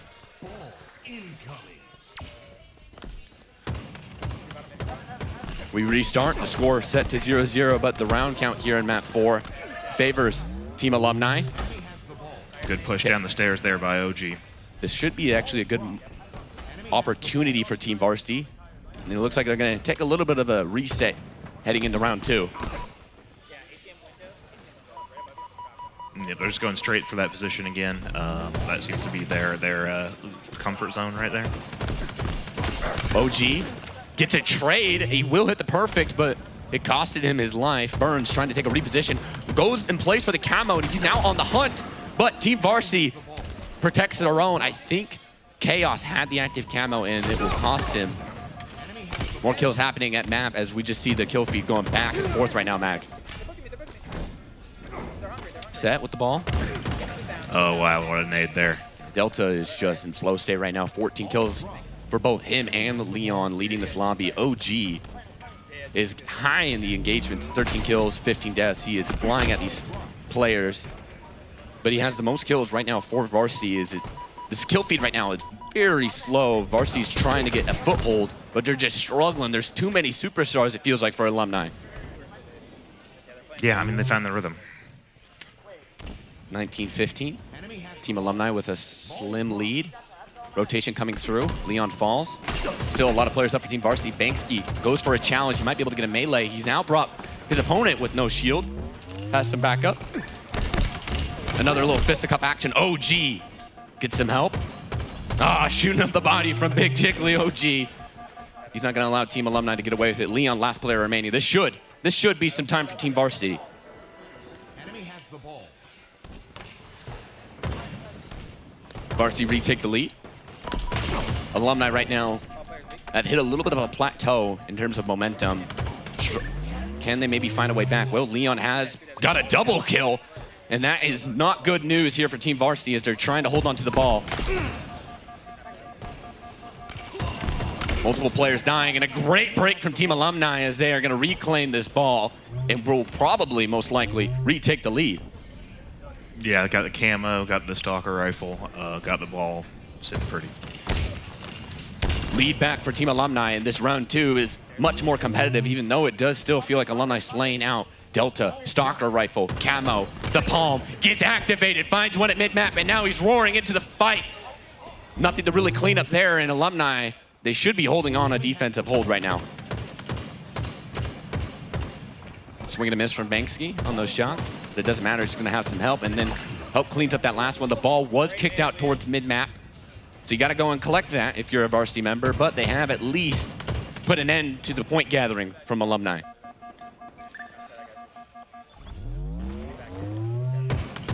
Burns, trying to get activated towards mid-map. He is very wary of trying to collect this ball. He's like, I think so we almost have another reset here where it's just the ball sitting in the middle, just off the spawn, right? And both and it teams. was reset as Alumni approached it. So it returns to the middle of the map. Alumni have 2 players remaining as some are coming off of respawn. Varsity has 3. Ooh, that was a big one for Banksy to win, but he doesn't. Is now there an opportunity for Alumni to try and reclaim this ball? Nobody wants to grab it just yet, but Chaos now flies through the middle of the map and escapes with his life. Beautiful play there from Chaos as he's going to take this all the way to the corner of PD. Ooh, he doesn't get out. Yeah, I mean, one of the things that's so fun to watch when you see these guys play, sometimes they are almost like hesitant to take the ball off the pedestal, and that's just because you know, it's such a punishment as soon as you get in there on that ball. There's usually like 3 guys shooting at you. Team Varsity fighting their way back into this one as they're going to rack up some of the points. Currently our score here in round 2, 34-42. Varsity about to tie this one up. Alumni regathering as a unit, about to make a break. OG is aware of the danger. You can see him kind of peeking, just throwing a couple of shoulders. Chaos in a great position to cause some mischief. Right now, Varsity is holding on, and they're doing well as they're going to retake this lead. Oh, man, it is back and forth here. So Varsity have to win this round, and then the next one as well. So the job is not over as Varsity retake the lead. Pressure coming in from OG. Still happening as OG's playing his life Just a beautifully. great little bob and weave right there. Crossfire comes through. Yeah. OG does so well to play his life. Still yet to fall, and Alumni's attack is collapsing right now. Varsity now is finding their mojo. Alumni really staggered. It seems like they've lost the plot, you could say. Team Varsity is going to actually kick the ball out as kills are going back and forth. Chaos trying to put a little flank, gets one, can he get a second? Wow, does so, trying to deny on the time. That's actually great stuff to get 2 and a punch. Huge play from Chaos. Ball now out in the middle. Lead, Varsity, and it's a big one. They really only need 22 points here in round 2. OG puts shots down in mid. We'll find one. Kills happening each way, and now one player remains from Alumni. That's Burns, who is trying to stand the task of varsity, but they're on the hunt. The COD Pro no longer stands, and that should be some great time for Team Varsity. Banksky finds another. Alumni scrambling, trying to find their momentum, their vibe, anything to get back here in round 2. They do have this lead in the series overall and in this map, but it does feel momentarily that Varsity will be taking this one. A minute now on the clock. If nobody wants to play this time on the ball, you can pretty much just win it here by just delaying this time. Chaos now last player remaining, so there is something here for Alumni. They're gonna stop the game clock at 54 seconds, and it's now the 50-point mark for them. Leon finds one, and they're just lining up, and this is gonna be another kill! Alumni roar back in. Varsity really only need one fight win. Yeah, I mean, that's the thing, is just like right now, Alumni's gonna have to play the rest of this round perfectly. Here we go. This could be the deciding moment here in this game. Alumni, if they can hold onto their defense, they will be able to do this, but it's a spawn out as Burns is trying to retreat, and now it's just Varsity players who remain. Burns does find one, he falls, 4 down, Alumni. Varsity, get on that ball, 15 seconds. You gotta hurry, Alumni. 10 seconds remain. Varsity taking it up. Banksky falls. Chaos. He might be able to move this one. It's now 5 seconds remaining. Where's Alumni? They have to be on the gas. Kills are happening for Team Varsity. That should do it here in round 2. We're all tied up in map 4. Varsity is just hanging on right now. A dream right now to end this one off. Our premiere match, our show match. Here we go. Varsity wins round 2 in map 4. They also got to get map 5 if they can close it out here, but they are staying alive, staying alive. Yeah, I mean, you can feel that momentum shift there in the last match, so we'll see if this carries over. Varsity, can they find something back? Alumni getting the points, but it's not a great position. You can see Leon trying to rotate over towards Vine. Shots happening, but not enough of them. He loses some shields, but a great position now for Team Alumni. Banksky trying to make a pinch. Leon still holding this top line position. That's one. He knows of another. Can he get the second? He will. Got some help from his teammate. Not a lot of time for Team Alumni, honestly, but they're doing really well to deter the varsity push. Yeah, and just great sort of like unselfish play there by the alums. Right, Leon there, you saw him sort of taking those body shots rather than exposing himself a little bit more, go for the headshot. Just trusting that his guys are going to make those shots, clean up the remnants of those guys' health. You know that varsity has the clutch factor when their backs are against the wall, but then when it's all tied up and everything's to play for it, you see that bone, that chill that they have just kind of dissipate and disappear, as now Alumni is really starting to run away with this as they are now approaching this 30-point mark. Varsity hasn't found a fleet of kills, you could say, Mag. Yeah, this is one of those times. Excuse me, there. One of those times you would love to see OG or Banksy pick up that stalker and get one of those triple kills that they're inclined to do. Set 24 and 17 will be found out, really spearing this team into this game. Varsity. I mean, you gotta say, for as much dominance as we're seeing from Alumni, they don't have the time that I feel like properly reflects the dominance that they have right now in round 3. Yeah, and to be honest, the kill death numbers aren't that far off from either team. Sort of, it's been a slower burn for the varsity guys, but they've caught up sort of on that KD spread, which is just sort of reflecting in the closer scores. Leon gets a punch, gets sent back. OG wins his one. So now varsity, they're going to collect this ball. I mean, man, I feel like Alumni should be like up 80-0 in seconds, but varsity now in a decent position to try and get some time. They don't want to be on this side of the map. They want to try and get into one of these bunkers, either inside of the subway or inside of the tower. And it looks like they're going to elect for the subway option. Burns getting busy right now. He's got camo to work with. Actually, it just dissipated as I say that.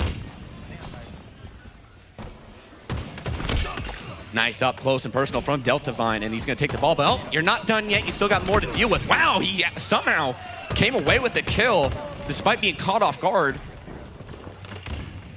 You can see Leon playing for his life, but bullets, grenades, a whole flurry of arsenal at him. Just some very accurate grenades right there. That's a tough throw. Banksy now trying to help support his team. They know that these players are kind of trapped inside of Subway. Will they be able to flood them out? Multiple players have fallen, actually. OG's the last, and he's got no shields. They will be recharged, but you can see him. He's going to retreat and give up a little bit of ground. 50-point mark approaching for Alumni. Leon, oh, he is letting them know. Team Alumni is really pulling away right now. Here we go, Varsity. What do you got? If it's any moment, it has to be now. If you want to stay alive and force a map 5. Chaos finds one. It's now a 3v3. Up close and personal is OG as he shuts down Leon. Here comes the push. OG goes for a little bit of a flank as he's trying to maybe play the cutoff at mid. Kills happening each way. Burns with the ball. Can't kick it out that far. It's still inside. And now it looks like Varsity's going to smoke and mirrors and start dashing through. And the ball is in no one's position right now as Alumni has the 70-point mark. Yeah, I think with just that screen, just we sort of lost track of the two teams lost track of each other there. A little bit of a reset as somebody pulled back to the streets. Team Varsity had an opportunity, but it just quickly disappeared as Alumni reclaim as a unit, you must say. Delta now on the ball. He could potentially close out the series here. 20 seconds remaining for Team Alumni to call Hall of Game 2025. Delta might be the player to do so. He will put down the ball, put down the shots, playing his life still. Another player approaching him on the Vine stairs, trying to dance with Banksy, the captain of Varsity. He's trying to keep his team alive. He has an AR up close and personal, but it's not enough. You see the confidence of Delta there, even though they've got the ball in a nice little positioning, sort of sliding towards the front lines. He wants to get in the action still, even though he can sort of play it more conservative. And, Chaos flying through, wants to punch, will get it. He has another one to do, but he's got some teammates to help him out. Okay, so folks, it's in 11 seconds for Alumni. That's almost one fight. Varsity, 90 seconds and counting. This would be one hell of a feat for Team Varsity to try and win. Yeah, it's one of those situations where, again, they have to play almost perfectly the rest of the match, and just the alums are just like, they're on their game right now. Chaos running around in panic, and that's 4 down for Varsity. Time going up from Alumni. 8 seconds, 7 seconds, 6, 5, 4. Shots being run out, and that's gonna be it. Your victors for our final game. Team Alumni take home the Halo victory. And it's not a clean sweep from the Varsity teams. It will finish 2-1 Team Varsity across all 3 games. But Alumni will have a say in the Halo game. What an electric game that was. It felt like map 3 was the beginning of something, and then in that round 2 and map 4, the Team Varsity cannot hold on as Alumni had way too much firepower, it felt like. Yeah, and I mean, they were going up against, like you said, Burns is a pro. Right, so it is always going to be a tough thing to go up against somebody like that. But I did like to see the fight from the Varsity guys. They weren't run out of the building by any stretch of the imagination, right? And that we had some great like individual plays by each of the players. Yeah, most definitely. Let's talk a little bit of MVP, maybe who we thought was the best player. I think there's actually a lot of names from this alumni side that you can crown. Delta, or why am I calling you Delta? Mag, maybe that's who I have as my MVP. Mag, who would you vote in here? You know, I almost had to flip a coin, but I'm gonna go with Leon here. Leon? Yeah, he sort of just like was constantly like the best or second best player in every match.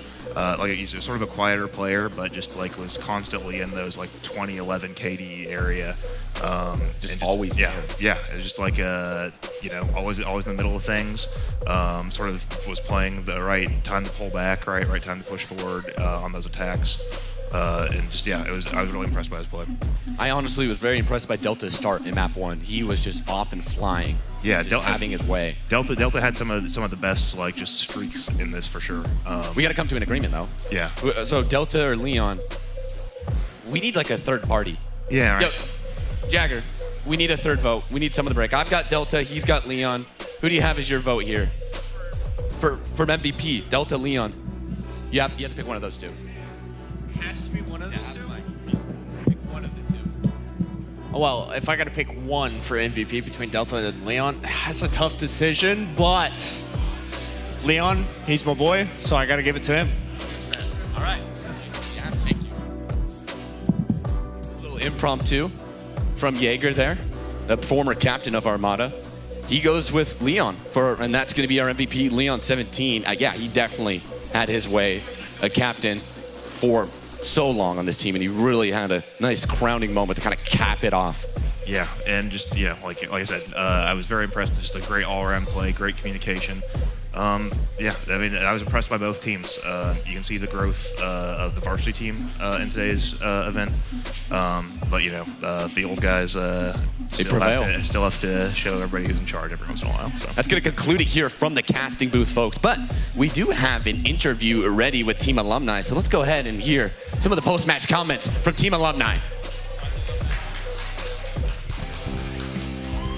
Thank you, Kyler. Thank you, Magister. All right, well, Jazzy, you got some questions for our boy Delta Vine here? Absolutely. You guys did an incredible win there. We're very excited. Go, Alumni! Woo! Let's go! So my first question for you is, if you were stuck on a desert island, what song could you listen to for the whole duration? Song? Ooh, what song? Gotta give me a second here. Is it not the Halo song? Is it not? Yeah, we'll do the Halo theme song. Yeah, There we go. Good answer. And for my second question is, how long have you been playing Halo Infinite? My goodness, since it came out. What was your first Halo? First Halo Reach was my All right, that's my favorite.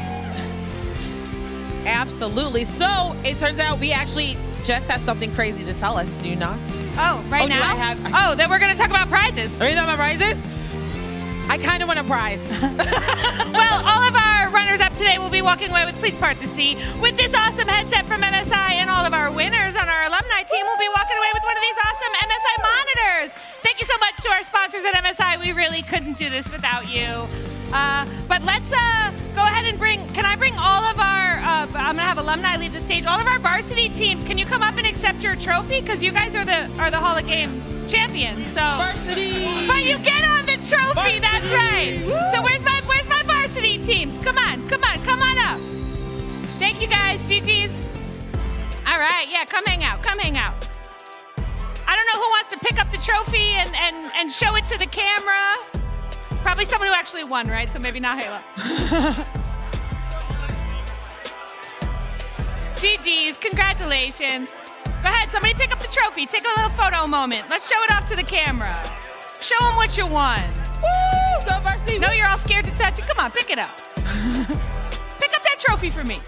Yeah, thank you. Show it to the camera. There we go, boys. And there you have it, our 2025 Hall of Game champions. It's Team Varsity.